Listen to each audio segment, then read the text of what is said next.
ਲੇਖਕ ਕ੍ਰਿਸ਼ਨ ਪ੍ਰਤਾਪ ਦਾ ਨਾਵਲ ਹੈ ਕ੍ਰਿਸ਼ਨ ਪ੍ਰਤਾਪ ਹਾਜ਼ਰ ਹੋ। ਅੰਗ 18ਵਾਂ। ਇੱਕ ਦਿਨ ਮੈਂ ਸ਼ਾਮ ਨੂੰ ਟੀਵੀ ਤੇ ਖਬਰਾਂ ਵੇਖ ਰਿਹਾ ਸੀ ਕਿ ਦਰਵਾਜ਼ੇ ਦੀ ਘੰਟੀ ਵੱਜੀ। ਮੈਨੂੰ ਪਤਾ ਨਹੀਂ ਕਿਉਂ ਇਹ ਲੱਗਾ ਕਿ ਘੰਟੀ ਮੇਰੇ ਲਈ ਖਤਰੇ ਦੀ ਘੰਟੀ ਹੈ। ਦਰਵਾਜ਼ਾ ਮੇਰੀ ਮਾਂ ਨੇ ਖੋਲ੍ਹਿਆ ਤੇ ਕੁਝ ਕੁ ਪਲਾਂ ਬਾਅਦ ਉਹਨੇ ਮੈਨੂੰ ਬਾਹਰ ਆ ਕੇ ਗੱਲ ਸੁਣਨ ਦੀ ਆਵਾਜ਼ ਦੇ ਦਿੱਤੀ। ਜਦ ਮੈਂ ਬਾਹਰ ਗਿਆ ਤਾਂ ਇੱਕ ਠੱਡੀ ਜਿਹੀ ਪੱਗ ਵਾਲਾ ਬੰਦਾ ਆਪਣੇ ਹੱਥ 'ਚ ਕੁਝ ਕਾਗਜ਼ ਫੜੀ ਖੜਾ ਸੀ ਤੇ ਮੈਨੂੰ ਵੇਖਦਿਆਂ ਸਾਰ ਬੋਲਿਆ, ਤੁਹਾਡਾ ਜਪਨਾਮ ਸਿੰਘ ਨਾਲ ਕੋਈ ਝਗੜਾ ਚੱਲਦਾ ਹੋਣਾ ਹੈ, ਇਸ ਲਈ ਉਹਨੇ ਸਾਡੇ ਦਫ਼ਤਰ 'ਚ ਤੁਹਾਡੇ ਖਿਲਾਫ ਇੱਕ ਸ਼ਿਕਾਇਤ ਕੀਤੀ ਹੈ। ਮੈਂ ਉਹਦੇ ਸੰਮਨ ਦੇਣ ਆਇਆ, ਇੱਥੇ ਦਸਖਤ ਕਰ ਦਿਓ। ਉਹਨੇ ਹੱਥ ਵਿਚਲੇ ਕਾਗਜ਼ ਮੇਰੇ ਅੱਗੇ ਕਰ ਦਿੱਤੇ। ਮੈਂ ਦਸਖਤ ਕਰਕੇ ਬਿਨਾਂ ਪੜ੍ਹੇ ਉਹ ਕਾਗਜ਼ ਫੜ ਲਏ ਤੇ ਉਸ ਬੰਦੇ ਨੂੰ ਚਾਹ ਪਾਣੀ ਦੀ ਸੁਲਾਹ ਮਾਰੀ, ਪਰ ਉਹਨੇ ਆਪਣੇ ਅੱਗੇ ਜਾਣ ਦੀ ਮਜਬੂਰੀ ਦੱਸ ਕੇ ਤੁਰ ਜਾਣ ਦੀ ਕੀਤੀ। ਮੈਂ ਬੂਹੇ ਨੂੰ ਭੇੜਦਿਆਂ ਉਸ ਸਰਕਾਰੀ ਪੱਤਰ ਨੂੰ ਪੜ੍ਹਨ ਲੱਗ ਪਿਆ। ਜਿਉਂ-ਜਿਉਂ ਮੈਂ ਉਸ ਪੱਤਰ ਨੂੰ ਪੜ੍ਹਦਾ ਗਿਆ, ਮੇਰੇ ਚਿਹਰੇ ਦਾ ਰੰਗ ਉਤਰਦਾ ਗਿਆ। ਮੇਰੇ ਹੱਥ ਪਹਿਲਾਂ ਦੀ ਤਰ੍ਹਾਂ ਕੰਬਣੇ ਸ਼ੁਰੂ ਹੋ ਗਏ। ਇਹ ਸਮਨ ਐਡੀਸ਼ਨਲ ਡਿਪਟੀ ਕਮਿਸ਼ਨਰ ਦੇ ਦਫ਼ਤਰੋਂ ਜਾਰੀ ਹੋਏ ਸੀ, ਕਿਉਂਕਿ ਜਪਨਾਮ ਨੇ ਸ਼ਿਕਾਇਤ ਕੀਤੀ ਸੀ ਕਿ ਮੈਂ ਜਿਸ ਜਗ੍ਹਾ ਦੀ ਰਜਿਸਟਰੀ ਕਰਵਾਈ ਹੈ ਉਸ ਇਲਾਕੇ 'ਚ ਚੱਲ ਰਹੇ ਅਸਲ ਰੇਟ ਤੋਂ ਬਹੁਤ ਹੀ ਘੱਟ ਕੀਮਤ 'ਤੇ ਕਰਵਾਈ ਗਈ ਹੈ। ਇਹ ਰਜਿਸਟਰੀ ਕਰਵਾਉਣ ਨਾਲ ਸਰਕਾਰ ਦੇ ਖਜ਼ਾਨੇ ਨੂੰ ਚੂਨਾ ਲੱਗਾ, ਇਸ ਲਈ ਮੇਰੇ 'ਤੇ ਕੇਸ ਦਰਜ ਕੀਤਾ ਜਾਣਾ ਬਣਦਾ ਹੈ। ਸਬੰਧਤ ਅਧਿਕਾਰੀ ਨੇ ਮੈਨੂੰ ਆਪਣਾ ਪੱਖ ਰੱਖਣ ਲਈ ਇੱਕ ਹਫ਼ਤੇ ਦਾ ਸਮਾਂ ਦਿੱਤਾ ਸੀ। ਮੇਰੀ ਇਹ ਨਕਲੀ ਮਾਨਸਿਕ ਖੁਸ਼ੀ 2 ਕੁ ਦਿਨ ਦੀ ਹੀ ਮੇਰੇ ਮਹਿਮਾਨ ਬਣ ਕੇ ਰਹਿ ਸਕੀ ਸੀ। ਇਸ ਨਵੇਂ ਪ੍ਰੇਮ ਪੱਤਰ ਨੇ ਮੇਰੀ ਪਿਛਲੇ 2 ਦਿਨਾਂ ਦੀ ਬਣਾਈ ਹੋਈ ਟੌਰ ਦੀ ਫੂਕ ਕੱਢ ਕੇ ਰੱਖਤੀ। ਆਪਣੇ ਘਰਦਿਆਂ ਦੇ ਸਾਹਮਣੇ ਆਪਣੇ ਆਪ ਨੂੰ ਮਜ਼ਬੂਤ ਵਿਖਾਉਣ ਵਾਲੇ ਬੰਦੇ ਦਾ ਮਨੋਬਲ ਇੱਕਦਮ ਤਾਸ਼ ਦੇ ਪੱਤਿਆਂ ਵਾਂਗ ਢਹਿ ਢੇਰੀ ਹੋ ਗਿਆ ਸੀ। ਮੈਂ 3 ਦਿਨ ਪਹਿਲਾਂ ਵਾਲੀ ਸਥਿਤੀ 'ਚ ਪੁੱਜ ਚੁੱਕਾ ਸੀ। ਫੋਕੀਆਂ ਤੇ ਨਕਲੀ ਟੌਰਾਂ ਅੱਖ ਦੇ ਫੰਬੇ ਵਾਂਗ ਉੱਡ-ਪੁੱਡ ਗਈਆਂ ਸੀ। ਮੈਂ ਜਿਸ ਕਿਸੇ ਨੂੰ ਆਪਣੀ ਇਸ ਨਵੀਂ ਮੁਸੀਬਤ ਬਾਰੇ ਫੋਨ ਕਰਕੇ ਦੱਸਿਆ ਤਾਂ ਕਿਸੇ 'ਚ ਇਹ ਹਿੰਮਤ ਨਹੀਂ ਸੀ ਕਿ ਮੈਨੂੰ ਹੌਸਲਾ ਦੇ ਸਕੇ। ਸਗੋਂ ਇਹ ਆਖ ਦਿੰਦਾ ਸੀ ਕਿ ਉਹਨਾਂ ਨੇ ਬੜੀ ਮਾੜੀ ਗੱਲ ਕੀਤੀ ਹੈ। ਹੁਣ ਮੈਨੂੰ ਪੱਕਾ ਯਕੀਨ ਵੀ ਹੋਣ ਲੱਗ ਪਿਆ ਸੀ ਕਿ ਇਸ ਮਸਲੇ ਦਾ ਪੁਲਿਸ ਵਾਲਿਆਂ ਨੂੰ ਪਤਾ ਲੱਗ ਗਿਆ ਤੇ ਉਹ ਮੈਨੂੰ ਫਸਾ ਕੇ ਹੀ ਸਾਹ ਲੈਣਗੇ। ਕਾਫੀ ਦੇਰ ਅੰਦਰੋਂ ਅੰਦਰੀ ਆਪਣੇ ਦੁਸ਼ਮਣਾਂ ਦੇ ਉਬਾਲੇ ਖਾਂਦੇ ਨੂੰ ਖਿਆਲ ਆਇਆ ਕਿ ਇਸ ਵਿਸ਼ੇ ਬਾਰੇ ਆਪਣੇ ਵਕੀਲ ਨਾਲ ਗੱਲ ਕੀਤੀ ਜਾਣੀ ਚਾਹੀਦੀ ਹੈ। ਮੈਂ ਵਕੀਲ ਨੂੰ ਫੋਨ ਮਿਲਾ ਕੇ ਸਾਰੀ ਗੱਲ ਦੱਸਦੀ। ਉਹਨੇ ਇਸ ਕੇਸ ਨੂੰ ਮਾਮੂਲੀ ਜਿਹਾ ਤੇ ਤੱਥਾਂ ਤੋਂ ਰਹਿਤ ਦੱਸਿਆ। ਆਖਣ ਲੱਗਾ, ਤੈਨੂੰ ਨੋਟਿਸ ਭੇਜਣ ਵਾਲੇ ADC ਦਾ ਰਿਕਾਰਡ ਚੈੱਕ ਕਰਵਾ ਲੈ।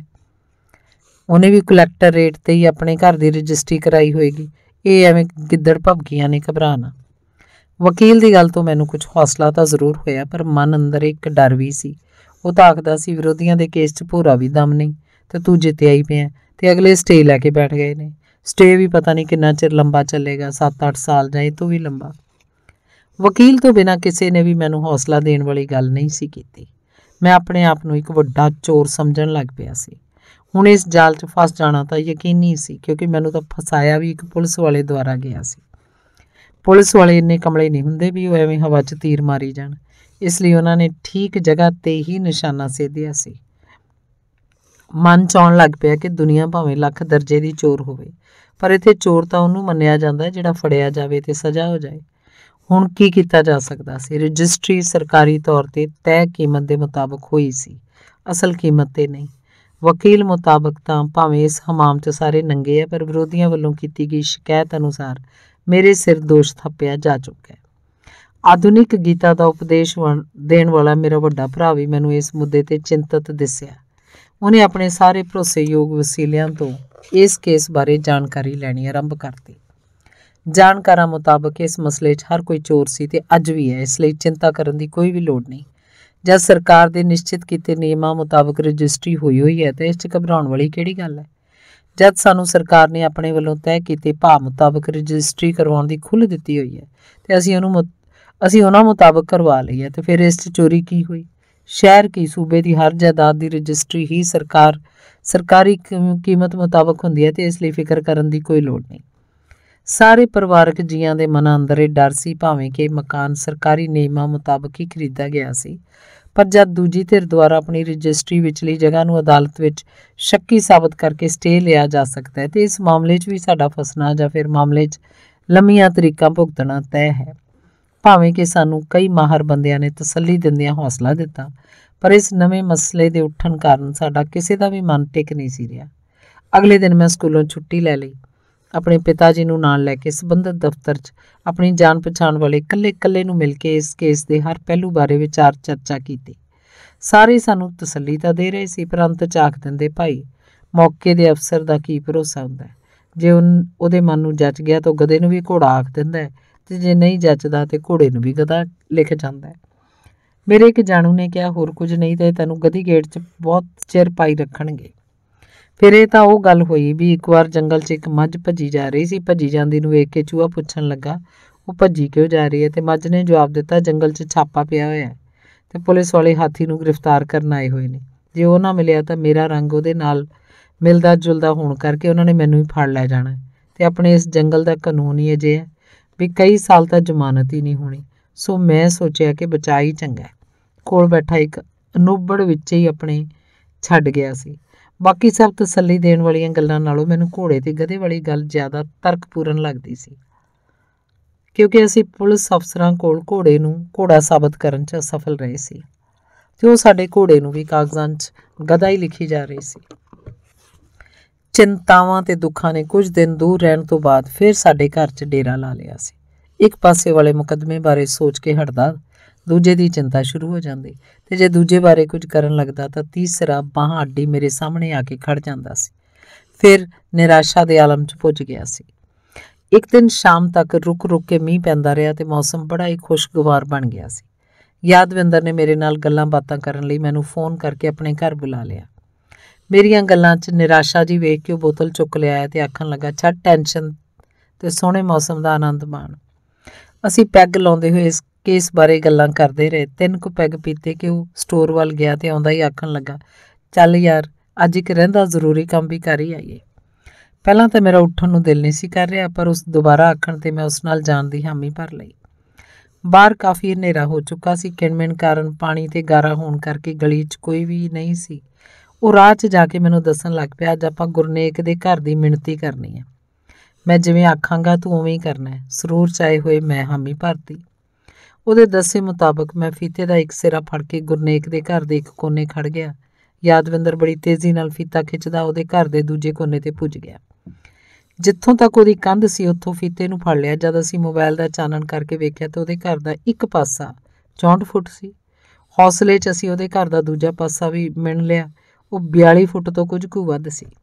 ਬਣ ਗਈ ਗੱਲ ਹੁਣ ਤਾਂ, ਮੇਰੇ ਮੂੰਹੋਂ ਨਿਕਲਿਆ। ਸਾਡੇ ਲਈ ਇਹ ਬੜੀ ਵੱਡੀ ਖੁਸ਼ੀ ਦੀ ਗੱਲ ਸੀ, ਕਿਉਂਕਿ ਗੁਰਨੇਕ ਦੁਆਰਾ ਅਦਾਲਤ ਵਿੱਚ ਪੇਸ਼ ਕੀਤੇ ਨਕਸ਼ੇ 'ਚ ਉਹਨੇ ਆਪਣੇ ਘਰ ਦੀ ਲੰਬਾਈ ਚੌੜਾਈ 60 ਤੇ 40 ਫੁੱਟ ਲਿਖਵਾਈ ਸੀ। ਇਹਦਾ ਸਿੱਧਾ ਤੇ ਸਪਸ਼ਟ ਮਤਲਬ ਇਹ ਸੀ ਕਿ ਉਹਨੇ ਆਪਣੇ ਦੁਆਰਾ ਨੱਪੀ ਗਈ ਜਗ੍ਹਾ ਨੂੰ ਨਕਸ਼ੇ 'ਚ ਦਰਸਾਇਆ ਹੀ ਨਹੀਂ ਸੀ ਤੇ ਇੱਕ ਗਲਤ ਨਕਸ਼ਾ ਤਿਆਰ ਕਰਕੇ ਅਦਾਲਤ ਵਿੱਚ ਪੇਸ਼ ਕੀਤਾ ਸੀ ਤਾਂ ਜੋ ਉਹ ਮੈਨੂੰ ਜਾਣਬੁੱਝ ਕੇ ਤੰਗ ਪਰੇਸ਼ਾਨ ਕਰ ਸਕੇ। ਸਾਡੇ ਲਈ ਖੁਸ਼ੀ ਦੀ ਗੱਲ ਇਹ ਵੀ ਸੀ ਕਿ ਇਸ ਤਰ੍ਹਾਂ ਗਲਤ ਦਸਤਾਵੇਜ਼ ਤਿਆਰ ਕਰਨ ਤੇ ਅਦਾਲਤ ਵਿੱਚ ਪੇਸ਼ ਕਰਨ ਦਾ ਕੇਸ ਵੀ ਉਸ ਉੱਤੇ ਦਰਜ ਹੋ ਜਾਏਗਾ। ਕਾਫੀ ਦੇਰ ਤੱਕ ਅਸੀਂ ਇਸ ਬਾਬਤ ਸਲਾਹ ਮਸ਼ਵਰਾ ਕਰਦੇ ਰਹੇ। ਮੈਂ ਯਾਦਵਿੰਦਰ ਨੂੰ ਹਾਸੇ 'ਚ ਆਖਿਆ, ਯਾਰ ਦਾਰੂ ਪੀ ਕੇ ਤੇਰਾ ਦਿਮਾਗ ਕੁਝ ਜ਼ਿਆਦਾ ਹੀ ਨਹੀਂ ਚੱਲਣ ਲੱਗ ਪੈਂਦਾ। ਉਹਨੇ ਵੀ ਉਸੇ ਅੰਦਾਜ਼ 'ਚ ਜਵਾਬ ਦਿੱਤਾ, ਇਹ ਸਭ ਕੁਝ ਤਾਂ ਸਵੇਰ ਦਾ ਹੀ ਸੋਚੀ ਬੈਠਾ ਸੀ ਵੀ ਇਹ ਕੰਮ ਤਾਂ ਅੱਜ ਕਰਨਾ ਹੀ ਕਰਨਾ ਹੈ। ਭਾਵੇਂ ਯਾਰ ਇਹੋ ਜਿਹੇ ਕੰਮ ਆਪਣੇ ਸੁਭਾਅ ਦਾ ਹਿੱਸਾ ਤਾਂ ਨਹੀਂ, ਪਰ ਇਹ ਬੰਦਾ ਆਪਾਂ ਨੂੰ ਮਜਬੂਰ ਹੀ ਇੰਨਾ ਕਰੀ ਜਾ ਰਿਹਾ। ਹੁਣ ਦੱਸ ਆਪਾਂ ਵੀ ਕੀ ਕਰ ਸਕਦੇ ਹਾਂ? ਆਪਾਂ ਨੂੰ ਵੀ ਕੋਈ ਨਾ ਕੋਈ ਬ੍ਰਹਮ ਅਸਤਰ ਤਾਂ ਤਿਆਰ ਕਰਨਾ ਹੀ ਪੈਣਾ ਸੀ। ਉਸ ਦਿਨ ਦੀ ਪੀਤੀ ਦਾਰੂ ਕਾਰਨ ਹੀ ਅਸੀਂ ਦਲੇਰੀ ਫੜ ਕੇ ਆਪਣੇ ਵਿਰੋਧੀ ਦਾ ਘਰ ਇੰਚ ਤੱਕ ਨਾ ਪਾਏ ਸੀ। ਅੰਗ 19। ਇਹਨਾਂ ਦਿਨਾਂ 'ਚ ਹੀ ਮੈਨੂੰ ਫਿਰ SSP ਦਫ਼ਤਰ ਵੱਲੋਂ ਸੱਦਾ ਆ ਗਿਆ ਸੀ। ਇਹ ਸੱਦਾ ਮੇਰੇ ਲਈ ਮਨੁੱਖੀ ਅਧਿਕਾਰ ਕਮਿਸ਼ਨ ਨੂੰ ਪਾਈ ਗਈ ਇੱਕ ਸ਼ਿਕਾਇਤ ਦੀ ਪੜਤਾਲ 'ਚ ਸ਼ਾਮਲ ਹੋਣ ਵਾਸਤੇ ਆਇਆ ਸੀ। ਇਸ ਕਾਰਨ ਸਾਡਾ ਸਾਰਾ ਟੱਬਰ ਬੜਾ ਖੁਸ਼ ਸੀ, ਕਿਉਂਕਿ ਇਸ ਪੜਤਾਲ ਦੀ ਸੂਚਨਾ ਬੜੀ ਦੇਰ ਬਾਅਦ ਸਾਡੇ ਕੋਲ ਪਹੁੰਚੀ ਸੀ। ਸਾਡੀਆਂ ਸਭ ਟੇਕਾਂ ਇਸ ਕਮਿਸ਼ਨ ਤੇ ਸਨ ਕਿ ਇਹ ਹੀ ਸਾਨੂੰ ਇਨਸਾਫ ਦਿਵਾ ਸਕਦਾ ਹੈ। ਇੱਕ ਵਾਰ ਵਕੀਲ ਨਾਲ ਗੱਲ ਕਰਦਿਆਂ ਉਹਨੇ ਵੀ ਪੁੱਛਿਆ ਸੀ ਵੀ ਕੀ ਤੁਸੀਂ ਮਨੁੱਖੀ ਅਧਿਕਾਰ ਕਮਿਸ਼ਨ ਨੂੰ ਸ਼ਿਕਾਇਤ ਕਰਤੀ ਹੈ? ਮੇਰਾ ਹਾਂ 'ਚ ਜਵਾਬ ਸੁਣਨ ਤੋਂ ਬਾਅਦ ਉਹਨੇ ਸੁੱਖ ਦਾ ਸਾਹ ਲਿਆ ਸੀ। ਉਹਦੇ ਚਿਹਰੇ ਤੋਂ ਪੜੇ ਹੋਏ ਭਾਵ ਨੂੰ ਯਾਦ ਕਰਦਿਆਂ ਮੈਨੂੰ ਲੱਗਣ ਲੱਗਾ ਕਿ ਊਠ ਤਾਂ ਹੁਣ ਪਹਾੜ ਥੱਲੇ ਆਉਣਾ ਹੈ। ਇਸ ਲਈ ਮੈਂ ਬੜਾ ਉਤਸ਼ਾਹਿਤ ਅਤੇ ਉਤੇਜਿਤ ਸੀ। ਅਸੀਂ ਮਿੱਥੇ ਦਿਨ ਸਿਰਫ ਸੰਬੰਧਿਤ ਬੰਦਿਆਂ ਨੂੰ ਹੀ ਆਉਣ ਲਈ ਆਖਿਆ। ਸਾਰੇ ਠੀਕ ਸਮੇਂ ਤੇ ਪੁੱਜ ਗਏ। ਜਦ ਮੈਂ ਦਫ਼ਤਰ 'ਚ ਜਾ ਕੇ ਹਾਜ਼ਰੀ ਲਾਉਣ ਲੱਗਾ ਤਾਂ ਹਾਜ਼ਰੀ ਵਾਲੇ ਕਾਗਜ਼ ਉੱਤੇ ਗੁਰਨੇਕ ਸਿੰਘ ਵਿਦੇਸ਼ ਚਲਾ ਗਿਆ ਵਾਲੀ ਸਤਰ ਪੜ੍ਹ ਕੇ ਮੇਰੇ ਹੱਥਾਂ ਦੇ ਤੋਤੇ ਉੱਡ ਗਏ। ਮੈਨੂੰ ਲੱਗਾ ਮੈਨੂੰ ਵਕਤ 'ਚ ਪਾ ਕੇ ਉਹ ਆਪ ਬਾਹਰ ਉਡਾਰੀ ਮਾਰ ਗਿਆ। ਇੱਕ ਗੱਲ ਤਾਂ ਪੱਕੀ ਸੀ ਕਿ ਪੁਲਿਸ ਦੀ ਮਿਲੀ ਭੁਗਤ ਨਾਲ ਹੀ ਬਾਹਰ ਗਿਆ ਸੀ, ਤੇ ਦੂਜਾ ਕਿ ਕੇਸ ਸਟੇ ਹੋਣ ਕਾਰਨ ਹੁਣ ਹਰ ਵਾਰ ਮੈਨੂੰ ਇਕੱਲੇ ਨੂੰ ਹੀ ਪੇਸ਼ੀਆਂ ਭੁਗਤਣੀਆਂ ਪੈਣਗੀਆਂ। ਸ਼ਾਇਦ ਉਹਦੇ ਬਾਹਰ ਹੋਣ ਦਾ ਬਹਾਨਾ ਬਣਾ ਕੇ ਵਕੀਲ ਹੋਰ ਵੀ ਵੱਧ ਤਰੀਕਾਂ ਲਏਗਾ ਤੇ ਮੇਰੀ ਖੱਜਲ ਖੁਆਰੀ ਹੋਰ ਲੰਮੇ ਸਮੇਂ ਲਈ ਹੁੰਦੀ ਰਹੇਗੀ। ਇਸ ਤਰ੍ਹਾਂ ਹਰ ਵਾਰ ਹੁੰਦਾ ਸੀ। ਕਿਸੇ ਪੁਲਿਸ ਵਾਲੇ ਵਿਰੁੱਧ ਸ਼ਿਕਾਇਤ ਕਰਨ ਵਾਲੀ ਧਿਰ ਦੀ ਵਾਰੀ ਸਭ ਤੋਂ ਅਖੀਰ ਤੇ ਹੀ ਆਉਂਦੀ ਸੀ। ਉਸੇ ਤਰ੍ਹਾਂ 4:45 ਵਜੇ ਸਾਨੂੰ ਆਵਾਜ਼ ਪੈ ਗਈ। ਜਦ ਅਸੀਂ ਕਈ ਜਣੇ SP ਦੇ ਕਮਰੇ 'ਚ ਵੜੇ ਤਾਂ ਉਹ ਸਾਡੀ ਫਾਈਲ ਵੇਖ ਰਿਹਾ ਸੀ ਤੇ ਕਾਗਜ਼ਾਂ ਉੱਪਰੋਂ ਆਪਣੀ ਨਿਗਾਹ ਉਠਾਉਂਦਾ ਹੋਇਆ ਬੋਲਿਆ, ਆਓ ਆਓ ਕ੍ਰਿਸ਼ਨ ਭਗਵਾਨ ਜੀ, ਤੁਹਾਡਾ ਹੀ ਇੰਤਜ਼ਾਰ ਕਰ ਰਿਹਾ ਸੀ। ਹੁਣ ਤੁਸੀਂ ਮਨੁੱਖੀ ਅਧਿਕਾਰ ਕਮਿਸ਼ਨ ਵੱਲ ਨੂੰ ਭੱਜ ਨਿਕਲੇ। ਮੈਂ ਕ੍ਰਿਸ਼ਨ ਭਗਵਾਨ ਨਹੀਂ, ਕ੍ਰਿਸ਼ਨ ਪ੍ਰਤਾਪ ਹਾਂ। ਜਦ ਤੱਕ ਇਨਸਾਫ ਨਹੀਂ ਮਿਲਦਾ ਅਸੀਂ ਹਰ ਦਰਵਾਜ਼ਾ ਖੜਕਾਉਣਾ ਹੀ ਖੜਕਾਉਣਾ ਹੈ। ਨਾਲੇ ਜੇ ਮੈਂ ਭਗਵਾਨ ਹੁੰਦਾ ਤਾਂ ਇੱਥੇ ਆਉਣ ਦੀ ਤੇ ਮਨੁੱਖੀ ਅਧਿਕਾਰ ਕਮਿਸ਼ਨ ਨੂੰ ਅਰਜ਼ੀਆਂ ਦੇਣ ਦੀ ਕੀ ਲੋੜ ਸੀ। ਮਸਲਾ ਹੀ ਨਹੀਂ ਸੀ ਉਪਜਣਾ। ਮੇਰੇ ਦ੍ਰਿੜਤਾ ਨਾਲ ਆਖਿਆ, ਤੈਨੂੰ ਆਖਿਆ ਤਾਂ ਸੀ ਸਮਝੌਤਾ ਕਰ ਲੈ, ਇਹੀ ਤਾਂ ਇਨਸਾਫ ਹੈ। ਤੂੰ ਐਵੇਂ ਦਰ ਭਟਕਦਾ ਫਿਰਦਾ, ਉਹ ਹੰਕਾਰ ਨਾਲ ਬੋਲਿਆ। ਇਹੋ ਜਿਹੇ ਅਨਿਆਂ ਭਰੇ ਸਮਝੌਤੇ ਤਾਂ ਅਸੀਂ ਉਸ ਵੇਲੇ ਨਹੀਂ ਕੀਤੇ ਜਦ AK-47 ਤੋਂ ਡਰ ਕੇ ਤੁਹਾਡੀਆਂ ਖਾਕੀ ਵਰਦੀਆਂ ਵਾਲੇ ਵੀ ਪੂਛ ਚੱਡਿਆਂ 'ਚ ਦੇ ਕੇ ਭੱਜ ਜਾਂਦੇ ਸੀ। ਹੁਣ ਅਸੀਂ ਅਜਿਹੇ ਸਮਝੌਤੇ ਕੀ ਕਰਨੇ ਨੇ। ਦਰਸ਼ਨ ਤੂਰ ਅੰਕਲ ਨੇ ਉਹਨੂੰ ਕਰਾਰਾ ਜਿਹਾ ਜਵਾਬ ਦਿੱਤਾ। ਸਾਨੂੰ ਲੱਗਾ ਉਹ ਇਸ ਜਵਾਬ ਨਾਲ ਕਾਫੀ ਖਿਝ ਗਿਆ ਸੀ। ਬਾਲੀਆਂ ਗੱਲਾਂ ਨਾ ਕਰੋ, ਆਪਣਾ ਮਸਲਾ ਦੱਸੋ ਤੇ ਤੁਰਦੇ ਬਣੋ। ਉਹ ਬੜੇ ਰੋਹਬ ਨਾਲ ਬੋਲਿਆ ਕਿ ਜਿਵੇਂ ਸਾਨੂੰ ਸਭ ਨੂੰ ਉਸੇ ਵੇਲੇ ਹੀ ਦਫ਼ਤਰ ਤੋਂ ਬਾਹਰ ਕੱਢ ਦੇਣਾ ਚਾਹੁੰਦਾ ਹੋਵੇ। ਸ਼ਾਇਦ ਉਹਨੂੰ ਖਾਕੀ ਵਰਦੀਆਂ ਵਾਲੀ ਗੱਲ ਵਧੇਰੇ ਚੁੱਭ ਗਈ ਸੀ। ਮੈਂ ਸ਼ੁਰੂ ਤੋਂ ਲੈ ਕੇ ਅੰਤ ਤੱਕ ਸਾਰੀ ਰਾਮ ਕਹਾਣੀ ਫਿਰ ਦੁਹਰਾਉਣ ਲੱਗ ਪਿਆ। ਉਹ ਬਾਰ-ਬਾਰ ਆਪਣੀ ਪੱਗ ਚੁੱਕ ਕੇ ਆਪਣੇ ਸੱਜੇ ਹੱਥ ਦੀ ਪਹਿਲੀ ਉਂਗਲੀ ਆਪਣੇ ਕੰਨ ਦੇ ਧੁਰ ਅੰਦਰ ਤੱਕ ਲੈ ਜਾਂਦਾ ਸੀ। ਜ਼ੋਰ-ਜ਼ੋਰ ਦੀ ਹਿਲਾਉਣ ਲੱਗ ਜਾਂਦਾ। ਕਈ ਵਾਰ ਜਾਣਬੁੱਝ ਕੇ ਆਖ ਦਿੰਦਾ, ਦੁਬਾਰਾ ਦੱਸੀ ਫਿਰ ਕੀ ਹੋਇਆ। ਸਾਰੇ ਜਣੇ ਉਹਦੀ ਸਰੀਰਕ ਭਾਸ਼ਾ ਸਮਝ ਚੁੱਕੇ ਸੀ, ਪਰ ਕੁਝ ਵੀ ਨਹੀਂ ਸੀ ਸਕਦੇ, ਕਿਉਂਕਿ ਉਹ ਮੌਕੇ ਦਾ ਪੁਲਿਸ ਅਧਿਕਾਰੀ ਸੀ ਤੇ ਉਹਦਾ ਝੁਕਾਅ ਵੀ ਪੂਰੀ ਤਰ੍ਹਾਂ ਸਾਡੇ ਵਿਰੋਧੀ ਧਿਰ ਵੱਲ ਸੀ। ਮੈਂ ਆਪਣੀ ਪੂਰੀ ਕਹਾਣੀ ਸੁਣਾ ਕੇ, ਜਿਹਦਾ ਉਹਨੂੰ ਪਹਿਲਾਂ ਵੀ ਸਾਰਾ ਇਲਮ ਸੀ, ਸੰਬੰਧਿਤ ਬੰਦਿਆਂ ਦੇ ਖਿਲਾਫ ਕੇਸ ਦਰਜ ਕਰਨ ਨੂੰ ਆਖ ਦਿੱਤਾ। ਅੰਤ ਤੱਕ ਕੇ ਉਹ ਬੋਲਿਆ, ਜੇ ਇੰਜ ਮੱਕੜੀਆਂ ਦੇ ਬੁਣੇ ਜਾਲ 'ਚ ਸ਼ੇਰ ਫਸਣ ਲੱਗ ਜਾਣ ਤਾਂ ਅਸੀਂ ਕਰ ਲਿਆ ਇਸ ਜੰਗਲ ਤੇ ਰਾਜ। ਸਬੂਤ ਲਿਆ, ਸਬੂਤ। ਉਹ ਇਹਨੇ ਹੰਕਾਰ ਨਾਲ ਉੱਚੀ ਆਵਾਜ਼ 'ਚ ਬੋਲਿਆ ਕਿ ਮੈਨੂੰ ਜਾਪਣ ਲੱਗਾ ਕਿ ਮੇਰੇ ਸੱਚ ਦੀ ਆਵਾਜ਼ ਨੂੰ ਇਸ ਤਰ੍ਹਾਂ ਦਬਕੇ ਮਾਰ ਕੇ ਪੂਰੀ ਤਰ੍ਹਾਂ ਦਬਾਉਣ ਦਾ ਯਤਨ ਕਰਨ ਲੱਗਾ ਹੋਇਆ। ਤੁਹਾਡਾ ਜੰਗਲ ਰਾਜ ਤੁਹਾਨੂੰ ਮੁਬਾਰਕ। ਕੀ ਹੋਇਆ, ਜੰਗਲ ਰਾਜ ਕਾਇਮ ਕਰ ਲਿਆ ਏ ਤੁਸੀਂ, ਇਸ ਜੰਗਲ ਦੇ ਰਾਜੇ ਬਣ ਗਏ। ਇਹਦਾ ਮਤਲਬ ਇਹ ਵੀ ਨਹੀਂ ਕਿ ਤੁਸੀਂ ਕਿਸੇ ਦੀ ਗੱਲ ਹੀ ਨਾ ਸੁਣੋ। ਤੁਸੀਂ ਸਾਨੂੰ ਕੀੜੇ ਮਕੌੜੇ ਹੀ ਸਮਝ ਰੱਖਿਆ। ਤਨਖਾਹ ਤਾਂ ਸਾਡੇ ਦਿੱਤੇ ਟੈਕਸਾਂ 'ਚੋਂ ਹੀ ਲੈਂਦੇ ਹੋ। ਵੱਡੇ ਹੋ ਸ਼ੇਰੋ। ਕ੍ਰਾਂਤੀਕਾਰੀ ਕਿਸਾਨ ਜਥੇਬੰਦੀ ਵਾਲਾ ਛਿੰਦਰ ਸਿੰਘ SP ਨੂੰ ਸਿੱਧਾ ਹੀ ਪੈ ਨਿਕਲਿਆ। ਉਹਦੀ ਜੋਸ਼ੀਲੀ ਆਵਾਜ਼ ਨੇ ਸਾਰਾ ਦਫ਼ਤਰ ਗੁੰਜਾ ਦਿੱਤਾ ਸੀ। ਛਿੰਦਰ ਵੱਲੋਂ ਗਰਜਵੇਂ ਬੋਲਾਂ ਦੀ ਇੰਨੀ ਕਰਾਰੀ ਚਪੇੜ ਆਪਣੇ ਮੂੰਹ ਤੇ ਵੱਜੀ ਵੇਖ ਕੇ ਇੱਕ ਵਾਰ ਤਾਂ SP ਦੀ ਭੂਤਨੀ ਭੁੱਲ ਗਈ, ਪਰ ਕੁਝ ਕੁ ਪਲਾਂ 'ਚ ਹੀ ਉਹਨੇ ਆਪਣੀ ਸਾਰੀ ਤਾਕਤ ਇਕੱਠੀ ਕਰ ਲਈ ਤੇ ਉੱਚੀ-ਉੱਚੀ ਬੋਲਣ ਲੱਗ ਪਿਆ। ਜਦ ਇਸ ਮਾਮਲੇ 'ਚ ਕੇਸ ਨੂੰ ਅਦਾਲਤ ਨੇ ਸਟੇ ਕਰ ਦਿੱਤਾ ਤਾਂ ਅਸੀਂ ਕੀ ਕਰ ਸਕਦੇ ਹਾਂ। ਸਟੇ ਮਿਲਣਾ ਤੇ ਕਿਸੇ ਦੇ ਚੱਲਦੇ ਕੰਮ ਨੂੰ ਧੱਕੇ ਨਾਲ ਰੋਕਣਾ ਦੋਵੇਂ ਵੱਖੋ ਵੱਖਰੀਆਂ ਗੱਲਾਂ ਨੇ। ਤੁਹਾਡੇ ਜਿਨ੍ਹਾਂ ਕਰਮਚਾਰੀਆਂ ਨੇ ਨਜਾਇਜ਼ ਤੌਰ ਤੇ ਇਹ ਕੰਮ ਰੁਕਵਾਇਆ ਸੀ, ਉਹਨਾਂ ਤੇ ਉਹ ਧਾਰਾ ਲਾਓ ਤੇ ਜਿਨ੍ਹਾਂ ਨੇ ਢਾਹ ਢੁਆਈ ਕੀਤੀ ਹੈ ਉਹਨਾਂ ਉੱਤੇ ਕੇਸ ਦਰਜ ਕਰੋ। ਗੱਲ ਖਤਮ। ਬਿਜਲੀ ਬੋਰਡ ਵਾਲੇ ਹੀਰਾ ਸਿੰਘ ਦੀ ਹੁਕਮੀਆਂ ਅੰਦਾਜ਼ 'ਚ ਆਖੀ ਗੱਲ ਨੇ SP ਨੂੰ ਕਾਫੀ ਕਰਾਰਾ ਝਟਕਾ ਦੇ ਦਿੱਤਾ। SP ਸ਼ਾਇਦ ਇਸ ਗੱਲ ਤੋਂ ਖਿਝ ਗਿਆ ਸੀ ਕਿ ਕੋਈ ਉਹਦੇ ਦਫ਼ਤਰ 'ਚ ਆ ਕੇ ਉਹਨੂੰ ਧੱਕੇ ਨਾਲ ਉਹਦੇ ਹੀ ਕਰਮਚਾਰੀਆਂ ਤੇ ਕੇਸ ਦਰਜ ਕਰਨ ਲਈ ਆਖੇ। ਸਾਡੀਆਂ ਦਲੀਲਾਂ ਦਾ ਉਸ ਕੋਲ ਕੋਈ ਕੱਟਵਾਂ ਉੱਤਰ ਨਾ ਹੋਣ ਕਰਕੇ ਉਹਨੇ ਸਾਨੂੰ ਪਹਿਲਾਂ ਦੀ ਤਰ੍ਹਾਂ ਬਾਹਰ ਜਾਣ ਦਾ ਇਸ਼ਾਰਾ ਕੀਤਾ ਤੇ ਰੀਡਰ ਕੋਲ ਜਾ ਕੇ ਆਪਣੇ ਬਿਆਨ ਲਿਖਾਉਣ ਬਾਰੇ ਆਖ ਦਿੱਤਾ। ਇਹ ਤਾਂ ਉਹ ਗੱਲ ਹੋਈ, ਚਾਚਾ ਚੋਰ ਭਤੀਜਾ ਕਾਜ਼ੀ। ਜੇ ਢੁਕਵਾਂ ਇਨਸਾਫ ਹੀ ਨਹੀਂ ਕਰਨਾ ਤਾਂ ਇੱਥੇ ਬੈਠੇ ਕੀ ਕਰਦੇ ਹੋ। ਬਾਹਰ ਨੂੰ ਤੁਰਨ ਤੋਂ ਪਹਿਲਾਂ ਮੇਰੇ ਚਚੇਰਾ ਭਰਾ ਗੁਰਪਿੰਦਰ SP ਵੱਲ ਸਿੱਧਾ ਝਾਕਦਾ ਬੋਲਿਆ, ਜਾਓ ਜਾਓ ਬਿਆਨ ਲਿਖਾਓ, ਇੱਥੇ ਬਹੁਤੀਆਂ ਗੱਲਾਂ ਕਰਨ ਦੀ ਲੋੜ ਨਹੀਂ। SP ਔਖਾ ਹੋ ਕੇ ਬੋਲਿਆ। ਅਸੀਂ ਰੀਡਰ ਕੋਲ ਆ ਕੇ ਆਪਣੇ ਰਟੇ ਰਟਾਏ ਬਿਆਨ ਦਰਜ ਕਰਵਾਤੇ। ਇਹਨਾਂ ਬਿਆਨਾਂ 'ਚ ਬਸ ਇੰਨੀ ਕੁ ਸੋਧ ਹੀ ਕੀਤੀ ਗਈ ਕਿ ਮਲਕੀਤ ਸਿੰਘ ਦੁਆਰਾ ਆਪਣੇ ਘਰ 'ਚ ਨਜਾਇਜ਼ ਤੌਰ ਤੇ ਪ੍ਰਵਾਸੀ ਮਜ਼ਦੂਰ ਰੱਖੇ ਹੋਏ ਹੈ, ਜਿਨ੍ਹਾਂ ਦੀ ਉਸ ਵੱਲੋਂ ਪੁਲਿਸ ਵਿਭਾਗ ਨੂੰ ਵੀ ਕੋਈ ਜਾਣਕਾਰੀ ਨਹੀਂ ਦਿੱਤੀ ਹੋਈ। ਇਸ ਲਈ ਉਹ ਮੈਨੂੰ ਤੇ ਮੇਰੇ ਪਰਿਵਾਰ ਨੂੰ ਕੋਈ ਵੀ ਜਾਨੀ ਜਾਂ ਮਾਲੀ ਨੁਕਸਾਨ ਪਹੁੰਚਾ ਸਕਦੇ ਹੈ। ਨਾਲ ਦੀ ਨਾਲ ਇਹ ਵੀ ਮਲਕੀਤ ਸਿੰਘ ਵੱਲੋਂ ਉਸੇ ਮਕਾਨ 'ਚ ਹੀ ਸਰਕਾਰੀ ਪੁਲਿਸ ਬੱਸ ਨੂੰ ਨਜਾਇਜ਼ ਤੌਰ ਤੇ ਲਿਆ ਕੇ ਖੜਾ ਕੀਤਾ ਜਾਂਦਾ ਹੈ। ਸਾਡਾ ਸਾਰਾ ਪਰਿਵਾਰ ਸਾਡੇ ਆਉਣ ਦਾ ਇੰਤਜ਼ਾਰ ਕਰੀ ਜਾ ਰਿਹਾ ਸੀ ਤੇ ਅੰਦਰ ਵੜਦਿਆਂ ਮੇਰੀ ਬੇਟੀ ਅਸੀਸ ਮੇਰੀਆਂ ਲੱਤਾਂ ਨੂੰ ਚਿੰਬੜ ਗਈ। ਉਹਨੇ ਮੈਨੂੰ ਬੜੇ ਪਿਆਰ ਨਾਲ ਆਖਿਆ, ਪਾਪਾ ਪਾਪਾ, ਮੈਂ ਸਾਰੀ ਜਮਾਤ 'ਚ ਓਵਰਆਲ ਟੌਪ ਆਈ ਹਾਂ। ਇਹ ਖੁਸ਼ਖਬਰੀ ਸੁਣ ਕੇ ਮੈਂ ਆਪਣਾ ਦਿਨ ਭਰ ਦਾ ਅਕੇਵਾਂ ਤੇ ਥਕੇਵਾਂ ਭੁੱਲ ਗਿਆ। ਉਹਨੂੰ ਗੋਦੀ 'ਚ ਚੁੱਕ ਕੇ ਕਈ ਵਾਰ ਚੁੰਮਿਆਂ ਤੇ ਲਾਡ ਲਡਾਉਣ ਲੱਗ ਪਿਆ।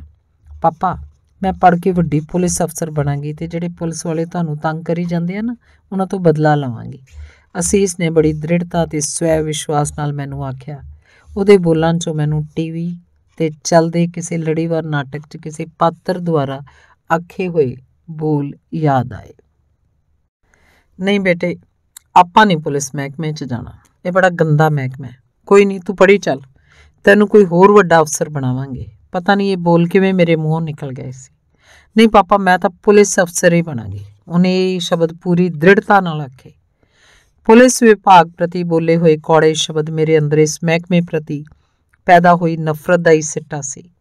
ਇੱਕ ਗੱਲ ਮੈਨੂੰ ਪੱਕੀ ਸਮਝ ਆ ਗਈ ਸੀ ਕਿ ਮੈਨੂੰ ਮੁਸੀਬਤ 'ਚ ਪਏ ਨੂੰ ਵੇਖ ਕੇ ਮੇਰੀ ਬੇਟੀ ਨੇ ਇੰਨਾ ਜ਼ਿਆਦਾ ਪੜ੍ਹਨਾ ਸ਼ੁਰੂ ਕਰ ਦਿੱਤਾ ਕਿ ਉਹਨੂੰ ਲੱਗਣ ਲੱਗਾ ਸੀ ਕਿ ਉਹ ਵੱਧ ਤੋਂ ਵੱਧ ਪੜ੍ਹ ਕੇ ਅਫਸਰ ਬਣੇਗੀ ਤੇ ਆਪਣੇ ਪਾਪਾ ਨਾਲ ਹੋ ਰਹੀ ਬੇਇਨਸਾਫੀ ਦਾ ਬਦਲਾ ਲਏਗੀ।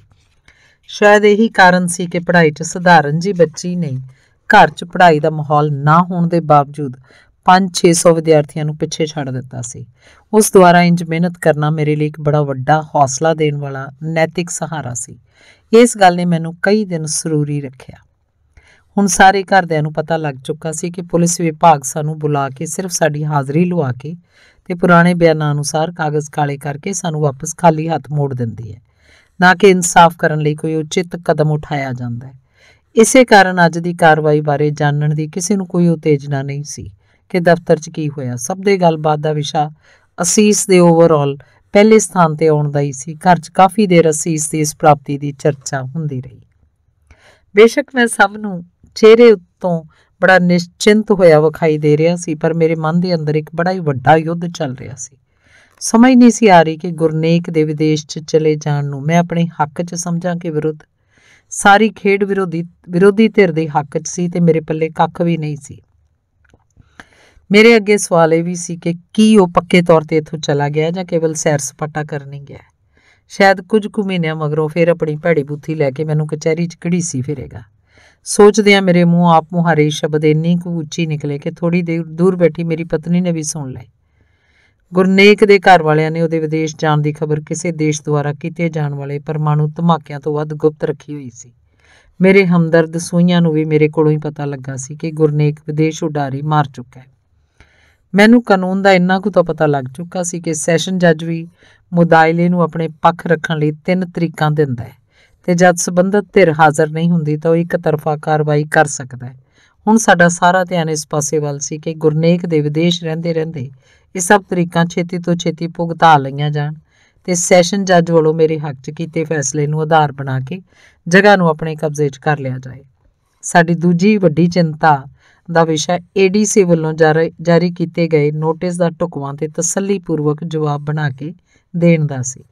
ਮੈਂ ਸਭ ਦੀ ਸਲਾਹ ਨਾਲ ਉਹ ਸਾਰੀਆਂ ਗੱਲਾਂ ਜੋ ਕਿ ਪਿਛਲੇ ਦਿਨਾਂ ਤੋਂ ਹੋ ਰਹੀਆਂ ਸੀ, ਸਭ ਦਾ ਖਾਕਾ ਤਿਆਰ ਕਰਕੇ ਇਹਨੂੰ ਅੰਤਿਮ ਰੂਪ ਦੇਣ ਲਈ ਵਕੀਲ ਦੀ ਸਲਾਹ ਲਈ ਕਚਹਿਰੀ ਚਲਾ ਗਿਆ। ਮੈਂ ਉਹਦੀ ਸਲਾਹ ਮੁਤਾਬਕ ਕੁਝ ਹੋਰ ਗੱਲਾਂ ਵੀ ਸ਼ਾਮਲ ਕਰ ਲਈਆਂ। ਜਦ ਮੈਂ ਚੈਂਬਰ ਤੋਂ ਬਾਹਰ ਨਿਕਲ ਕੇ ਕਚਹਿਰੀ ਦੇ ਦਰਵਾਜ਼ੇ ਵੱਲ ਨੂੰ ਜਾ ਰਿਹਾ ਸੀ ਤਾਂ ਮੈਨੂੰ SP ਦੇ ਦਫ਼ਤਰ ਦਾ ਸੋਹਣੀ ਪੇਚਦਾਰ ਪੱਗ ਬੰਨੀ ਉਹੀ ਪੁਲਿਸ ਵਾਲਾ ਟੱਕਰ ਪਿਆ, ਜਿਹੜਾ ਸਾਨੂੰ ਪੁਲਿਸ ਵਿਭਾਗ ਦੀਆਂ ਅੰਦਰਲੀਆਂ ਖਾਮੀਆਂ ਦੱਸਦਾ ਰਿਹਾ ਸੀ। ਕਿਵੇਂ ਆ ਮਾਸਟਰ ਜੀ, ਭੁਗਤੀ ਜਾਂਦੇ ਹੋ ਤਰੀਕਾਂ, ਫਸ ਗਏ ਘੁੰਮਣ ਘੇਰੀ 'ਚ, ਉਹਨੇ ਪੂਰੀ ਗੰਭੀਰਤਾ ਨਾਲ ਆਖਿਆ। ਮੇਰਾ ਮਨ ਪਹਿਲਾਂ ਹੀ ਖਰਾਬ ਸੀ। ਮੈਂ ਬੜੀ ਰੋਣ ਹਾਕੀ ਆਵਾਜ਼ 'ਚ ਉਹਨੂੰ ਨਵੀਂ ਪਈ ਮੁਸੀਬਤ ਬਾਰੇ ਦੱਸਣ ਲੱਗ ਪਿਆ। ਯਾਰ, ਇਹ ਤੈਨੂੰ ਸ਼ਰੀਫ ਬੰਦੇ ਨੂੰ ਜ਼ਿਆਦਾ ਹੀ ਖਰਾਬ ਕਰੀ ਜਾਂਦੇ ਨੇ। ਕੋਈ ਨਹੀਂ, ਇੱਕ ਨਾ ਇੱਕ ਦਿਨ ਮੂੰਹ ਦਿਖਾਣਗੇ, ਉਹਨੇ ਤਸੱਲੀ ਨਾਲ ਆਖਿਆ। ਤੁਸੀਂ ਕੋਈ ਰਾਹ ਪਾ ਦਿਓ, ਕੋਈ ਉਪਾਅ ਦੱਸੋ, ਕੀ ਕਰੀਏ, ਬੜਾ ਹੀ ਦੁਖੀ ਕੀਤੇ ਪਏ ਆ। ਮੈਂ ਤਰਲੇ ਨਾਲ ਆਖਿਆ। ਇੱਕ ਬੰਬ ਹੈਗਾ ਮੇਰੇ ਕੋਲ, ਇਹਨੂੰ ਬੰਬ ਨਾ ਆਖ, ਪਰਮਾਣੂ ਬੰਬ ਹੀ ਹੈ। ਮੈਂ ਤੈਨੂੰ ਦੇ ਵੀ ਦੇਵਾਂਗਾ।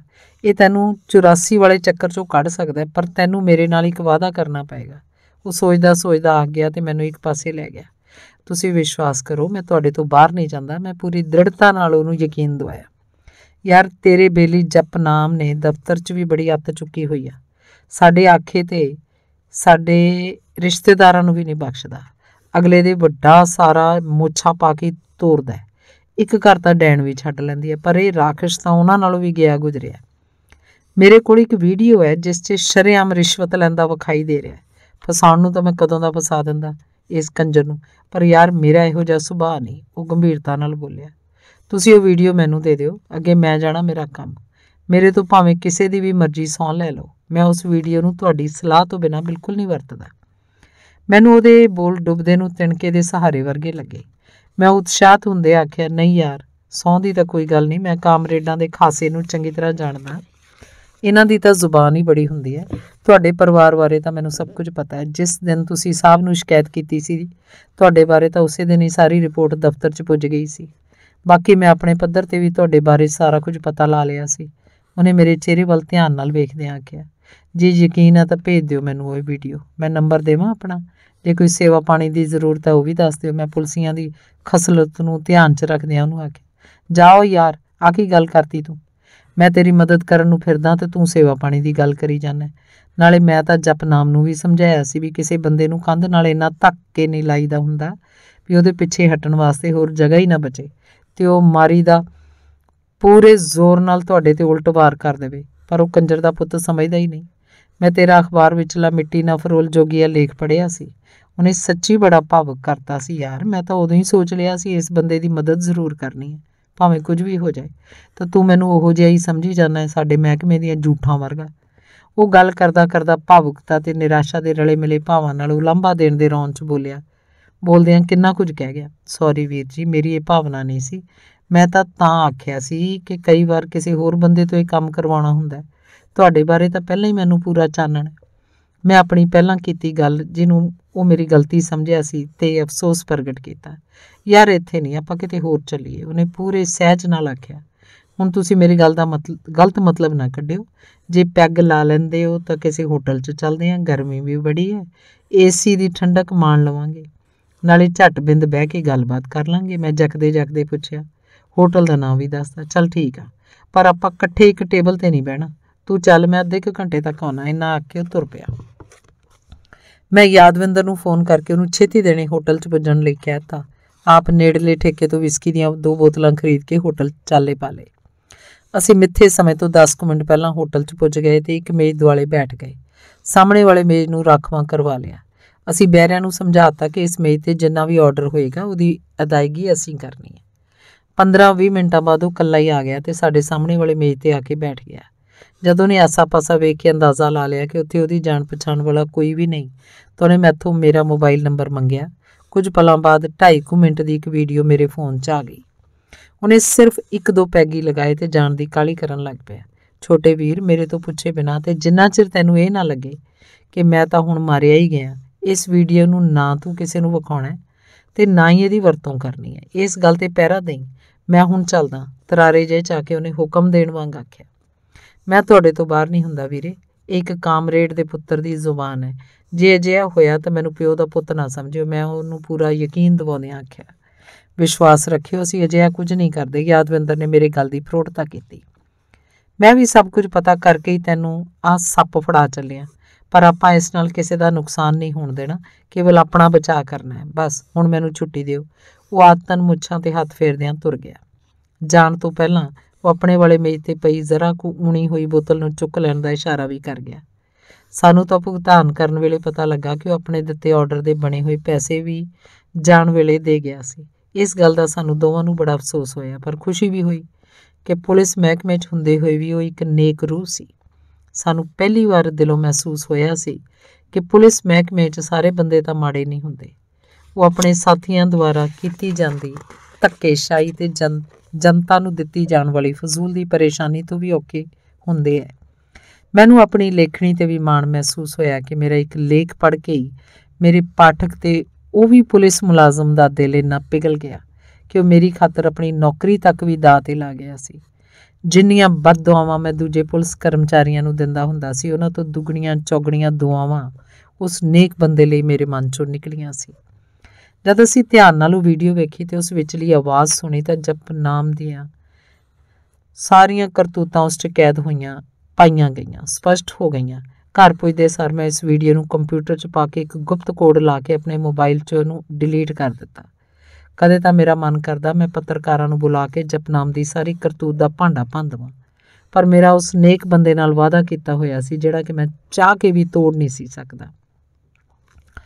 ਬਾਅਦ 'ਚ ਮੈਂ ਤੇ ਯਾਦਵਿੰਦਰ ਨੇ ਪੱਕਾ ਕਰ ਲਿਆ ਕਿ ਇਸ ਵੀਡੀਓ ਤੇ ਇਹਨੂੰ ਸਾਡੇ ਤੱਕ ਪਹੁੰਚਾਉਣ ਵਾਲੇ ਆਦਮੀ ਦੀ ਪਹਿਚਾਣ ਕਿਸੇ ਹਾਲਤ ਵਿੱਚ ਵੀ ਤੀਜੇ ਆਦਮੀ ਕੋਲ ਬੇਸ਼ੱਕ ਉਹ ਸਾਡੇ ਘਰ ਦਾ ਜੀਅ ਵੀ ਕਿਉਂ ਨਾ ਹੋਵੇ ਨਸ਼ਰ ਨਹੀਂ ਹੋਣੀ ਚਾਹੀਦੀ। ਵੇਖਿਆ ਤੇਰੇ ਮੋਬਾਈਲ ਤੇ ਖਰਚੇ ਪੈਸਿਆਂ ਦਾ ਮੁੱਲ ਮੁੜ ਆਇਆ ਕਿ ਨਹੀਂ? ਜੇ ਤੇਰੇ ਕੋਲ WhatsApp ਨਾ ਚੱਲਦਾ ਹੁੰਦਾ ਤਾਂ ਇਹ ਵੀਡੀਓ ਤੇਰੇ ਹੱਥੀਂ ਕਦੀ ਵੀ ਨਹੀਂ ਸੀ ਆਉਣੀ। ਯਾਦਵਿੰਦਰ ਨੇ ਮੈਨੂੰ ਉਹਦੇ ਨੁਕਤਿਆਂ ਤੇ ਚੱਲਣ ਕਾਰਨ ਮਿਲੀ ਪਹਿਲੀ ਵੱਡੀ ਸਫਲਤਾ ਤੇ ਥਾਪੀ ਦਿੱਤੀ। ਮੈਂ ਇਹ ਸਬੂਤ ਹੱਥ ਲੱਗ ਜਾਣ ਕਾਰਨ ਬਹੁਤ ਖੁਸ਼ ਸੀ। ਮੈਂ ADC ਨੂੰ ਦੇਣ ਵਾਲਾ ਆਪਣਾ ਜਵਾਬ ਤਿਆਰ ਕਰ ਲਿਆ ਸੀ। ਦਿੱਤੇ ਗਏ ਦਿਨ ਮੈਂ ਦਫ਼ਤਰ ਖੁੱਲ੍ਹਦੇ ਸਾਰ ਆਪਣਾ ਲਿਖਤੀ ਜਵਾਬ ਲੈ ਕੇ ਉਹਦੇ ਦਫ਼ਤਰ 'ਚ ਪੁੱਜ ਗਿਆ। ਜਦ ਰੀਡਰ ਨੇ ਦੱਸਿਆ ਮੈਂ ਫਲਾਣੇ ਨੋਟਿਸ ਦਾ ਜਵਾਬ ਦੇਣ ਆਇਆ ਤਾਂ ਬੋਲਿਆ, ਇਹਨਾਂ ਸਭ ਮੁਕੱਦਮਿਆਂ ਬਾਬਤ ਸਾਹਿਬ ਦੀ ਕਚਹਿਰੀ 2 ਵਜੇ ਲੱਗਦੀ ਹੈ, ਇਸ ਲਈ ਤੁਸੀਂ 2 ਵਜੇ ਆਇਓ। ਇਸ ਨਵੀਂ ਕਚਹਿਰੀ ਦੇ ਨਿਯਮਾਂ ਤੋਂ ਮੈਂ ਬਿਲਕੁਲ ਅਣਜਾਣ ਸੀ, ਇਸ ਲਈ ਮੈਂ ਵਾਪਸ ਘਰ ਮੁੜ ਆਇਆ ਤੇ 2 ਵਜਣ ਦਾ ਇੰਤਜ਼ਾਰ ਕਰਨ ਲੱਗ ਪਿਆ। ਠੀਕ 2 ਵਜੇ ਨੂੰ ਮੈਂ ਫਿਰ ਉਸ ਥਾਂ ਜਾ ਹਾਜ਼ਰ ਹੋਇਆ ਤੇ ਉਸੇ ਰੀਡਰ ਦੇ ਸਾਹਮਣੇ ਆਪਣਾ ਜਵਾਬ ਪੇਸ਼ ਕਰ ਦਿੱਤਾ। ਮੇਰੀ ਫਾਈਲ ਨੂੰ ਵਾਪਸ ਕਰਦਾ ਹੋਇਆ ਆਖਣ ਲੱਗਾ, ਸਾਹਿਬ ਤਾਂ ਅੱਜ ਕਿਸੇ ਮੀਟਿੰਗ ਤੇ ਗਏ ਹੋਏ ਨੇ, ਤੁਸੀਂ ਆਪਣਾ ਜਵਾਬ 27 ਤਰੀਕ ਨੂੰ ਲੈ ਕੇ ਆਇਓ। ਤੁਸੀਂ ਤਾਂ 2 ਵਜੇ ਦਾ ਸਮਾਂ ਦਿੱਤਾ ਸੀ ਤੇ ਹੁਣ ਆਖਰੇ 27 ਤਰੀਕ ਨੂੰ ਆਇਓ।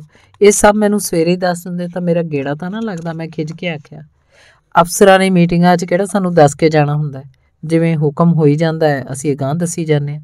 ਤੂੰ ਕਿਹੜਾ ਇਕੱਲਾ ਹੈ, ਇੱਥੇ ਤੇਰੇ ਵਰਗੇ ਹੋਰ ਬਥੇਰੇ ਤੁਰੇ ਫਿਰਦੇ। ਉਹ ਬੜੇ ਰੋਹਬ ਨਾਲ ਬੋਲਿਆ।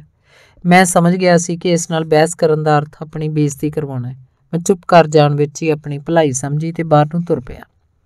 ਬਾਹਰ ਆਉਂਦਿਆਂ ਮੈਨੂੰ ਮੇਰਾ ਇੱਕ ਸਹਿਪਾਠੀ ਜੋ ਹੁਣ DC ਦਫ਼ਤਰ ਦਾ ਕਰਮਚਾਰੀ ਸੀ ਮਿਲ ਪਿਆ। ਉਹ ਮੈਨੂੰ ਉੱਥੇ ਆਉਣ ਦਾ ਕਾਰਨ ਪੁੱਛਣ ਲੱਗ ਪਿਆ। ਮੈਂ ਸਾਰੀ ਰਾਮ ਕਹਾਣੀ ਸੁਣਾ ਦਿੱਤੀ। ਉਸ ਮੁਤਾਬਕ ਜੇ ਕੋਈ ਐਮਰਜੈਂਸੀ ਨਹੀਂ ਹੁੰਦੀ ਤਾਂ ਅਧਿਕਾਰੀ ਆਪਣੇ ਸਭ ਕਰਮਚਾਰੀਆਂ ਨੂੰ ਸੂਚਿਤ ਕਰਕੇ ਜਾਂਦੇ ਹੈ ਤਾਂ ਕਿ ਆਮ ਜਨਤਾ ਨੂੰ ਕੋਈ ਤਕਲੀਫ ਨਾ ਹੋਵੇ, ਪਰ ਇਸ ਅਧਿਕਾਰੀ ਨੂੰ ਜਨਤਾ ਨੂੰ ਖਰਾਬ ਕਰਨ ਦੇ ਮਾਮਲੇ 'ਚ ਹਰੀ ਝੰਡੀ ਮਿਲੀ ਹੋਈ ਹੈ। ਹੁਣ ਮੈਨੂੰ ਰੀਡਰ ਤੇ ਆਇਆ ਹੋਇਆ ਗੁੱਸਾ ਘਟ ਗਿਆ ਮਹਿਸੂਸ ਹੋਣ ਲੱਗ ਪਿਆ ਸੀ। ਮੈਂ ਆਪਣੀ ਅਗਲੇ 15 ਦਿਨ ਦੀ ਪਈ ਹੋਈ ਤਰੀਕ ਦੀ ਉਡੀਕ ਕਰਨੀ ਸ਼ੁਰੂ ਕਰਤੀ। ਹੁਣ ਮੈਂ ਸਕੂਲੋਂ ਘਰ ਆ ਕੇ ਕਚਹਿਰੀ ਦੇ ਨਾਲ ADC ਦੇ ਦਫ਼ਤਰ ਦੇ ਗੇੜੇ ਲਾਉਣੇ ਵੀ ਸ਼ੁਰੂ ਕਰਤੇ। ਮੈਨੂੰ ਉਮੀਦ ਹੀ ਨਹੀਂ, ਪੱਕਾ ਯਕੀਨ ਵੀ ਸੀ ਕਿ ਇਸ ਜਗ੍ਹਾ ਤੋਂ ਮੈਨੂੰ ਨਵੇਂ ਪਏ ਮੁਕੱਦਮੇ ਦਾ ਕੋਈ ਨਾ ਕੋਈ ਹੱਲ ਜ਼ਰੂਰ ਲੱਭ ਜਾਏਗਾ। ਮੈਂ ਉਸ ਦਫ਼ਤਰ ਦੇ ਹਰ ਇੱਕ ਕਰਮਚਾਰੀ ਨਾਲ ਆਪਣੀ ਜਾਣ ਪਛਾਣ ਕੱਢ ਲੈਣੀ ਚਾਹੁੰਦਾ ਸੀ ਤਾਂ ਕਿ ਉਹ ਇਸ ਮਾਮਲੇ 'ਚ ਮੇਰੀ ਮਦਦ ਕਰਨ ਤੋਂ ਨਾ ਘਬਰਾਉਣ। ਮੇਰੀ ਇਸ ਮਿਹਨਤ ਦਾ ਸਿੱਟਾ ਵੀ ਸਾਰਥਕ ਨਿਕਲਿਆ। ਮੈਨੂੰ ਇੱਕ ਖਾਸ ਬੰਦੇ ਨੇ ਸਭ ਕੁਝ ਦੱਸਦਾ ਸੀ ਕਿ ਜਪਨਾਮੇ ਸ਼ਿਕਾਇਤ ਸੰਬੰਧੀ ਕਰੀਬ 1.5 ਮਹੀਨਾ ਪਹਿਲਾਂ ਅਰਜੀ ਦੇ ਕੇ ਗਿਆ ਸੀ। ਉਹਨੂੰ ਉਮੀਦ ਸੀ ਕਿ ਇਹ ਵਿਭਾਗ ਜਲਦੀ ਮੈਨੂੰ ਸੰਮਨ ਜਾਰੀ ਕਰ ਦੇਵੇਗਾ। ਉਹ ਹਰ ਦੂਜੇ ਤੀਜੇ ਦਿਨ ਪਿੱਛੋਂ ਆ ਕੇ ਆਪਣੀ ਕੀਤੀ ਸ਼ਿਕਾਇਤ ਦੀ ਜਾਣਕਾਰੀ ਲੈਂਦਾ ਰਿਹਾ ਸੀ, ਜਦਕਿ ਇਸ ਦਫ਼ਤਰ 'ਚ ਸਭ ਨੂੰ ਪਤਾ ਸੀ ਕਿ ਉਹਦੀ ਸ਼ਿਕਾਇਤ 'ਚ ਕੋਈ ਵੀ ਦਮ ਨਹੀਂ ਹੈ। ਉਹਨੂੰ ਕੋਰਾ ਜਵਾਬ ਦੇ ਗਿਆ ਸੀ। ਫਿਰ ਉਹਨੇ ਆਪਣਾ SSP ਦਫ਼ਤਰ ਲੱਗੇ ਹੋਣ ਦਾ ਦਬਾਅ ਪਾ ਕੇ ਧੱਕੇ ਨਾਲ ਨੋਟਿਸ ਮੈਨੂੰ ਜਾਰੀ ਕਰਵਾਇਆ ਸੀ। ਘਰ ਆ ਕੇ ਜਦ ਮੈਂ ਜਪਨਾਮ ਦੁਆਰਾ ਕੀਤੀ ਗਈ ਸ਼ਿਕਾਇਤ ਤੇ ਮੈਨੂੰ ਜਾਰੀ ਹੋਏ ਨੋਟਿਸਾਂ ਦੀਆਂ ਤਰੀਕਾਂ ਦਾ ਮਿਲਾਨ ਕੀਤਾ, ਮੈਨੂੰ ਉਪਰੋਕਤ ਕਹਾਣੀ ਸੱਚੀ ਜਾਪਣ ਲੱਗ ਪਈ। ਇੱਕ ਦਿਨ ਇੱਕ ਪਾਰਟੀ 'ਚ ਖਾਂਦੇ ਪੀਂਦੇ ਹੋਏ ਮੈਂ ਇਹ ਕਹਾਣੀ ਪਰਮਿੰਦਰ ਖਹਿਰਾ ਨੂੰ ਦੱਸ ਬੈਠਾ। ਵਕੀਲਾਂ ਤੋਂ ਵੀ ਵੱਧ ਦਿਮਾਗ ਰੱਖਣ ਵਾਲਾ ਸਾਡਾ ਕਲਰਕ ਟੱਲੀ ਹੋਇਆ ਬੋਲਣ ਲੱਗ ਪਿਆ, ਤੂੰ ਆਖਦਾ ਹੈ ਕਿ ਉਸ ਅਰਜੀ ਤੇ ਤਰੀਕ 1.5 ਮਹੀਨਾ ਪਹਿਲਾਂ ਦੀ ਪਾਈ ਹੋਈ ਹੈ, ਭਾਵੇਂ ਅੱਜ ਅਰਜੀ ਲਿਖ ਕੇ 5 ਸਾਲ ਪਹਿਲਾਂ ਦੀ ਤਰੀਕ ਪਾ ਲੈ। ਅਗਲਿਆਂ ਨੇ ਆਖ ਹੀ ਦੇਣਾ ਕਿ ਇਸ ਸ਼ਿਕਾਇਤ ਦੀ ਜਾਂਚ ਤੇ ਅਸੀਂ 1.5 ਮਹੀਨਾ ਲਾ ਦਿੱਤਾ। ਇਹ ਸ਼ਿਕਾਇਤ ਸਹੀ ਪਾਈ ਗਈ ਹੈ, ਇਸ ਲਈ ਕ੍ਰਿਸ਼ਨ ਪ੍ਰਤਾਪ ਤੇ ਕੇਸ ਦਰਜ ਕਰੋ ਜੀ। ਕਲਰਕਾਂ ਬਾਰੇ ਤੈਨੂੰ ਪਤਾ ਹੈ, ਇਹ ਚਿੱਟੇ ਹੋਣ ਜਾਂ ਕਾਲੇ ਸਾਲੇ ਕਰਦੇ ਕਾਲੇ ਮਾਲੇ। ਮੈਨੂੰ ਉਹਦੀ ਦਲੀਲ ਇੰਨੀ ਜੱਚੀ ਕਿ ਡਰ ਨਾਲ ਮੇਰੀ ਸਾਰੀ ਪੀਤੀ ਲੈ ਗਈ, ਭਾਵੇਂ ਕਿ ਉਸ ਵਕਤ ਮੈਨੂੰ ਉਹਦੀਆਂ ਬਹੁਤੀਆਂ ਗੱਲਾਂ ਸੁਣੀਆਂ ਵੀ ਨਹੀਂ ਸੀ। ਪਰ ਜਦ ਅੱਧੀ ਰਾਤ ਨੂੰ ਮੇਰੀ ਅੱਖ ਖੁੱਲ੍ਹੀ ਤਾਂ ਨਸ਼ਾ ਪੂਰੀ ਤਰ੍ਹਾਂ ਲੈ ਚੁੱਕਾ ਸੀ ਤੇ ਮੈਨੂੰ ਉਹਦੀਆਂ ਗੱਲਾਂ ਯਾਦ ਆਉਣ ਲੱਗ ਪਈਆਂ। ਅਚੇਤ ਮਨ ਨੂੰ ਇਹ ਠੀਕ ਵੀ ਜਾਪਣ ਲੱਗ ਪਈਆਂ। ਮੈਨੂੰ ਉਹਦੇ ਬੋਲ ਯਾਦ ਆਉਣ ਲੱਗ ਪਏ, SSP ਦਫ਼ਤਰ ਤੇ ADC ਦਾ ਦਫ਼ਤਰ ਇੱਕੋ ਇਮਾਰਤ ਵਿੱਚ ਹੈ, ਇਸ ਲਈ ਆਮ ਤੌਰ ਤੇ ਇਹਨਾਂ ਕਰਮਚਾਰੀਆਂ ਦੀ ਇੱਕੋ ਗੱਲ ਹੁੰਦੀ ਹੈ। ਉਹਨਾਂ ਨੂੰ ਇੱਕ ਦੂਜੇ ਤੱਕ ਆਏ ਦਿਨ ਜ਼ਰੂਰਤ ਪੈਂਦੀ ਰਹਿੰਦੀ ਹੈ ਤੇ ਨਾਲੇ ਇਹਨਾਂ ਨੇ ਇੱਕ ਮਾਸਟਰ ਤੋਂ ਕੀ ਲੈਣਾ ਜਿਹੜਾ ਉਹਦੀ ਖਾਤਰ ਉਹ ਆਪਣੇ ਭਾਈਚਾਰੇ ਨਾਲ ਵਿਗਾੜ ਲੈਣ। ਸ਼ਿਕਾਇਤ ਤੇ ਪਿਛਲੀ ਤਰੀਕ ਮੁਕੱਦਮੇ ਨੂੰ ਮਜ਼ਬੂਤ ਕਰਨ ਲਈ ਪਾਈ ਗਈ ਹੈ। ਮੈਂ ਆਪਣੇ ਬਿਸਤਰੇ 'ਚ ਪਿਆ ਹੋਇਆ ਉਸਲਵੱਟੇ ਲੈਂਦਾ ਰਿਹਾ। ਮੇਰੇ ਦਿਮਾਗ ਤੇ ਬੋਝ ਵੱਧਦਾ ਹੀ ਚਲਾ ਗਿਆ। ਅਗਲੀ ਸਵੇਰ ਮੈਂ ਆਪਣੇ ਆਪ 'ਚ ਨਹੀਂ ਸੀ। ਨਵਾਂ ਕੇਸ ਦਰਜ ਹੋਣ ਕਾਰਨ ਆਪਣੀਆਂ ਨਜ਼ਰਾਂ 'ਚ ਮੈਨੂੰ ਆਪਣਾ ਆਪ ਇੱਕ ਮਾਸਟਰ ਨਹੀਂ ਸਗੋਂ ਜੇਲ੍ਹ 'ਚ ਬੈਠਾ ਦੋਸ਼ੀ ਕ੍ਰਿਸ਼ਨ ਪ੍ਰਤਾਪ ਵਿਖਾਈ ਦੇਣ ਲੱਗ ਪਿਆ। ਇਹਨਾਂ ਸੋਚਾਂ ਨੇ ਪਿਛਲੇ ਕੁਝ ਕੁ ਘੰਟੇ ਆਈ ਚੈਨ ਦੀ ਨੀਂਦ ਦਾ ਆਨੰਦ ਵੀ ਖਤਮ ਕਰਤਾ ਸੀ। ਇਹਨਾਂ ਸੋਚਾਂ ਨੂੰ ਭੁਲਾ ਕੇ ਮੈਂ ਬੜੀ ਵਾਰ ਸੌਣ ਦੀ ਕੋਸ਼ਿਸ਼ ਕੀਤੀ, ਪਰ ਫਿਕਰ ਮੇਰੇ ਮਨ ਤੇ ਇੰਨਾ ਭਾਰੂ ਹੋ ਗਿਆ ਕਿ ਨੀਂਦ ਤਾਂ ਮੁੱਲੋਂ ਹੀ ਖੰਭ ਲਾ ਕੇ ਉੱਡ ਪੁੱਡ ਗਈ। ਸਵੇਰ ਵੇਲੇ ਆਪਣੀ ਅਧਿਆਪਕ ਪਤਨੀ ਦੀਆਂ ਚਲੋ ਉੱਠੋ ਨਹੀਂ ਤਾਂ ਲੇਟ ਹੋ ਜਾਣਾ ਆਪਾਂ ਦੀਆਂ ਆਵਾਜ਼ਾਂ ਸੁਣ ਕੇ ਮੈਂ ਜਾਣਬੁੱਝ ਕੇ ਸੁੱਤੇ ਹੋਣ ਦਾ ਨਾਟਕ ਕਰੀ ਜਾ ਰਿਹਾ ਸੀ। ਉਹ ਕਦੇ ਬੇਟੀ ਅਸੀਸ ਨੂੰ ਜਗਾਉਣ ਲੱਗ ਪੈਂਦੀ, ਕਦੇ ਮੈਨੂੰ। ਮੇਰਾ ਦਿਲ ਤਾਂ ਕਰਦਾ ਸੀ ਮੈਂ ਉਂਝ ਹੀ ਪਿਆਰਾਂ। ਪਰ ਸਕੂਲ ਜਾਣ ਦੀ ਵੱਡੀ ਮਜਬੂਰੀ ਸੀ, ਇਸ ਲਈ ਮੈਂ ਨਾ ਚਾਹੁੰਦੇ ਹੋਏ ਵੀ ਉੱਠ ਕੇ ਤਿਆਰ ਹੋਣਾ ਸ਼ੁਰੂ ਕਰਤਾ। ਸਕੂਲ ਜਾ ਕੇ ਮੈਂ ਆਪਣੇ ਕਲਰਕ ਨੂੰ ਪਾਸੇ ਲਿਜਾ ਕੇ ਪੁੱਛਿਆ ਕਿ ਕੀ ਮੇਰੇ ਵਾਲਾ ਮਸਲਾ ਵਾਕਈ ਇੰਨਾ ਜ਼ਿਆਦਾ ਗੰਭੀਰ ਹੈ। ਉਹ ਰਾਤੀ ਪੀਤੀ ਖਾਧੀ 'ਚ ਕੀਤੀ ਸਾਰੀ ਗੱਲ ਭੁੱਲ ਚੁੱਕਾ ਸੀ। ਮੈਂ ਪਰੇਸ਼ਾਨ ਸੀ ਕਿ ਮੈਂ ਤਾਂ ਉਸ ਦੁਆਰਾ ਦਸੀਆਂ ਗੱਲਾਂ ਤੇ ਦਿੱਤੀਆਂ ਮੱਤਾਂ ਕਾਰਨ ਸਾਰੀ ਰਾਤ ਚੈਨ ਨਾਲ ਸੌਂ ਨਹੀਂ ਸਕਿਆ ਤੇ ਇਹ ਇਹਨਾਂ ਸਭ ਕੀਤੀਆਂ ਗੱਲਾਂ ਨੂੰ ਭੁੱਲ ਵੀ ਚੁੱਕਾ ਹੈ। ਮੈਂ ਉਹਨੂੰ ਘੱਟ ਦਾਰੂ ਪੀਣ ਤੇ ਪੀ ਕੇ ਸੋਚ ਸਮਝ ਕੇ ਗੱਲ ਕਰਨ ਦੀਆਂ ਸਲਾਹਾਂ ਦੇਣ ਲੱਗ ਪਿਆ ਸੀ। ਅਖੀਰ ਅਸੀਂ ਇਸ ਸਿੱਟੇ ਤੇ ਪੁੱਜੇ ਕਿ ਇੱਕ ਸ਼ਰਾਬੀ ਨੂੰ ਪੂਰਨ ਨਸ਼ੇ ਦੀ ਹਾਲਤ 'ਚ ਕੀਤੀਆਂ ਗਈਆਂ ਗੱਲਾਂ ਦਾ ਦੂਜੇ ਦਿਨ ਕੁਝ ਵੀ ਨਹੀਂ ਪਤਾ ਹੁੰਦਾ, ਪਰ ਜੇ ਉਹਨੂੰ ਉਨੀ ਮਾਤਰਾ 'ਚ ਦਾਰੂ ਤੇ ਸਹੀ ਮਾਹੌਲ ਦੇ ਦਿੱਤਾ ਜਾਏ ਤਾਂ ਪਿਛਲੇ ਕਈ ਦਿਨ ਤੱਕ ਹੀ ਕਈ ਸਾਲ ਪਹਿਲਾਂ ਬੀਤੀਆਂ ਕਹਾਣੀਆਂ ਵੀ ਉਹਨੂੰ ਯਾਦ ਆ ਜਾਂਦੀਆਂ। ਸਾਡੀ ਗੱਲਬਾਤ ਦਾ ਨਤੀਜਾ ਇਹ ਨਿਕਲਿਆ ਕਿ ਜੇ ਮੈਂ ਉਹੀ ਉਪਦੇਸ਼ ਦੇਣ ਵਾਲੀਆਂ ਸੱਚੀਆਂ ਗੱਲਾਂ ਦੁਬਾਰਾ ਉਹਦੇ ਮੂੰਹ ਸੁਣਨੀਆਂ ਚਾਹੁੰਦਾ ਤਾਂ ਕਿਸੇ ਦਿਨ ਵੀ ਉਹਨੂੰ ਉਨੀ ਦਾਰੂ ਪਿਆ ਕੇ ਦੁਬਾਰਾ ਪੁੱਛ ਸਕਦਾ। ਕਲਰਕ ਨਾਲ ਕੀਤੀ ਗੱਲ ਨੂੰ ਵੀ ਮੈਂ ਜਾਣ ਕੇ ਹਾਸੇ ਜੀ ਟਾਲ ਦਿੱਤਾ ਤਾਂ ਕਿ ਮੇਰੇ ਜ਼ਿਆਦਾ ਚਿੰਤਤ ਹੋਣ ਕਾਰਨ ਉਹਨੇ ਪਿੱਠ ਪਿੱਛੇ ਤਾਂ ਕੀ ਮੇਰੇ ਮੂੰਹ ਤੇ ਵੀ ਮੇਰਾ ਪੂਰਾ ਮੌਜੂਦ ਆਣਾ ਸੀ। ਇਸ ਲਈ ਮੈਂ ਉਸ ਅੱਗੇ ਇਹ ਵੀ ਵਿਖਾਵਾ ਕੀਤਾ ਕਿ ਇਹ ਗੱਲ ਇੰਨੀ ਗੰਭੀਰ ਨਹੀਂ, ਕੋਈ ਮੇਰਾ ਕੀ ਵਿਗਾੜ ਸਕਦਾ ਹੈ। ਜਿਵੇਂ ਦੁੱਧ ਦਾ ਸੜਿਆ ਲੱਸੀ ਨੂੰ ਵੀ ਫੂਕਾ ਮਾਰ ਮਾਰ ਕੇ ਪੀਂਦਾ, ਉਸੇ ਤਰ੍ਹਾਂ ਮੇਰੇ ਦਿਮਾਗ 'ਚ ਇੱਕ ਗੱਲ ਘਰ ਕਰ ਗਈ ਕਿ ਜੇ ਮੈਨੂੰ ਫਸਾਉਣ ਵਾਲੀ ਗੱਲ ਇੱਕ ਕਲਰਕ ਦੇ ਦਿਮਾਗ 'ਚ ਉਪਜ ਸਕਦੀ ਹੈ ਤਾਂ ਉਹ ਕਿਸੇ ਦੂਜੇ ਕਲਰਕ ਕੀ ਸਧਾਰਨ ਬੰਦੇ ਦੇ ਦਿਮਾਗ 'ਚ ਵੀ ਪੈਦਾ ਹੋ ਸਕਦੀ ਹੈ। ਮੇਰਾ ਆਪਣੇ ਕੇਸਾਂ ਪ੍ਰਤੀ ਚੇਤਨ ਤੇ ਚੁਕੰਨਾ ਰਹਿਣਾ ਬੇਹੱਦ ਹੀ ਜ਼ਰੂਰੀ ਹੈ। ਭਾਵੇਂ ਕਿ ਦਾਰੂ ਦੇ ਨਸ਼ੇ 'ਚ ਸਾਡੇ ਕਲਰਕ ਤੇ ਮੇਰੇ ਦੁਆਰਾ ਕੀਤੀਆਂ ਜਾਣ ਵਾਲੀਆਂ ਗੱਲਾਂ ਮੈਨੂੰ ਚੰਗੀ ਤਰ੍ਹਾਂ ਯਾਦ ਸਨ, ਫਿਰ ਵੀ ਮੈਂ ਉਹਨਾਂ ਗੱਲਾਂ ਨੂੰ ਭੁੱਲ ਜਾਣ ਦਾ ਯਤਨ ਕਰਦਾ ਰਿਹਾ। ਮੈਂ ਇਹਨਾਂ ਗੱਲਾਂ ਨੂੰ ਜਿੰਨਾ ਭੁਲਾਉਣ ਦੀ ਕੋਸ਼ਿਸ਼ ਕਰਦਾ ਰਿਹਾ ਉਨੀਆਂ ਹੀ ਮੈਨੂੰ ਤੜਪਾਉਣ ਲੱਗ ਪਈਆਂ ਸੀ। ਕੁਝ ਦਿਨਾਂ ਬਾਅਦ ਜਦ ਮੈਂ ADC ਦੇ ਰੀਡਰ ਦੁਆਰਾ ਦਿੱਤੀ ਗਈ ਤਰੀਕ ਤੇ ਹਾਜ਼ਰ ਹੋਇਆ ਤੇ ਰੀਡਰ ਨੇ ਮੇਰੀ ਫਾਈਲ ਫੜ ਲਈ ਤੇ ਮੈਨੂੰ ਬਾਹਰ ਖੜ ਕੇ ਆਵਾਜ਼ ਪੈਣ ਦਾ ਇੰਤਜ਼ਾਰ ਕਰਨ ਲਈ ਆਖ ਦਿੱਤਾ। ਦਫ਼ਤਰ ਦੇ ਬੂਹੇ ਅੱਗੇ ਵੱਖ-ਵੱਖ ਕੇਸਾਂ ਵਾਲਿਆਂ ਦੀ ਕਾਫੀ ਭੀੜ ਜਮ੍ਹਾਂ ਹੋ ਚੁੱਕੀ ਸੀ। 2 ਵਜੇ ਦੀ ਬਜਾਏ 3:30 ਵਜੇ ਆਵਾਜ਼ਾਂ ਪੈਣੀਆਂ ਸ਼ੁਰੂ ਹੋਈਆਂ। ਰੀਡਰ ਫਾਈਲਾਂ ਚੁੱਕ ਕੇ ਕਦੇ ਤੇਜ਼ੀ ਨਾਲ ਸਾਹਿਬ ਦੇ ਕਮਰੇ 'ਚ ਵੜ ਜਾਂਦਾ, ਕਦੇ ਉਹ ਤੋਂ ਵੀ ਜ਼ਿਆਦਾ ਕਾਹਲ ਨਾਲ ਆਪਣੇ ਕਮਰੇ 'ਚ ਚਲਾ ਜਾਂਦਾ। ਤਰੀਕਾਂ ਲੈਣ ਆਏ ਵਕੀਲਾਂ ਦੇ ਮੁਨਸ਼ੀ ਉਹਨੂੰ ਵੇਖ ਕੇ ਉਹਦੇ ਮਗਰ ਹੋ ਤੁਰਦੇ, ਬਾਕੀ ਸਭ ਬਿਟਰ-ਬਿਟਰ ਤੱਕਦੇ ਰਹਿ ਜਾਂਦੇ। ਤੀਜੀ ਵਾਰ ਜਦੋਂ ਇਹ ਨਜ਼ਾਰਾ ਮੈਨੂੰ ਵੇਖਣ ਨੂੰ ਮਿਲਿਆ ਤਾਂ ਮੈਂ ਹਿੰਮਤ ਇਕੱਠੀ ਕਰਕੇ ਰੀਡਰ ਦੇ ਕਮਰੇ 'ਚ ਚਲਾ ਗਿਆ। ਡਰਦਾ ਮਾਰਾ ਮੈਂ ਚੁੱਪ-ਚਾਪ ਖੜਾ ਰਿਹਾ, ਬਾਕੀ ਲੋਕਾਂ ਦੀਆਂ ਪੈਂਦੀਆਂ ਤਰੀਕਾਂ ਵਹਿੰਦਾ ਸੁਣਦਾ ਰਿਹਾ। ਆਪਣੀ ਅਗਲੀ ਤਰੀਕ ਸੁਣ ਕੇ ਕਈ ਜਣੇ ਖੁਸ਼ ਤੇ ਕੁਝ ਕੁ ਨਿਰਾਸ਼ ਕਮਰੇ 'ਚੋਂ ਨਿਕਲ ਬਾਹਰ ਜਾ ਰਹੇ ਸਨ। ਰੀਡਰ ਦੇ ਕਮਰੇ 'ਚ ਜਦ ਮੈਂ ਤੇ ਉਹ ਹੀ ਰਹਿ ਗਏ ਤਾਂ ਮੈਂ ਉਹਨੂੰ ਬੜੀ ਨਿਮਰਤਾ ਨਾਲ ਪੁੱਛਿਆ, ਸਰ ਮੇਰੇ ਕੇਸ ਦਾ ਕੀ ਬਣਿਆ? ਛੇਤੀ ਨਾਮ ਬੋਲ, ਸਾਹਿਬ ਫਿਰ ਬੁਲਾਈ ਜਾਂਦਾ ਹੈ। ਉਹਨੇ ਕਾਲੀ ਵਿਖਾਉਂਦੇ ਕਿਹਾ, ਜਪਨਾਮ ਸਿੰਘ ਬਨਾਮ ਕ੍ਰਿਸ਼ਨ ਪ੍ਰਤਾਪ, ਸਟੈਂਪ ਡਿਊਟੀ ਦਾ ਮਸਲਾ ਹੈ। ਮੈਂ ਝੱਟ ਦੇਣੀ ਆ ਕੇ ਕੇਸ ਦਾ ਨਾਮ ਸੁਣਦੇ ਸਾਰ ਉਹਨੇ ਮੇਰੇ ਚਿਹਰੇ ਵੱਲ ਧਿਆਨ ਨਾਲ ਵੇਖਿਆ ਤੇ ਗੁੱਸੇ ਨਾਲ ਬੋਲਿਆ, ਬਾਹਰ ਬੈਠ, ਮੈਂ ਸਾਹਿਬ ਨੂੰ ਫਾਈਲ ਵਿਖਾਉਣਾ, ਜਿਵੇਂ ਹੁਕਮ ਕਰਨਗੇ ਮੈਂ ਤੈਨੂੰ ਦੱਸ ਦੇਵਾਂਗਾ। ਮੈਂ ਫੇਰ ਬਾਹਰ ਆ ਕੇ ਖੜ ਗਿਆ। ਸ਼ਾਮ ਦੇ 6 ਵੱਜਣ ਵਾਲੇ ਸੀ ਤੇ ਮੈਂ ਉੱਥੇ ਖੜਾ ਅੱਕ ਗਿਆ। ਮੈਂ ਦਫ਼ਤਰ ਦੇ ਬੂਹੇ ਅੱਗੇ ਇੱਧਰ ਉੱਧਰ ਟਹਿਲਣ ਲੱਗ ਪਿਆ। ਮੈਂ ਇੰਨੀ ਦੂਰ ਵੀ ਨਹੀਂ ਸੀ ਜਾਂਦਾ ਕਿ ਅਰਦਲੀ ਦੁਆਰਾ ਮਾਰੀ ਗਈ ਆਵਾਜ਼ ਮੈਨੂੰ ਸੁਣ ਨਾ ਸਕੇ। ਕਦੇ ਮੈਂ ਕਰੋੜਾਂ ਰੁਪਏ ਨਾਲ ਬਣੇ ਇਸ ਪ੍ਰਬੰਧਕੀ ਕੰਪਲੈਕਸ ਨੂੰ ਗੌਰ ਨਾਲ ਨਿਹਾਰਨ ਲੱਗ ਪੈਂਦਾ। ਮੇਰੀ ਨਿਗਾਹ ਸ਼ੀਸ਼ੇ ਨਾਲ ਸਜਾਏ ਗਏ ਇਸ ਪ੍ਰਬੰਧਕੀ ਕੰਪਲੈਕਸ 'ਤੇ ਟਿਕ ਗਈ। ਮਨ 'ਚ ਆਇਆ ਕਿ ਇਹ ਉਹੀ ਕੰਪਲੈਕਸ ਹੈ ਜਿਸ 'ਚ SSP ਤੇ SP ਵਰਗੇ ਅਧਿਕਾਰੀਆਂ ਲਈ ਤਾਂ ਇੱਕ ਕਮਰੇ 'ਚ ਤਿੰਨ AC ਲਗਾਏ ਗਏ ਹੈ ਤੇ ਆਮ ਜਨਤਾ ਦੇ ਬੈਠਣ ਲਈ ਸੀਮੈਂਟ ਦੇ ਬੈਂਚ ਵੀ ਨਹੀਂ ਬਣਾਏ ਗਏ। ਸਾਨੂੰ ਆਜ਼ਾਦ ਹੋਇਆਂ ਨੂੰ 6 ਦਹਾਕੇ ਤੋਂ ਵੱਧ ਸਮਾਂ ਹੋ ਚੁੱਕਾ ਹੈ, ਪਰ ਅਜੇ ਤੱਕ ਵੀ ਨੀਤੀ ਘਾੜਿਆਂ ਤੇ ਇੱਥੋਂ ਤੱਕ ਕਿ ਨਕਸ਼ਾ ਨਵੀਸਾਂ ਤੇ ਆਰਕੀਟੈਕਟਾਂ ਦੇ ਦਿਮਾਗਾਂ ਵਿੱਚ ਵੀ ਇਹੀ ਗੱਲ ਭਰੀ ਹੋਈ ਹੈ ਕਿ ਸਰਕਾਰੀ ਅਧਿਕਾਰੀ ਆਮ ਲੋਕਾਂ ਤੋਂ ਉੱਪਰ ਹੁੰਦੇ ਹੈ। ਹਰ ਬਣਨ ਵਾਲੀ ਇਮਾਰਤ ਦੇ ਦਫ਼ਤਰਾਂ 'ਚ ਅਧਿਕਾਰੀਆਂ ਦੇ ਬੈਠਣ, ਇੱਥੋਂ ਤੱਕ ਕਿ ਸੌਣ ਦੇ ਲਈ ਵੀ ਹਰ ਮੌਸਮ ਮੁਤਾਬਕ ਲੋੜੀਂਦੀ ਸਹੂਲਤ ਪ੍ਰਦਾਨ ਕੀਤੀ ਜਾਂਦੀ ਹੈ, ਪਰ ਆਮ ਬੰਦੇ ਨੂੰ ਬੈਠਣ ਤਾਂ ਦੂਰ ਦੀ ਗੱਲ, ਖੜਨ ਲਈ ਵੀ ਜਗ੍ਹਾ ਨਸੀਬ ਨਹੀਂ ਹੁੰਦੀ। ਕੀ ਸਭ ਨੀਤੀ ਘਾੜੇ ਇਹੀ ਸੋਚ ਰੱਖਦੇ ਆ ਕਿ ਆਮ ਬੰਦੇ ਨੂੰ ਖੜਨ ਬੈਠਣ ਜੋਗੀ ਜਗ੍ਹਾ ਨਹੀਂ ਮਿਲੇਗੀ ਤਾਂ ਉਹ ਕਿਹੜਾ ਮਰਨ ਲੱਗਾ? ਲੰਬਾ ਸਮਾਂ ਖੜਾ ਰਹਿਣ ਤੋਂ ਬਾਅਦ ਮੈਂ ਵਕਤ ਲੰਘਾਉਣ ਲਈ ਇੱਕ ਬੰਦੇ ਨਾਲ ਗੱਲਬਾਤ ਕਰਨੀ ਸ਼ੁਰੂ ਕਰਤੀ। ਕਿੰਨੀ ਦੇਰ ਸਧਾਰਨ ਜਿਹੀਆਂ ਗੱਲਾਂ ਚੱਲਦੀਆਂ ਰਹੀਆਂ। ਜਦ ਮੈਂ ਪੁੱਛਿਆ ਤੁਹਾਡਾ ਕੀ ਕੇਸ ਹੈ ਤਾਂ ਉਹ ਬੋਲਿਆ, ਬਸ ਜੀ ਜੱਟਾਂ ਦੇ ਤਾਂ ਰੌਲੇ ਗੋਲੇ ਚੱਲਦੇ ਹੀ ਰਹਿੰਦੇ ਆ, ਆ ਕੇ ਗੱਲ ਟਾਲ ਗਿਆ। ਮੈਂ ਜਿਸ ਕਿਸੇ ਨਾਲ ਵੀ ਗੱਲ ਕਰਨੀ ਚਾਹੀ ਉਹਨੇ ਆਪਣੇ ਕੇਸ ਦਾ ਵਿਸਥਾਰ ਮੈਨੂੰ ਨਹੀਂ ਦੱਸਿਆ। ਮੇਰੇ ਵਾਂਗ ਸਧਾਰਨ ਜੇ ਦਿਸਦੇ ਲੋਕ ਅੰਦਰੋਂ ਇੰਨੇ ਜ਼ਿਆਦਾ ਡਰੇ ਹੋਏ ਹੈ ਕਿਤੇ ਇਹਨਾਂ ਦੇ ਮੂੰਹ 'ਚ ਉਹਨਾਂ ਦੇ ਕੇਸ ਪ੍ਰਤੀ ਕੋਈ ਗਲਤ ਗੱਲ ਨਾ ਨਿਕਲ ਜਾਏ, ਇਸ ਲਈ ਸਾਰੇ ਹੀ ਆਪਣੇ ਕੇਸ ਸੰਬੰਧੀ ਗੱਲ ਕਰਨ ਤੋਂ ਕਤਰਾਉਂਦੇ ਹੈ। 7 ਵਜੇ ਮੇਰੇ ਮਾਮਲੇ ਦੀ ਅਗਲੀ ਤਰੀਕ ਪੈ ਜਾਣ ਕਾਰਨ ਮੈਂ ਘਰ ਨੂੰ ਮੁੜ ਪਿਆ। ਹੁਣ ਮੇਰੀਆਂ ਤਰੀਕਾਂ ਅਦਾਲਤ ਵਿੱਚ ਪੈਣ ਦੇ ਨਾਲ ADC ਦੇ ਦਫ਼ਤਰ 'ਚ ਵੀ ਪੈਣੀਆਂ ਸ਼ੁਰੂ ਹੋ ਗਈਆਂ। ਨਗਰ ਨਿਗਮ ਨੂੰ ਪਾਈਆਂ ਸ਼ਿਕਾਇਤਾਂ ਦੀ ਜਾਂਚ ਕਾਰਨ ਵੀ ਕਈ ਵਾਰ ਕੋਈ ਨਾ ਕੋਈ ਅਧਿਕਾਰੀ ਆਪਣੇ ਆਉਣ ਦੀ ਸੂਚਨਾ ਮੈਨੂੰ ਫੋਨ 'ਤੇ ਹੀ ਦੇ ਦਿੰਦਾ। ਸੂਚਨਾ ਦੇਣ ਨਾਲ ਹੀ ਚੇਤਾਵਨੀ ਵੀ ਦੇ ਦਿੰਦਾ ਕਿ ਜੇ ਤੁਸੀਂ ਮੌਕੇ 'ਤੇ ਹਾਜ਼ਰ ਹੋ ਕੇ ਆਪਣਾ ਜਵਾਬ ਜਾਂ ਸਬੂਤ ਪੇਸ਼ ਨਾ ਕੀਤਾ ਤਾਂ ਕੇਸ ਨੂੰ ਦਾਖਲ ਦਫ਼ਤਰ ਕਰਤਾ ਜਾਏਗਾ। ਹਾਲਤ ਇਹ ਬਣ ਗਈ ਕਿ ਕਈ ਵਾਰ ਤਾਂ ਮੈਨੂੰ ਹਫ਼ਤੇ 'ਚ 3 ਤਰੀਕਾਂ ਦਾ ਸਾਹਮਣਾ ਕਰਨਾ ਪੈ ਜਾਂਦਾ। ਮੈਂ ਸਥਿਤੀ ਨੂੰ ਇਸ ਹਿਸਾਬ ਨਾਲ ਹੱਲ ਕਰਨ ਦੀ ਕੋਸ਼ਿਸ਼ ਕਰਦਾ ਕਿ ਮੈਨੂੰ ਸਕੂਲ ਤੋਂ ਘੱਟ ਛੁੱਟੀ ਕਰਨੀ ਪਏ। ਮੈਂ ਜਦ ਵੀ ਛੁੱਟੀ ਲਈ ਅਰਜ਼ੀ ਲਿਖਣ ਲੱਗਦਾ ਤਾਂ ਮੇਰੇ ਸਹਿਕਰਮੀ ਸਮਝ ਜਾਂਦੇ ਕਿ ਜ਼ਰੂਰ ਇਹਦੀ ਕੋਈ ਤਰੀਕ ਹੈ। ਮੈਂ ਉਹਨਾਂ ਦੀਆਂ ਮੂੰਹ 'ਤੇ ਕੀਤੀਆਂ ਜਾਂਦੀਆਂ ਟਾਂਚਾਂ ਤੇ ਪਿੱਠ ਪਿੱਛੇ ਕੀਤੀ ਜਾਣ ਵਾਲੀ ਖੁੰਡ ਚਰਚਾ ਤੋਂ ਮਨੋ ਮਨੀ ਡਰਨ ਲੱਗ ਪਿਆ ਸੀ। ਇਸ ਲਈ ਮੈਂ ਆਪਣੀ ਕਿਸੇ ਤਰੀਕ ਜਾਂ ਜਾਂਚ ਵਾਲੇ ਦਿਨ ਦੀ ਛੁੱਟੀ ਦੀ ਅਰਜ਼ੀ ਉਹਨਾਂ ਤੋਂ ਚੋਰੀ ਲਿਖ ਪ੍ਰਿੰਸੀਪਲ ਨੂੰ ਫੜਾ ਕੇ ਨਿਕਲਣ ਦਾ ਯਤਨ ਕਰਨ ਲੱਗ ਪਿਆ ਸੀ। ਕੁਝ ਕੁ ਦਿਨਾਂ 'ਚ ਹੀ ਮੇਰੀ ਇਹ ਚੋਰੀ ਵੀ ਫੜੀ ਗਈ ਜਦ ਅਗਲੇ ਦਿਨ ਮੇਰੇ ਸਹਿਕਰਮੀ ਮੈਨੂੰ ਆਖਣ ਲੱਗ ਜਾਂਦੇ, ਕੱਲ ਤਾਂ ਚੋਰੀ ਭੱਜ ਗਿਆ ਸੀ ਜੱਜ ਨੂੰ ਮਿਲਣ, ਅੱਜ ਨਹੀਂ ਤੈਨੂੰ ਜਾਣ ਦਿੰਦੇ। ਸਾਨੂੰ ਵੀ ਉਹ ਜੱਜ ਵਿਖਾ ਦੇ ਜਿਹਨੂੰ ਮਿਲਣ ਲਈ ਸਾਨੂੰ ਦੱਸੇ ਬਿਨਾਂ ਭੱਜ ਜਾਂਦਾ।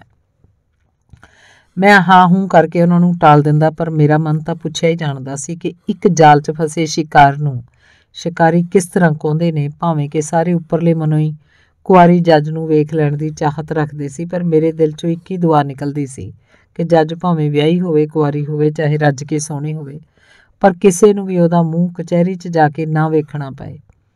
ਫਿਰ ਦਿਮਾਗ 'ਚ ਆਉਂਦਾ ਕਿ ਅਣਵਿਆਹੀ ਜੱਜ ਦਾ ਮੂੰਹ ਵੇਖ ਕੇ ਮੈਂ ਇੰਨੇ ਕਸੂਤੇ ਯੱਬ 'ਚ ਪਿਆ ਹੋਇਆ, ਜੇ ਕਿਧਰੇ ਵਿਆਹੇ ਹੋਏ ਅੜਬ ਜੱਜਾਂ ਦੇ ਮੱਥੇ ਲੱਗਣਾ ਪੈ ਗਿਆ ਤਾਂ ਮੇਰਾ ਕੀ ਹਾਲ ਹੋਏਗਾ।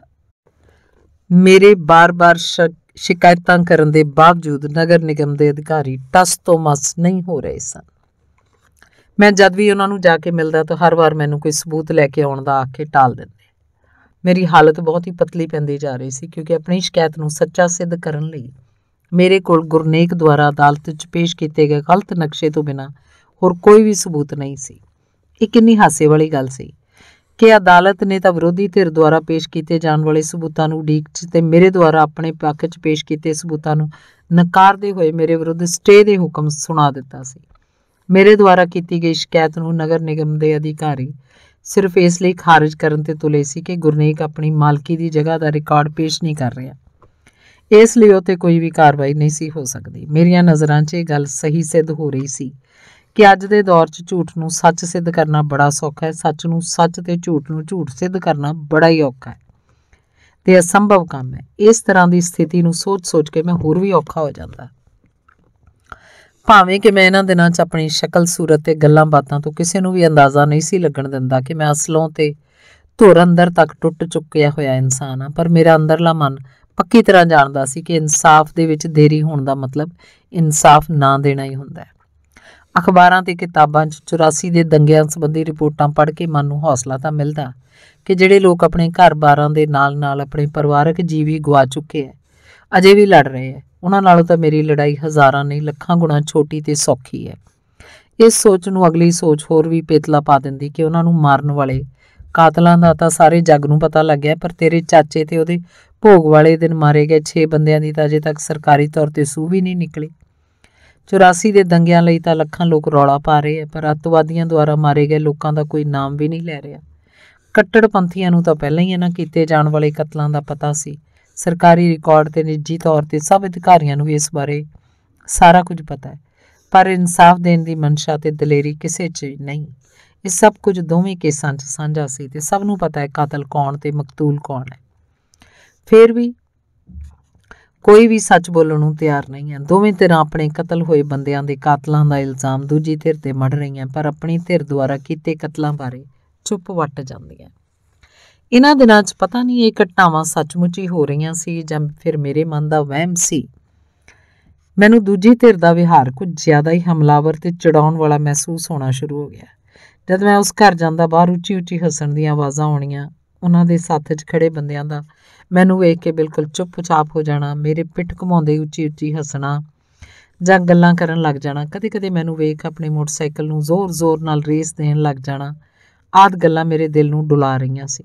ਸ਼ਾਇਦ ਇਹ ਸਭ ਕੁਝ ਜਾਣਬੁੱਝ ਕੇ ਕੀਤਾ ਜਾ ਰਿਹਾ ਸੀ, ਕਿਉਂਕਿ ਉਹਨਾਂ ਦਾ ਅਜਿਹਾ ਵਿਹਾਰ ਪਹਿਲਾਂ ਮੈਂ ਕਦੇ ਵੀ ਨਹੀਂ ਸੀ ਵੇਖਿਆ। ਮੈਂ ਆਪਣੀ ਅੰਦਾਜ਼ੇ ਲਾਉਂਦਾ ਰਹਿੰਦਾ ਕਿ ਇਹਨਾਂ ਸਾਰਿਆਂ ਦੇ ਮਨ 'ਚ ਇਹੀ ਗੱਲ ਹੈ ਕਿ ਅਸੀਂ ਇਹਦਾ ਪੁਲਿਸ ਵਿਭਾਗ 'ਚ ਕੁਝ ਵੀ ਨਹੀਂ ਵੱਟਣ ਦਿੱਤਾ ਤੇ ਅਦਾਲਤ ਵਿੱਚ ਵੀ ਇਹਨੂੰ ਖੂੰਜੇ ਲਾ ਲਿਆ। ਸਾਡਾ ਮੋਢੀ ਵਿਦੇਸ਼ ਯਾਤਰਾ ਦੇ ਮਜ਼ੇ ਲੈ ਰਿਹਾ ਤੇ ਇੱਥੇ ਦਫ਼ਤਰਾਂ ਤੇ ਅਦਾਲਤਾਂ 'ਚ ਧੱਕੇ ਖਾਂਦਾ ਫਿਰਦਾ ਹੈ। ਇਸ ਲਈ ਉਹ ਕਿਵੇਂ ਨਾ ਕਿਵੇਂ ਮੈਨੂੰ ਨੀਵਾਂ ਵਿਖਾਉਣਾ ਚਾਹੁੰਦੇ ਸੀ।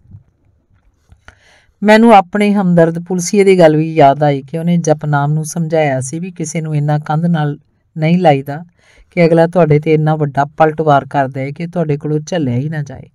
ਉਂਝ ਇੰਨੀ ਖੱਜਲ ਖੁਆਰੀ ਤੋਂ ਬਾਅਦ ਮੈਂ ਕੰਧ ਨਾਲ ਤਾਂ ਲੱਗ ਹੀ ਚੁੱਕਾ ਸੀ। ਇਸ ਤਰ੍ਹਾਂ ਦੀਆਂ ਹਰਕਤਾਂ ਮੈਨੂੰ ਇਹ ਜਤਾਉਣ ਲਈ ਕੀਤੀਆਂ ਜਾ ਰਹੀਆਂ ਸੀ ਕਿ ਮੈਂ ਚਾਹੇ ਜਿੰਨੀ ਮਰਜ਼ੀ ਟੌਰ ਕੱਢੀ ਫਿਰਾਂ, ਸਾਨੂੰ ਸਭ ਨੂੰ ਪਤਾ ਵੀ ਤੈਨੂੰ ਕਿੰਨੀ ਮੁਸਤੈਦੀ ਨਾਲ ਕੰਧ ਨਾਲ ਲਗਾਇਆ ਹੋਇਆ। ਇੱਕ ਐਤਵਾਰ ਦੀ ਸਵੇਰ ਵੇਲੇ ਮੇਰਾ ਮਨ ਕਰ ਆਇਆ ਕਿ ਮੈਂ ਉਸ ਘਰ ਦਾ ਗੇੜਾ ਕੱਢ ਕੇ ਆਵਾਂ। ਜਦ ਮੈਂ ਗਲੀ 'ਚ ਪੁੱਜਾ, ਮੈਨੂੰ ਆਪਣੇ ਦਰਵਾਜ਼ੇ ਦੇ ਬਿਲਕੁਲ ਅੱਗੇ ਖੜੀ ਪੁਲਿਸ ਵਾਲੀ ਬੱਸ ਨਜ਼ਰ ਆਈ। ਮੈਂ ਮੋਟਰਸਾਈਕਲ ਪਾਸੇ ਲਾ ਕੇ ਮਸਾਂ ਹੀ ਦਰਵਾਜ਼ੇ ਨੂੰ ਖੋਲ੍ਹਿਆ। ਬੱਸ ਬੰਦ ਸੀ, ਉਸ 'ਚ ਕੋਈ ਵੀ ਨਹੀਂ ਸੀ ਤੇ ਮੈਂ ਇਸ ਗੱਲ ਨੂੰ ਸਧਾਰਨ ਜਿਹੇ ਤਰੀਕੇ ਨਾਲ ਹੀ ਲਿਆ ਤੇ ਸਮਝਿਆ ਕਿ ਗਲੀ 'ਚ ਲਾਂਘਾ ਰੱਖਣ ਲਈ ਇਹਨੂੰ ਬਿਲਕੁਲ ਸਾਡੇ ਦਰਵਾਜ਼ੇ ਦੇ ਅੱਗੇ ਲਾ ਦਿੱਤਾ ਗਿਆ। ਮੈਂ ਇਸ ਸੰਬੰਧੀ ਉਹਨੂੰ ਕੋਈ ਵੀ ਉਲਾਂਭਾ ਦੇਣ ਤੋਂ ਡਰਦਾ ਸੀ। ਮੈਨੂੰ ਲੱਗਾ ਕਿ ਹੁਣ ਇਹ ਧਿਰ ਕੋਈ ਵੀ ਬਹਾਨਾ ਬਣਾ ਕੇ ਲੜਾਈ ਦੀ ਭਾਲ 'ਚ ਹੈ ਤਾਂ ਕਿ ਉਹ ਮੈਨੂੰ ਕਿਸੇ ਹੋਰ ਮੁਕੱਦਮੇ 'ਚ ਫਸਾ ਕੇ ਹੋਰ ਉਲਝਾ ਸਕਣ। ਹਾਲਾਤ ਹੀ ਅਜਿਹੇ ਸੀ ਕਿ ਮੇਰੀ ਆਖੀ ਛੋਟੀ ਜਿਹੀ ਬਾਤ ਵੀ ਬਤੰਗੜ ਬਣ ਜਾਂਦੀ ਸੀ। ਮੈਨੂੰ ਇੰਨਾ ਜ਼ਿਆਦਾ ਉਲਝਾ ਲਿਆ ਜਾਣਾ ਸੀ ਕਿ ਮੇਰਾ ਉਸ 'ਚੋਂ ਨਿਕਲਣਾ ਔਖਾ ਹੋ ਜਾਣਾ ਨਹੀਂ, ਸਗੋਂ ਅਸੰਭਵ ਹੋ ਜਾਣਾ ਸੀ। ਮੈਂ ਇਸ ਦੁਚਿੱਤੀ 'ਚ ਪਿਆ ਰਿਹਾ ਕਿ ਮੈਂ ਇਸ ਦੀ ਮੂਵੀ ਬਣਾ ਲਵਾਂ ਜਾਂ ਨਾ ਬਣਾਵਾਂ। ਫਿਰ ਇੱਕ ਕਿਤਾਬ 'ਚ ਪੜ੍ਹੀ ਹੋਈ ਇੱਕ ਸਤਰ ਯਾਦ ਆ ਗਈ ਕਿ ਜੇ ਤੁਸੀਂ ਕਿਸੇ ਕੰਮ ਨੂੰ ਕਰਨ ਜਾਂ ਨਾ ਕਰਨ ਦੀ ਦੁਚਿੱਤੀ 'ਚ ਹੋ ਤਾਂ ਉਸ ਕੰਮ ਨੂੰ ਕਰ ਹੀ ਲੈਣਾ ਚਾਹੀਦਾ ਹੈ, ਫਿਰ ਪਛਤਾਵਾ ਨਹੀਂ ਹੁੰਦਾ। ਇਸ ਲਈ ਮੈਂ ਬੂਹੇ 'ਚ ਖੜੀ ਹੋਈ ਬੱਸ ਦੀ ਮੂਵੀ ਬਣਾ ਲਈ ਤਾਂ ਜੋ ਮਲਕੀਤ ਨੂੰ ਉਲਾਂਭਾ ਦੇਣ ਸਮੇਂ ਮੁੱਕਰ ਨਾ ਸਕੇ ਕਿ ਉਹਦੇ ਬੂਹੇ ਅੱਗੇ ਬੱਸ ਖੜਾਈ ਨਹੀਂ ਸੀ। ਕਰੀਬ ਅੱਧਾ ਘੰਟਾ ਉਹ ਬੱਸ ਉੱਥੇ ਖੜੀ ਰਹੀ। ਫਿਰ ਮਲਕੀਤ ਆਇਆ, ਉਹਨੇ ਬੱਸ ਨੂੰ ਸਟਾਰਟ ਕਰ ਲਿਆ। ਉਹਨੇ ਖੜੀ ਬੱਸ ਨੂੰ ਬਾਰ-ਬਾਰ ਇੰਨੀ ਜ਼ਿਆਦਾ ਰੇਸ ਦਿੱਤੀ, ਸਾਰਾ ਘਰ ਗੰਦੇ ਧੂਏ ਨਾਲ ਭਰ ਗਿਆ। ਦੁਪਹਿਰ ਨੂੰ ਮੈਂ ਯਾਦਵਿੰਦਰ ਦੇ ਘਰ ਗਿਆ ਤੇ ਇਸ ਸਭ ਬਾਰੇ ਉਸ ਨਾਲ ਗੱਲ ਕੀਤੀ। ਉਹ ਇਸੇ ਨਵੀਂ ਪੈਦਾ ਹੋ ਰਹੀ ਸਥਿਤੀ ਬਾਰੇ ਡੂੰਘਾਈ ਨਾਲ ਸੋਚਣ ਲੱਗ ਪਿਆ। ਗੱਲਾਂ ਕਰਦੇ ਕਰਦੇ ਉਹਨੇ ਮੈਨੂੰ ਪੁੱਛਿਆ, ਤੂੰ ਬੱਸ ਖੜਾਉਣ ਬਾਰੇ ਕਿਸੇ ਨੂੰ ਉਲਾਂਭਾ ਤਾਂ ਨਹੀਂ ਦਿੱਤਾ? ਮੇਰਾ ਜਵਾਬ ਨਾ ਸੁਣ ਕੇ ਬੜਾ ਹੀ ਖੁਸ਼ ਹੋਇਆ। ਬੋਲਿਆ, ਫੇਰ ਠੀਕ ਹੈ, ਇੱਕ ਗੱਲ ਪੱਲੇ ਬੰਨ੍ਹ ਲੈ ਕਿ ਤੂੰ ਉਲਾਂਭਾ ਦੇਣਾ ਵੀ ਨਹੀਂ। ਉਹ ਜਿਵੇਂ ਚਾਹੁੰਦੇ ਨੇ ਕਰੀ ਜਾਣਦੇ, ਉਹਨਾਂ ਦਾ ਹੌਸਲਾ ਹੋਰ ਵਧੀ ਜਾਣਦੇ, ਇਹ ਗੱਲ ਵੀ ਆਪਣੇ ਹੱਕ 'ਚ ਜਾਏਗੀ। ਜੇ ਉਹਨਾਂ ਦਾ ਇੰਝ ਹੀ ਹੌਸਲਾ ਵੱਧਦਾ ਗਿਆ ਤਾਂ ਕੱਲ੍ਹ ਨੂੰ ਉਹਨਾਂ ਨੇ ਤਾਂ ਮੈਨੂੰ ਘਰ ਹੀ ਨਹੀਂ ਵੜਨ ਦੇਣਾ। ਮੈਂ ਉਹਦੇ ਵਿਚਾਰ ਨਾਲ ਅਸਹਿਮਤੀ ਜਤਾਈ। ਇਸ ਵਿਸ਼ੇ 'ਤੇ ਕਾਫੀ ਦੇਰ ਸਾਡੀ ਮੱਠੀ ਬਹਿਸ ਹੁੰਦੀ ਰਹੀ। ਜਦ ਉਹਨੂੰ ਲੱਗਾ ਕਿ ਮੈਂ ਉਹਦੀ ਗੱਲ ਨਹੀਂ ਮੰਨਾਂਗਾ ਤੇ ਆਪਣੀ ਮਰਜ਼ੀ ਕਰਕੇ ਉਲਾਂਭਾ ਜ਼ਰੂਰ ਦੇਵਾਂਗਾ, ਉੱਠ ਕੇ ਦੂਜੇ ਕਮਰੇ 'ਚ ਗਿਆ ਤੇ ਇੱਕ ਅਖਬਾਰ ਦਾ ਮੈਗਜ਼ੀਨ ਪੰਨਾ ਚੁੱਕ ਲਿਆ। ਅਖਬਾਰ 'ਚ ਛਪੀ ਇੱਕ ਛੋਟੀ ਜਿਹੀ ਕਹਾਣੀ ਤੇ ਉਂਗਲ ਰੱਖ ਅਖਬਾਰ ਮੇਰੇ ਹੱਥਾਂ 'ਚ ਫੜਾਉਂਦਾ ਬੋਲਿਆ, ਇਹਨੂੰ ਇੱਕ ਵਾਰ ਪੜ੍ਹ ਕੇ ਵੇਖ, ਫਿਰ ਮੈਨੂੰ ਦੱਸੀ ਕਿ ਮੈਂ ਗਲਤ ਹਾਂ। ਵਾਕਈ ਜਿਉਂ-ਜਿਉਂ ਮੈਂ ਕਹਾਣੀ ਨੂੰ ਪੜ੍ਹਦਾ ਗਿਆ ਮੈਨੂੰ ਲੱਗਣ ਲੱਗ ਪਿਆ ਕਿ ਯਾਦਵਿੰਦਰ ਸੱਚ ਹੀ ਆਖ ਰਿਹਾ। ਉਹ ਕਹਾਣੀ ਮੈਨੂੰ ਹੂ-ਬਹੂ ਸ਼ਬਦਾਂ 'ਚ ਤਾਂ ਯਾਦ ਨਹੀਂ, ਪਰ ਉਹਦਾ ਸਾਰ ਅੰਸ਼ ਇਸ ਪ੍ਰਕਾਰ ਸੀ ਵੀ ਇੱਕ ਦਿਨ ਜਦ ਕੁਟਲਿਆ ਆਪਣੇ ਚੇਲਿਆਂ ਨੂੰ ਉਪਦੇਸ਼ ਦੇ ਕੇ ਆਪਣੇ ਆਸ਼ਰਮ 'ਚ ਜਾਣ ਲਈ ਤੁਰਨ ਲੱਗਿਆ ਤਾਂ ਉਹਦੀ ਧੋਤੀ ਇੱਕ ਕੰਡਿਆਲੀ ਝਾੜੀ 'ਚ ਫਸ ਗਈ। ਉਹਨੇ ਬੜੇ ਸਲੀਕੇ ਨਾਲ ਆਪਣੀ ਧੋਤੀ ਨੂੰ ਕੰਡਿਆਂ 'ਚੋਂ ਕੱਢ ਲਿਆ। ਆਪਣੇ ਇੱਕ ਚੇਲੇ ਨੂੰ ਹੁਕਮ ਦਿੱਤਾ ਕਿ ਇਸ ਝਾੜੀ ਨੂੰ ਸਵੇਰੇ ਸ਼ਾਮ ਪਾਣੀ ਪਾਈ ਜਾਵੇ। ਚੇਲੇ ਨੇ ਗੁਰੂ ਦੀ ਆਗਿਆ ਮੰਨੀ ਤੇ ਝਾੜੀ ਨੂੰ ਪਾਣੀ ਪਾਉਣਾ ਸ਼ੁਰੂ ਕਰਤਾ। ਤੀਜੇ ਦਿਨ ਜਦ ਕੁਟਲਿਆ ਉਪਦੇਸ਼ ਦੇਣ ਲਈ ਆਪਣੇ ਆਸਣ ਕੋਲ ਆਏ, ਉਹਨਾਂ ਨੇ ਝਾੜੀ ਦੀਆਂ ਜੜ੍ਹਾਂ 'ਚ ਪਾਣੀ ਨਾਲ ਤਰ ਹੋਈ ਮਿੱਟੀ ਨੂੰ ਵੇਖਿਆ। ਉਹਨੇ ਆਪਣੇ ਸੱਜੇ ਹੱਥ ਨਾਲ ਝਾੜੀ ਨੂੰ ਤਣੇ ਤੋਂ ਫੜ ਲਿਆ ਤੇ ਪੁੱਟ ਕੇ ਪਰਾਂ ਸੁੱਟਤਾ। ਉਹਦੇ ਚੇਲੇ ਸਭ ਕੰਮ ਦੇਖ ਰਹੇ ਸਨ। ਇੱਕ ਨੇ ਹੈਰਾਨ ਹੁੰਦਿਆਂ ਪੁੱਛਿਆ ਕਿ ਝਾੜੀ ਨੂੰ ਪੁੱਟਣ ਦਾ ਕੰਮ ਤਾਂ ਉਸੇ ਦਿਨ ਕੀਤਾ ਜਾ ਸਕਦਾ ਸੀ ਤੇ ਇਸ ਕੰਮ 'ਚ ਦੇਰ ਕਿਉਂ ਲਗਾਈ ਗਈ? ਕੁਟਲਿਆ ਨੇ ਬੜੀ ਸਹਿਜਤਾ ਨਾਲ ਆਖਿਆ ਕਿ ਉਸ ਦਿਨ ਆਪਾਂ ਇਸ ਨੂੰ ਪਾਣੀ ਨਹੀਂ ਸੀ ਪਾਇਆ, ਜਿਸ ਕਾਰਨ ਇਹਦੀ ਜੜ੍ਹ ਮਜ਼ਬੂਤ ਸੀ। ਆਪਣੇ ਪਾਏ ਪਾਣੀ ਨਾਲ ਇਹਦੀਆਂ ਜੜ੍ਹਾਂ ਪੋਲੀਆਂ ਹੋ ਗਈਆਂ। ਹੁਣ ਇਹਦੀ ਪੂਰੀ ਜੜ੍ਹ ਹੀ ਕੱਢ ਦਿੱਤੀ ਗਈ ਹੈ। ਜੇ ਉਸ ਦਿਨ ਹੀ ਇਹਨੂੰ ਪੁੱਟਣ ਦਾ ਯਤਨ ਕੀਤਾ ਜਾਂਦਾ ਤਾਂ ਇਹਨੇ ਆਪਣੀ ਬਹੁਤ ਜ਼ਿਆਦਾ ਸ਼ਕਤੀ ਵਿਅਰਥ ਕਰਵਾ ਦੇਣੀ ਸੀ। ਮੇਰੀ ਧੋਤੀ ਵੀ ਪਾੜ ਸਕਦੀ ਸੀ ਤੇ ਮੇਰਾ ਹੱਥ ਵੀ ਜ਼ਖਮੀ ਹੋ ਸਕਦਾ ਸੀ। ਇਸ ਲਈ ਮੇਰੀ ਇੱਜ਼ਤ ਜਾਣ ਦੇ ਨਾਲ ਮੈਨੂੰ ਸਰੀਰਕ ਤੇ ਮਾਨਸਿਕ ਪੀੜ ਵੀ ਉਠਾਉਣੀ ਪੈ ਜਾਣੀ ਸੀ। ਜੇ ਮੈਂ ਇਸ ਝਾੜੀ ਨੂੰ ਸੁੱਕੀ ਮਿੱਟੀ 'ਚ ਪੁੱਟਣ ਦਾ ਯਤਨ ਕਰਦਾ ਤਾਂ ਉਹਦੀਆਂ ਜੜ੍ਹਾਂ ਜ਼ਮੀਨ 'ਚ ਪੂਰੀ ਤਰ੍ਹਾਂ ਨਹੀਂ ਨਿਕਲਣੀਆਂ ਸੀ। ਇੰਨਾ ਨੁਕਸਾਨ ਸਹਿਣ ਦੇ ਬਾਵਜੂਦ ਇਹ ਝਾੜੀ ਫਿਰ ਤੋਂ ਆਪਣੀ ਜੜ੍ਹ ਫੜ ਕੇ ਮਜ਼ਬੂਤੀ ਨਾਲ ਪੈਦਾ ਹੋ ਜਾਣੀ ਸੀ। ਇਹ ਛੋਟੀ ਜਿਹੀ ਕਹਾਣੀ ਮੈਨੂੰ ਇੰਨੀ ਜ਼ਿਆਦਾ ਸਿੱਖਿਆਦਾਇਕ ਲੱਗੀ ਕਿ ਮੈਂ ਉਸ 'ਤੇ ਪੂਰਾ ਅਮਲ ਕਰਨ ਦੀ ਠਾਣ ਲਈ। ਇਤਿਹਾਸ ਦਾ ਵਿਦਿਆਰਥੀ ਰਿਹਾ ਹੋਣ ਕਰਕੇ ਮੈਨੂੰ ਕੁਟਲਿਆ ਬਾਰੇ ਇੰਨਾ ਕੁ ਤਾਂ ਪਤਾ ਸੀ ਵੀ ਕਿ ਉਹ ਸੀ ਬਹੁਤ ਹੀ ਹਰਖੀ ਤੇ ਉਹਨੇ ਆਪਣੀ ਇੱਜ਼ਤ ਬਰਕਰਾਰ ਰੱਖਣ ਖਾਤਰ ਨੰਦ ਵੰਸ਼ ਦਾ ਖਾਤਮਾ ਕਰ ਦਿੱਤਾ ਸੀ। ਯਾਦਵਿੰਦਰ ਨੇ ਇੱਕ ਹੋਰ ਸਲਾਹ ਦਿੱਤੀ ਕਿ ਆਪਾਂ ਗੱਡੀ ਨੂੰ ਦਰਵਾਜ਼ੇ ਅੱਗੇ ਖੜੀ ਕਰਨ ਦਾ ਉਲਾਂਭਾ ਨਹੀਂ ਦੇਣਾ, ਪਰ ਇਸ ਸਭ ਕੁਝ ਦੀ ਮੂਵੀ ਜ਼ਰੂਰ ਬਣਾਈ ਜਾਣੀ ਹੈ। ਅਗਲੀ ਸਵੇਰ ਨੂੰ ਜਦ ਮੈਂ ਫਿਰ ਉਸ ਘਰ ਗਿਆ ਤਾਂ ਉਹ ਬਸ ਫਿਰ ਉੱਥੇ ਹੀ ਖੜੀ ਸੀ। ਜਦ ਮੈਨੂੰ ਗਲੀ 'ਚ ਵੇਲ ਜਿਹੀ ਲੱਗੀ ਤਾਂ ਮੈਂ ਇਸ ਸਾਰੇ ਦ੍ਰਿਸ਼ ਨੂੰ ਮੋਬਾਈਲ 'ਚ ਕੈਦ ਕਰ ਲਿਆ। ਫਿਰ ਤਾਂ ਇਹ ਕਹਾਣੀ ਲਗਭਗ ਹਰ ਰੋਜ਼ ਹੀ ਵਾਪਰਨ ਲੱਗ ਪਈ ਸੀ। ਮੈਨੂੰ ਵਕੀਲ ਨੇ ਸਲਾਹ ਦਿੱਤੀ ਕਿ ਬਸ ਜਿੱਥੇ ਕਿਤੇ ਵੀ ਖੜਾਈ ਜਾਂਦੀ ਹੈ ਉਹਦੀਆਂ ਫੋਟੋਆਂ ਤੇ ਫਿਲਮਾਂ ਜਿੰਨੀਆਂ ਜ਼ਿਆਦਾ ਬਣਾ ਸਕਾਂ ਬਣਾ ਲੈਣੀਆਂ ਚਾਹੀਦੀਆਂ। ਉਹ ਹੱਸਣ ਵੀ ਲੱਗ ਪਿਆ। ਵੇਖ ਲਈ, ਇਸ ਬੱਸ ਨੇ ਇਹਨਾਂ ਦੀ ਬੱਸ ਕਰਾ ਦੇਣੀ ਹੈ। ਹੁਣ ਮੇਰੇ ਹੱਥ 'ਚ ਇੰਨੇ ਜ਼ਿਆਦਾ ਸਬੂਤ ਆ ਚੁੱਕੇ ਸੀ ਕਿ ਮੈਂ ਦੂਜੀ ਧਿਰ ਦਾ ਕਾਨੂੰਨੀ ਤੌਰ 'ਤੇ 1 ਮਿੰਟ ਵਿੱਚ ਹੀ ਮਲੀਆਮੇਟ ਕਰਕੇ ਰੱਖ ਸਕਦਾ ਸੀ। ਪਰ ਮੈਂ ਹਰ ਰੋਜ਼ ਇਹੀ ਸੋਚਦਾ ਰਹਿੰਦਾ ਕਿ ਸ਼ਾਇਦ ਉਹਨਾਂ ਨੂੰ ਅਕਲ ਆ ਜਾਏਗੀ। ਮੈਂ ਉਹਨਾਂ ਦਾ ਕੋਈ ਵੀ ਨੁਕਸਾਨ ਕੀਤੇ ਬਿਨਾਂ ਇਹ ਲੜਾਈ ਜਿੱਤ ਲਵਾਂਗਾ। ਅਜਿਹਾ ਸੁਭਾਗਾ ਦਿਨ ਆਈ ਨਹੀਂ ਸੀ ਰਿਹਾ। ਮੈਂ ਨਿਤ ਪੈਂਦੀਆਂ ਤਰੀਕਾਂ ਤੇ ਹੋਰ ਇੱਕ ਖੱਜਲ ਖੁਆਰੀ ਤੋਂ ਅੱਕ ਚੁੱਕਾ ਸੀ। ਇੱਕ ਦਿਨ ਮੈਂ ਆਪਣੇ ਇੱਕ ਸਾਹਿਤਿਕ ਦੋਸਤ, ਜੋ ਕਿ ਜ਼ਿਲ੍ਹਾ ਪੱਧਰ ਦਾ ਵੱਡਾ ਅਧਿਕਾਰੀ ਹੈ, ਨਾਲ ਸਾਰੀ ਗੱਲ ਸਾਂਝੀ ਕੀਤੀ। ADC ਦੇ ਰੀਡਰ ਨੂੰ ਸਿਫਾਰਿਸ਼ ਕਰਨ ਦੀ ਬੇਨਤੀ ਕੀਤੀ। ਉਹ ਮੇਰੀ ਸੱਚਾਈ ਤੋਂ ਜਾਣੂ ਸੀ। ਉਹਨੇ ਰੀਡਰ ਨੂੰ ਇਹ ਗੱਲ ਕਹਿਣ ਦਾ ਵਾਅਦਾ ਵੀ ਕਰ ਲਿਆ। ਅਗਲੇ ਦਿਨ ਮੈਨੂੰ ਉਹਦਾ ਫੋਨ ਆ ਗਿਆ। ਉਹਨੇ ਦੱਸਿਆ ਕਿ ਉਸ ਨੇ ਰੀਡਰ ਨਾਲ ਗੱਲ ਕੀਤੀ ਸੀ। ਰੀਡਰ ਨੇ ਇੱਕ ਗੱਲ ਆਖੀ ਹੈ ਕਿ ਉਹ ਇਸ ਕੇਸ ਸੰਬੰਧੀ ਤਹਿਸੀਲਦਾਰ ਕੋਲੋਂ ਰਿਪੋਰਟ ਮੰਗਾਉਣਗੇ।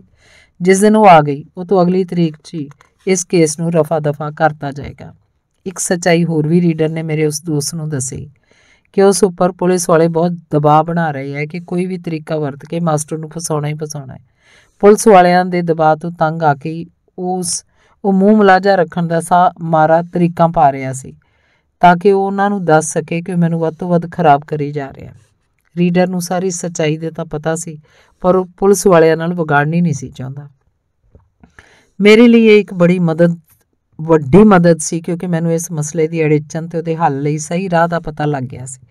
ਜਦ ਇਹ ਗੱਲ ਮੈਂ ਆਪਣੇ ਘਰਦਿਆਂ ਨਾਲ ਸਾਂਝੀ ਕੀਤੀ ਤਾਂ ਸਭ ਨੂੰ ਚਿੰਤਾ ਪੈ ਗਈ ਕਿ ਜੇ ਦੂਜੀ ਧਿਰ ਨੇ ਤਹਿਸੀਲਦਾਰ ਦੇ ਦਫ਼ਤਰ 'ਚ ਕੋਈ ਮਿਲੀ ਭੁਗਤ ਕਰਕੇ ਰਿਪੋਰਟ ਆਪਣੇ ਖਿਲਾਫ ਕਰਵਾ ਲਈ ਤਾਂ ਕੇਸ ਦਰਜ ਹੋਣ ਨੂੰ ਵੀ ਪਲ ਵੀ ਨਹੀਂ ਲੱਗਣਾ। ਸਾਡੀਆਂ ਸਾਰੀਆਂ ਰਿਸ਼ਤੇਦਾਰੀਆਂ ਤੇ ਜਾਣੂ ਸੱਜਣ ਮਿੱਤਰਾਂ ਨੂੰ ਮੇਰੇ ਤੇ ਪਈ ਇਸ ਨਵੀਂ ਵਿਪਤਾ ਬਾਰੇ ਪਤਾ ਲੱਗ ਚੁੱਕਾ ਸੀ।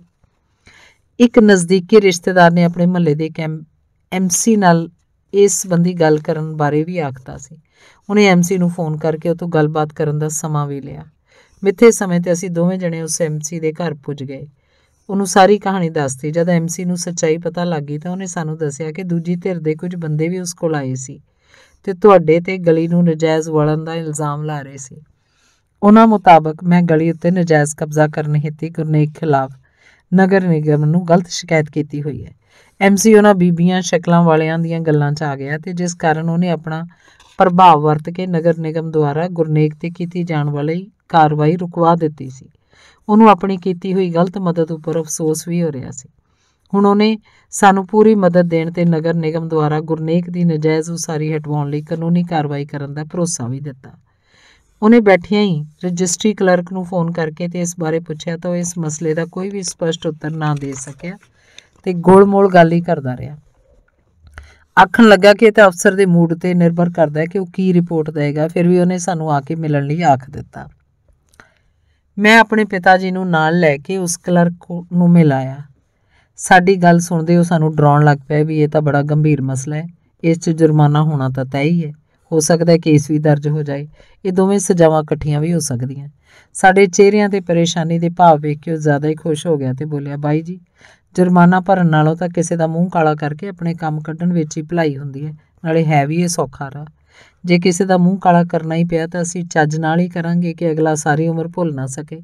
ਮੇਰੇ ਪਿਤਾ ਜੀ ਨੇ ਉਹਨੂੰ ਕਰਾਰਾ ਜਿਹਾ ਜਵਾਬ ਦੇ ਦਿੱਤਾ, ਵੀਰ ਜੀ, ਤੁਹਾਡੇ ਸਾਹਿਬ ਨੇ ਫੈਸਲੇ ਮੂਡ ਮੁਤਾਬਕ ਕਰਨੇ ਹੁੰਦੇ ਨੇ ਕਿ ਕਾਨੂੰਨ ਮੁਤਾਬਕ। ਜਦ ਉਸ ਇਲਾਕੇ 'ਚ ਇਸ ਰਜਿਸਟਰੀ ਤੋਂ 1.5 ਸਾਲ ਬਾਅਦ ਹੁਣ ਤੱਕ ਵੀ ਉਸੇ ਰੇਟ ਮੁਤਾਬਕ ਹੀ ਰਜਿਸਟਰੀਆਂ ਹੋਈ ਜਾ ਰਹੀਆਂ ਤਾਂ ਕੀ ਸਾਹਿਬ ਨੂੰ ਅਜੇ ਤੱਕ ਪਤਾ ਹੀ ਨਹੀਂ ਲੱਗਾ ਕਿ ਇਹ ਸਭ ਕੁਝ ਗਲਤ ਹੋਈ ਜਾ ਰਿਹਾ। ਮੈਂ ਉਹਨੂੰ ਪੈ ਨਿਕਲਿਆ। ਉਹ ਥੋੜਾ ਬਚਾਅ ਦੀ ਮੁਦਰਾ 'ਚ ਆ ਗਿਆ ਤੇ ਝੂਠਾ ਜਿਹਾ ਹੁੰਦਾ ਬੋਲਿਆ, ਤੁਹਾਡੇ ਕੋਲ ਕੀ ਸਬੂਤ ਹੈ ਕਿ ਉੱਥੇ ਉਸ ਰੇਟ 'ਚ ਰਜਿਸਟਰੀਆਂ ਹੋ ਰਹੀਆਂ? ਜੇ ਸਬੂਤ ਨਾ ਵੀ ਹੋਏ ਤਾਂ ਅਸੀਂ RTI ਰਾਹੀਂ ਤੁਹਾਡੇ ਤੋਂ ਪੁੱਛ ਲਾਂਗੇ ਕਿ ਤੁਹਾਨੂੰ ਖੁਦ ਨੂੰ ਹੀ ਲਿਖ ਕੇ ਦੇਣਾ ਪੈਣਾ ਹੈ। ਕੇਸ ਲੜਦੇ ਲੜਦੇ ਅੱਧੇ ਵਕੀਲ ਤਾਂ ਅਸੀਂ ਬਣ ਹੀ ਗਏ ਹਾਂ। ਹੁਣ ਦੱਸੋ, RTI ਰਾਹੀਂ ਮੈਂ ਪੁੱਛ ਕੇ ਮੇਰਾ ਵਕੀਲ ਤੁਹਾਨੂੰ ਨੋਟਿਸ ਦੇ ਕੇ ਪੁੱਛੇ? ਆਪਣੇ ਦਸਖਤਾਂ ਵਾਲੀ ਲਿਖਤ ਨੂੰ ਤਾਂ ਸਬੂਤ ਮੰਨ ਲਏਗਾ ਤੁਹਾਡਾ ਸਾਹਿਬ ਕਿ ਉਹਨੂੰ ਵੀ ਮੂਡ ਹੋਣ ਤੇ ਹੀ ਬੰਨੇਗਾ। ਮੈਂ ਉਹਨੂੰ ਆਪਣੇ ਦਿਮਾਗ 'ਚ ਚੱਲ ਰਹੀ ਅਸਲੀ ਗੱਲ ਤੋਂ ਜਾਣੂ ਕਰਵਾਤਾ। ਸ਼ਾਇਦ ਉਹ ਅੰਦਾਜ਼ਾ ਲਾ ਚੁੱਕਾ ਸੀ ਕਿ ਇਹ ਮੱਛੀ ਆਪਣੇ ਜਾਲ 'ਚ ਫਸਣ ਵਾਲੀ ਨਹੀਂ ਹੈ। ਉਹਨੇ ਆਪਣਾ ਪਿੱਛਾ ਛਡਾਉਣ ਦੀ ਕਰਦਿਆਂ ਕਿਹਾ, ਕੋਈ ਨਹੀਂ ਜੀ, ਦੇਖ ਲੈਂਦੇ ਹਾਂ ਕਾਨੂੰਨ ਕੀ ਕਹਿੰਦਾ ਤੇ ਸਾਡਾ ਸਾਹਿਬ ਕੀ ਆਖਦਾ। ਅਸੀਂ ਆ ਕੇ ਸਾਰੀ ਬੀਤੀ ਗੱਲ MC ਨੂੰ ਦੱਸ ਦਿੱਤੀ। ਉਹ ਆਖਣ ਲੱਗਾ, ਇਸ ਬਾਰੇ ਮੈਂ ਹੋਰ ਬੰਦਿਆਂ ਤੋਂ ਵੀ ਪਤਾ ਕੀਤਾ ਸੀ। ਤੁਸੀਂ ਕੰਨ 'ਚ ਉਂਗਲ ਪਾ ਕੇ ਸੌਂ ਜਾਓ, ਕੁਛ ਨਹੀਂ ਹੁੰਦਾ। ਜੇ ਤੁਹਾਡੀ 1.5 ਸਾਲ ਪੁਰਾਣੀ ਰਜਿਸਟਰੀ ਨੂੰ ਆਪ ਹੀ ਗਲਤ ਦੱਸਣਗੇ ਤਾਂ ਇਹਦਾ ਅਰਥ ਇਹ ਹੋਏਗਾ ਕਿ ਉਸ ਤੋਂ ਬਾਅਦ ਵਿੱਚ ਹੋਈਆਂ ਸਾਰੀਆਂ ਰਜਿਸਟਰੀਆਂ ਵੀ ਗਲਤ ਹਨ। ਨਾਲੇ ਤੁਸੀਂ ਸਰਕਾਰ ਦੁਆਰਾ ਤੈਅ ਕੀਤੇ ਗਏ ਰੇਟਾਂ ਮੁਤਾਬਕ ਰਜਿਸਟਰੀ ਕਰਾਈ ਹੈ।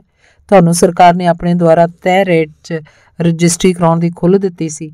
ਤੁਸੀਂ ਤਾਂ ਨਿਯਮ ਮੁਤਾਬਕ ਉਹ ਸਹੂਲਤ ਲਈ ਹੈ। ਮੈਨੂੰ ਨਹੀਂ ਸਮਝ ਲੱਗੀ ਕਿ ਇਸ 'ਚ ਗੈਰ ਕਾਨੂੰਨੀ ਕੀ ਹੋਇਆ। ਉਹਦੀਆਂ ਗੱਲਾਂ ਤੋਂ ਸਾਨੂੰ ਹੌਸਲਾ ਜ਼ਰੂਰ ਮਿਲ ਗਿਆ ਸੀ ਕਿ ਇਹ ਮੁਕੱਦਮਾ ਤਾਂ ਦੇਰ ਸਵੇਰ ਸਾਡੇ ਹੱਕ 'ਚ ਹੀ ਨਿਬੜੇਗਾ। ਕਲਰਕ ਦੁਆਰਾ ਆਪਣੇ ਬੰਦਿਆਂ ਤੋਂ ਰਿਸ਼ਵਤ ਦੀ ਝਾਕ ਰੱਖਣ ਕਾਰਨ MC ਬੜਾ ਗੁੱਸੇ 'ਚ ਸੀ ਤੇ ਸਾਡੇ ਮਨਾ ਕਰਨ ਦੇ ਬਾਵਜੂਦ ਉਹਨੂੰ ਫੋਨ ਮਿਲਾ ਕੇ ਸਪੀਕਰ ਚਾਲੂ ਕਰ ਲਿਆ। ਹੈਲੋ ਸਰ ਜੀ, ਸਤਿ ਸ਼੍ਰੀ ਅਕਾਲ ਜੀ। ਸਤਿ ਸ਼੍ਰੀ ਅਕਾਲ ਤਾਂ ਠੀਕ ਹੈ, ਤੂੰ ਮੇਰੇ ਬੰਦਿਆਂ ਤੋਂ ਰਿਸ਼ਵਤ ਦੀ ਝਾਕ ਰੱਖਦਾ ਹੋਏ? ਤੈਨੂੰ ਪਤਾ ਨਹੀਂ ਸੀ ਇਹਨਾਂ ਨੂੰ ਮੈਂ ਭੇਜਿਆ ਸੀ? ਤੇਰੀ ਜੁਰਤ ਕਿਵੇਂ ਹੋਈ ਪੈਸਿਆਂ ਦੀ ਗੱਲ ਛੇੜਨ ਦੀ? MC ਕੜਕ ਕੇ ਬੋਲੇ। ਨਹੀਂ ਸਰ ਨਹੀਂ, ਮੈਂ ਤਾਂ ਆਖਿਆ ਸੀ ਵੀ ਇਹ ਕੰਮ ਕਿਹੜਾ ਮੈਂ ਆਪ ਕਰਨਾ, ਅਫਸਰ ਦਾ ਕੀ ਪਤਾ ਹੁੰਦਾ ਜੀ। ਨਹੀਂ ਜੀ, ਉਹੋ ਜੀ ਕੋਈ ਗੱਲ ਨਹੀਂ ਜੀ। ਜੇ ਨੌਕਰੀ ਕਰਨੀ ਹੈ ਤਾਂ ਨਾ ਹਿਸਾਬ ਨਾਲ ਚੱਲ, ਨਹੀਂ ਕੱਲ ਨੂੰ ਹੀ ਵਿਜੀਲੈਂਸ ਤੋਂ ਚੁਕਵਾ ਦਿਆਂਗਾ। ਫੇਰ ਨਾ ਆਖੀ ਦੱਸਿਆ ਨਹੀਂ ਸੀ। ਤੇਰੀ ਜ਼ਮਾਨਤ ਤਾਂ ਦੂਰ, ਤੈਨੂੰ ਕਿਸੇ ਨੇ ਜੇਲ੍ਹ 'ਚ ਮਿਲਣ ਵੀ ਨਹੀਂ ਆਉਣਾ। ਨਾਲੇ ਤੈਨੂੰ ਮੇਰਾ ਪਤਾ ਹੈ। ਨਹੀਂ ਸਰ, ਤੁਸੀਂ ਗਲਤ ਸਮਝ ਗਏ, ਗਲਤੀ ਹੋ ਗਈ ਜੀ। ਹੁਣ ਅੱਗੇ ਤੋਂ ਕੋਈ ਸ਼ਿਕਾਇਤ ਨਹੀਂ ਜੀ ਆਉਣ ਦਿੰਦਾ। ਸੌਰੀ ਸਰ, ਸੌਰੀ ਜੀ। ਚੱਲ ਬੰਦੇ ਦਾ ਪੁੱਤ ਬਣ ਤੇ ਆਪਦੇ ਨਾਲ ਦਿਆਂ ਨੂੰ ਵੀ ਮੇਰਾ ਸੁਨੇਹਾ ਦੇ ਦੇਈਂ। ਜੇ ਇਸ ਮਾਮਲੇ 'ਚ ਕੋਈ ਪੁੱਠੀ ਸਿੱਧੀ ਕਤਿਤ ਕੀਤੀ ਤਾਂ ਫਿਰ ਮੈਂ ਵੇਖਾਂਗਾ, ਆਖ ਕੇ MC ਨੇ ਫੋਨ ਕੱਟ ਦਿੱਤਾ। MC ਦੇ ਘਰ 'ਚੋਂ ਬਾਹਰ ਨਿਕਲਦਿਆਂ ਮੈਨੂੰ ਇੱਕ ਅਜੀਬ ਜਿਹੀ ਖੁਸ਼ੀ ਮਹਿਸੂਸ ਹੋ ਰਹੀ ਸੀ। ਦਿਮਾਗ 'ਚ ਇਹ ਵੀ ਆ ਰਿਹਾ ਸੀ ਕਿ ਜੇ ਸਾਡੇ ਦੇਸ਼ ਦੇ ਸਾਰੇ ਸਿਆਸਤਦਾਨ ਇਸ ਬੰਦੇ ਵਾਂਗ ਹੀ ਆਪਣੀ ਜ਼ਿੰਮੇਵਾਰੀ ਸਹੀ ਢੰਗ ਨਾਲ ਨਿਭਾਉਣ ਲੱਗ ਪੈਣ ਤਾਂ ਸਾਡੇ ਦੇਸ਼ 'ਚੋਂ ਰਿਸ਼ਵਤ ਦਾ ਨਾਮੋ ਨਿਸ਼ਾਨ ਹੀ ਮਿਟ ਜਾਏ। ਅਗਲੀ ਤਰੀਕ ਤੇ ਮੈਂ ADC ਦੇ ਰੀਡਰ ਤੋਂ ਪਤਾ ਕੀਤਾ ਤਾਂ ਉਹਨੇ ਸਾਰੀ ਫਾਈਲ ਵੇਖ ਕੇ ਦੱਸਤਾ ਕਿ ਰਿਪੋਰਟ ਤੁਹਾਡੇ ਹੱਕ 'ਚ ਆ ਚੁੱਕੀ ਹੈ, ਪਰ ਉਸ ਦਿਨ ਸਾਹਿਬ ਦੇ ਨਾ ਆਉਣ ਕਾਰਨ ਮੈਨੂੰ ਅਗਲੀ ਤਰੀਕ ਦੇ ਦਿੱਤੀ ਗਈ ਸੀ।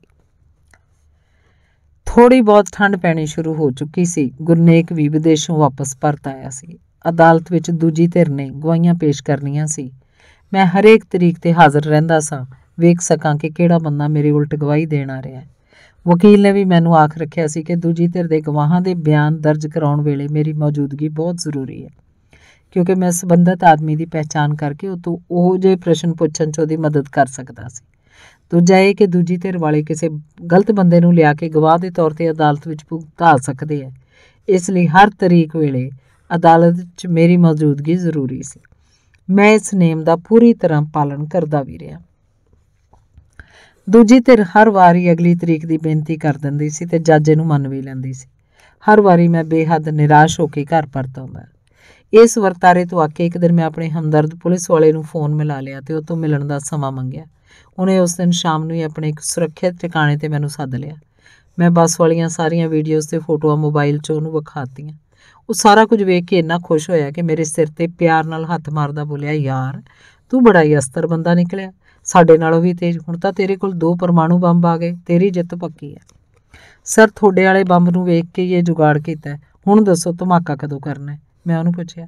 ਅਜੇ ਰੁਕ ਜਾ, ਥੋੜ੍ਹਾ ਜਿਹਾ ਸਮਾਂ। ਮੈਂ ਜਪਨਾਮ ਨੂੰ ਗੱਲੀ ਬਾਤੀ ਬਥੇਰੀ ਵਾਰੀ ਸਮਝਾ ਚੁੱਕਿਆ, ਪਰ ਉਸ ਵਿਚਲਾ ਪੁਲਸੀਆ ਹੰਕਾਰ ਮਰ ਹੀ ਨਹੀਂ ਰਿਹਾ। ਤੂੰ ਇੰਝ ਕਰ, ਇੱਕ RTI ਪਾ ਕੇ ਵਿਭਾਗ ਕੋਲੋਂ ਪੁੱਛ ਕਿ ਕੀ ਇਹ ਬੱਸ ਕਿਸੇ ਅਧਿਕਾਰੀ ਦੇ ਹੁਕਮ ਨਾਲ ਉੱਥੇ ਖੜੀ ਕੀਤੀ ਜਾ ਰਹੀ ਹੈ ਜਾਂ ਫਿਰ ਇਹ ਆਪ ਹੀ ਸਰਕਾਰੀ ਮਸ਼ੀਨਰੀ ਨੂੰ ਦੱਬੀ ਫਿਰਦੇ ਆ, ਜਿਵੇਂ ਪਿਓ ਦੀ ਖਰੀਦ ਕੇ ਦਿੱਤੀ ਹੋਵੇ। ਉਹਨੇ ਸ਼ਾਂਤ ਮਨ ਨਾਲ ਆਖਿਆ। ਅਜਿਹੀ RTI ਪਾਉਣ ਨਾਲ ਤਾਂ ਇਹਨਾਂ ਨੂੰ ਪਤਾ ਲੱਗ ਜਾਏਗਾ ਕਿ ਮੈਂ ਉਹਨਾਂ ਤੇ ਕੇਸ ਕਰਨ ਜਾ ਰਿਹਾ। ਮੈਂ ਆਪਣੀ ਸ਼ੰਕਾ ਜ਼ਾਹਰ ਕੀਤੀ। ਕੋਈ ਨਹੀਂ, ਲੱਗ ਜਾਣ ਦੇ। ਇਹਦੇ 2 ਫਾਇਦੇ ਹੋਣਗੇ। ਪਹਿਲਾਂ ਤਾਂ ਇਹ ਕਿ RTI ਕੋਈ ਸ਼ਿਕਾਇਤ ਨਹੀਂ ਹੁੰਦੀ ਤੇ ਸ਼ਾਇਦ ਉਹ ਡਰ ਵੀ ਜਾਣਗੇ ਤੇ ਤੇਰੇ ਨਾਲ ਸਮਝੌਤਾ ਕਰ ਲੈਣਗੇ। ਇਸ ਤਰ੍ਹਾਂ ਤੇਰਾ ਘਿਓ ਸਿੱਧੀ ਉਂਗਲੀ ਨਾਲ ਹੀ ਨਿਕਲ ਆਏਗਾ। ਆਪਾਂ ਕਿਹੜਾ ਇਹਨਾਂ ਦਾ ਨੁਕਸਾਨ ਕਰਨਾ ਚਾਹੁੰਦੇ ਹਾਂ, ਪਰ ਜੇ ਅਗਲੇ ਨਾ ਟਲੇ ਤਾਂ ਫਿਰ ਉਹਨਾਂ ਨੂੰ ਉਵੇਂ ਵੇਖ ਲਾਂਗੇ। ਰੌਕੀ ਨੂੰ ਸੈਨਤ, ਗਧੇ ਨੂੰ ਡੰਡਾ। ਦੂਜਾ ਇਹ ਕਿ ਜੇ ਉਹ ਨਾ ਸਮਝੇ ਤਾਂ ਉਹਨਾਂ ਚਿਰ ਵਿੱਚ ਤੇਰੇ ਕੋਲ ਉਸ ਬੱਸ ਦੇ ਅਸਲ ਜਗ੍ਹਾ ਤੇ ਖੜਾਏ ਜਾਣ ਦਾ ਲਿਖਤੀ ਸਰਕਾਰੀ ਸਬੂਤ ਵੀ ਆ ਜਾਏਗਾ। ਉਂਝ ਮੇਰੇ ਖਿਆਲ ਮੁਤਾਬਕ ਇਹ ਬੱਸ ਹੈੱਡਕੁਆਟਰ 'ਚ ਖੜਨੀ ਚਾਹੀਦੀ ਹੈ, ਇਸ ਲਈ ਇਹਨਾਂ ਦਾ ਫਸਣਾ ਤਾਂ ਤੈਅ ਹੀ ਤੈਅ ਹੈ। ਕੋਈ ਨਹੀਂ ਵੀਰ ਜੀ, ਜਿਵੇਂ ਤੁਸੀਂ ਆਖੋਗੇ ਮੈਂ ਉਵੇਂ ਹੀ ਕਰਾਂਗਾ। ਬਸ ਜੀ, ਇਹ ਕੇਸ ਨਿਬੜ ਜਾਏ। ਮੈਂ ਤੁਹਾਨੂੰ ਤਕੜੀ ਜੀ ਪਾਰਟੀ ਜ਼ਰੂਰ ਕਰਨੀ ਹੈ। ਮੈਂ ਸੋਗੇ ਹੱਥ ਜੋੜ ਕੇ ਆਖਿਆ। ਨਹੀਂ ਭਰਾਵਾ, ਪਾਰਟੀਆਂ ਤੋਂ ਤਾਂ ਰੋਜ਼ ਖਹਿੜਾ ਛੁਡਾ ਕੇ ਭੱਜਦਾ। ਬਸ ਤੇਰਾ ਮਸਲਾ ਹੱਲ ਹੋ ਜਾਏ, ਮੇਰੇ ਲਈ ਤਾਂ ਇਹੋ ਹੀ ਵੱਡੀ ਪਾਰਟੀ ਹੈ। ਯਾਰ ਸੱਚ ਪੁੱਛੇ, ਮੇਰੇ ਕੋਲੋਂ ਦਫ਼ਤਰਾਂ 'ਚ ਭਟਕਦੇ ਹੋਏ ਲੋਕ ਵੇਖੇ ਨਹੀਂ ਜਾਂਦੇ। ਸਾਡੇ ਮਹਿਕਮੇ 'ਚ ਤਾਂ ਇੰਨਾ ਗੰਦ ਪਿਆ ਹੋਇਆ ਹੈ, ਰਹੇ ਰੱਬ ਦਾ ਨਾਂ। ਦੂਜਿਆਂ ਦੇ ਤਾਂ ਉਦਾਸੇ ਚਿਹਰੇ ਹੀ ਪੜ੍ਹਦਾ ਹੁੰਦਾ ਸੀ, ਪਰ ਤੇਰਾ ਤਾਂ ਮੈਂ ਚਿਹਰੇ ਦੇ ਨਾਲ ਨਾਲ ਅਖਬਾਰਾਂ 'ਚ ਲਿਖਿਆ ਦਰਦ ਵੀ ਪੜ੍ਹ ਲੈਂਦਾ ਹੁੰਦਾ ਸੀ। ਕੋਈ ਨਹੀਂ, ਧੀਰਜ ਰੱਖ ਬੱਲਿਆ, ਭਲੀ ਕਰੂ ਕਰਤਾਰ, ਉਹ ਪੂਰੀ ਹਮਦਰਦੀ ਨਾਲ ਬੋਲਿਆ। ਰੱਬ ਸਭ ਦਾ ਹੀ ਭਲਾ ਕਰੇ ਜੀ, ਮੈਂ ਤਾਂ ਉਹਨਾਂ ਦਾ ਨੁਕਸਾਨ ਹੀ ਨਹੀਂ ਕਰਨਾ ਚਾਹੁੰਦਾ, ਪਰ ਹੁਣ ਤੁਸੀਂ ਤਾਂ ਸਾਰਾ ਕੁਝ ਵੇਖ ਹੀ ਲਿਆ। ਜੇ ਉਹ ਮੇਰਾ ਗਲ ਘੁੱਟਣਗੇ ਤਾਂ ਮੈਂ ਆਨੇ ਤਾਂ ਕੱਢਾਂਗਾ ਹੀ। ਮੈਂ ਹੱਸਦੇ ਆਖਿਆ, ਅੱਤ ਤੇ ਖੁਦਾ ਦਾ ਵੈਰ ਹੁੰਦਾ, ਇਹ ਉਹਨਾਂ ਦਾ ਕਸੂਰ ਨਹੀਂ। ਸਿਆਣੇ ਕਹਿੰਦੇ ਹੁੰਦੇ ਨੇ ਨਾ, ਵਿਨਾਸ਼ ਕਾਲੇ ਵਿਪਰੀਤ ਬੁੱਧੀ, ਬਸ ਇਹਨਾਂ ਦਾ ਦਿਮਾਗ ਹੀ ਟਿਕਾਣੇ ਤੇ ਨਹੀਂ। ਕੋਈ ਨਹੀਂ, ਉਹਨੇ ਦਿਨ ਮੈਂ ਸਮਝਾਉਣ ਦੀ ਕੋਸ਼ਿਸ਼ ਕਰਾਂਗਾ ਤੇ ਤੂੰ RTI ਪਾ ਕੇ ਆਪਣੇ ਕਾਗਜ਼ ਪੂਰੇ ਕਰ ਲੈ। ਉਹਨੇ ਮੈਨੂੰ ਬੜੇ ਪਿਆਰ ਨਾਲ ਆਖਿਆ। ਚੰਗਾ ਸਰ, ਤੁਹਾਡਾ ਬਹੁਤ ਹੀ ਧੰਨਵਾਦ, ਫਿਰ ਮਿਲਦੇ ਹਾਂ, ਆਖ ਕੇ ਮੈਂ ਘਰ ਨੂੰ ਤੁਰ ਪਿਆ ਸੀ। ਘਰ ਆਉਂਦੇ ਸਾਰ ਮੈਂ RTI ਨਾਲ ਸੰਬੰਧਿਤ ਸਾਰੇ ਫਾਰਮ ਭਰ ਲਏ ਤੇ ਅਗਲੇ ਦਿਨ SSP ਨੂੰ ਰਜਿਸਟਰੀ ਕਰਤੀ। ਮੈਨੂੰ ਪਤਾ ਹੈ ਕਿ ਇਹ ਪ੍ਰੇਮ ਪੱਤਰ ਉਸ ਦਿਨ ਸ਼ਾਮ ਤੱਕ ਹੀ ਪੁਲਿਸ ਦੇ ਹੈੱਡਕੁਆਟਰ 'ਚ ਪੁੱਜ ਜਾਣਾ ਸੀ। ਹੁਣ ਮੈਨੂੰ ਇੱਕ ਆਸ ਵੀ ਬੱਝ ਗਈ ਸੀ ਕਿ ਇਸ RTI ਦੇ ਡਰ ਤੇ ਹਮਦਰਦ ਪੁਲਸੀਏ ਦੁਆਰਾ ਜਪਨਾਮ ਨੂੰ ਸਮਝਾਉਣ ਦੇ ਨਾਲ ਵਿਰੋਧੀ ਧਿਰ ਪੂਰੀ ਤਰ੍ਹਾਂ ਸਮਝ ਜਾਏਗੀ ਤੇ ਮੇਰਾ ਮਸਲਾ ਜਲਦੀ ਹੱਲ ਹੋ ਜਾਏਗਾ। ਮੈਨੂੰ ਯਕੀਨ ਸੀ ਕਿ ਦੂਜੀ ਧਿਰ ਜ਼ਰੂਰ ਹੀ ਕੋਈ ਨਾ ਕੋਈ ਵਿਚੋਲਾ ਪਾ ਕੇ ਆਖ ਦੇਵੇਗੀ ਕਿ ਸਾਡੇ ਵੱਲੋਂ ਲੜਾਈ ਖਤਮ ਹੈ, ਇਸ ਲਈ ਆਪਾਂ ਸ਼ਾਂਤੀ ਨਾਲ ਚੰਗੇ ਗੁਆਂਢੀ ਬਣ ਕੇ ਰਹਿਣਾ। ਆਪਾਂ ਇੱਕ ਦੂਜੇ ਦੇ ਵਿਰੁੱਧ ਕੀਤੀਆਂ ਸਾਰੀਆਂ ਸ਼ਿਕਾਇਤਾਂ ਵਾਪਸ ਲੈ ਲੈਂਦੇ ਹਾਂ ਤੇ ਅਸੀਂ ਤੁਹਾਡੇ ਬਣਦੇ ਹੱਕ 'ਚ ਅਸੀਂ ਕੋਈ ਵੀ ਰੋੜਾ ਨਹੀਂ ਅਟਕਾਵਾਂਗੇ। ਹਫ਼ਤਾ 10 ਦਿਨ ਬੀਤ ਗਏ, ਪਰ ਸਾਡੇ ਬੂਹੇ ਤੇ ਅਜਿਹੀ ਕਿਸੇ ਵੀ ਬੰਦੇ ਨੇ ਦਸਤਖਤ ਨਾ ਦਿੱਤੀ। ਮੇਰਾ ਯਕੀਨ ਟੁੱਟਣ ਲੱਗ ਪਿਆ। ਫਿਰ ਮੈਨੂੰ ਉਸ ਹਮਦਰਦ ਪੁਲਿਸ ਵਾਲੇ ਦੀ ਗੱਲ ਯਾਦ ਆ ਗਈ। ਵਿਨਾਸ਼ ਕਾਲੇ ਵਿਪਰੀਤ ਬੁੱਧੀ। ਅਦਾਲਤ ਦੀਆਂ ਤਰੀਕਾਂ ਆਮ ਵਾਂਗ ਪੈਂਦੀਆਂ ਰਹੀਆਂ। ਦੂਜੀ ਧਿਰ ਗਵਾਹ ਭੁਗਤਾਉਣ ਦੀ ਬਜਾਏ ਅਗਲੀ ਤਰੀਕ ਲੈ ਲੈਂਦੀ ਸੀ। ਉਹ ਮੇਰੇ ਦੁਆਰਾ ਸੈਸ਼ਨ ਕੋਰਟ 'ਚ ਪਾਈ ਗਈ ਸਟੇ ਰੱਦ ਕਰਨ ਵਾਲੀ ਅਰਜ਼ੀ ਦਾ ਕੋਈ ਜਵਾਬ ਵੀ ਨਹੀਂ ਸੀ ਦੇ ਰਹੀ। ਸੈਸ਼ਨ ਕੋਰਟ 'ਚ ਤਾਂ 3-3 ਮਹੀਨੇ ਦੀ ਲੰਮੀ ਤਰੀਕ ਮੈਨੂੰ ਅੰਦਰੋਂ ਬਾਹਰੋਂ ਪੂਰੀ ਤਰ੍ਹਾਂ ਝੰਜੋੜ ਕੇ ਰੱਖ ਜਾਂਦੀ ਸੀ।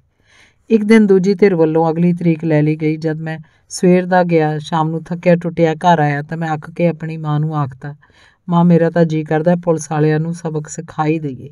ਇਹ ਕਿਵੇਂ ਆਪਾਂ ਨੂੰ ਤੰਗ ਕਰਨ ਡਏ ਨੇ, ਨਾ ਚੱਜ ਨਾਲ ਕੇਸ ਲੜਦੇ ਆ ਨਾ ਖਹਿੜਾ ਛੱਡਦੇ ਆ।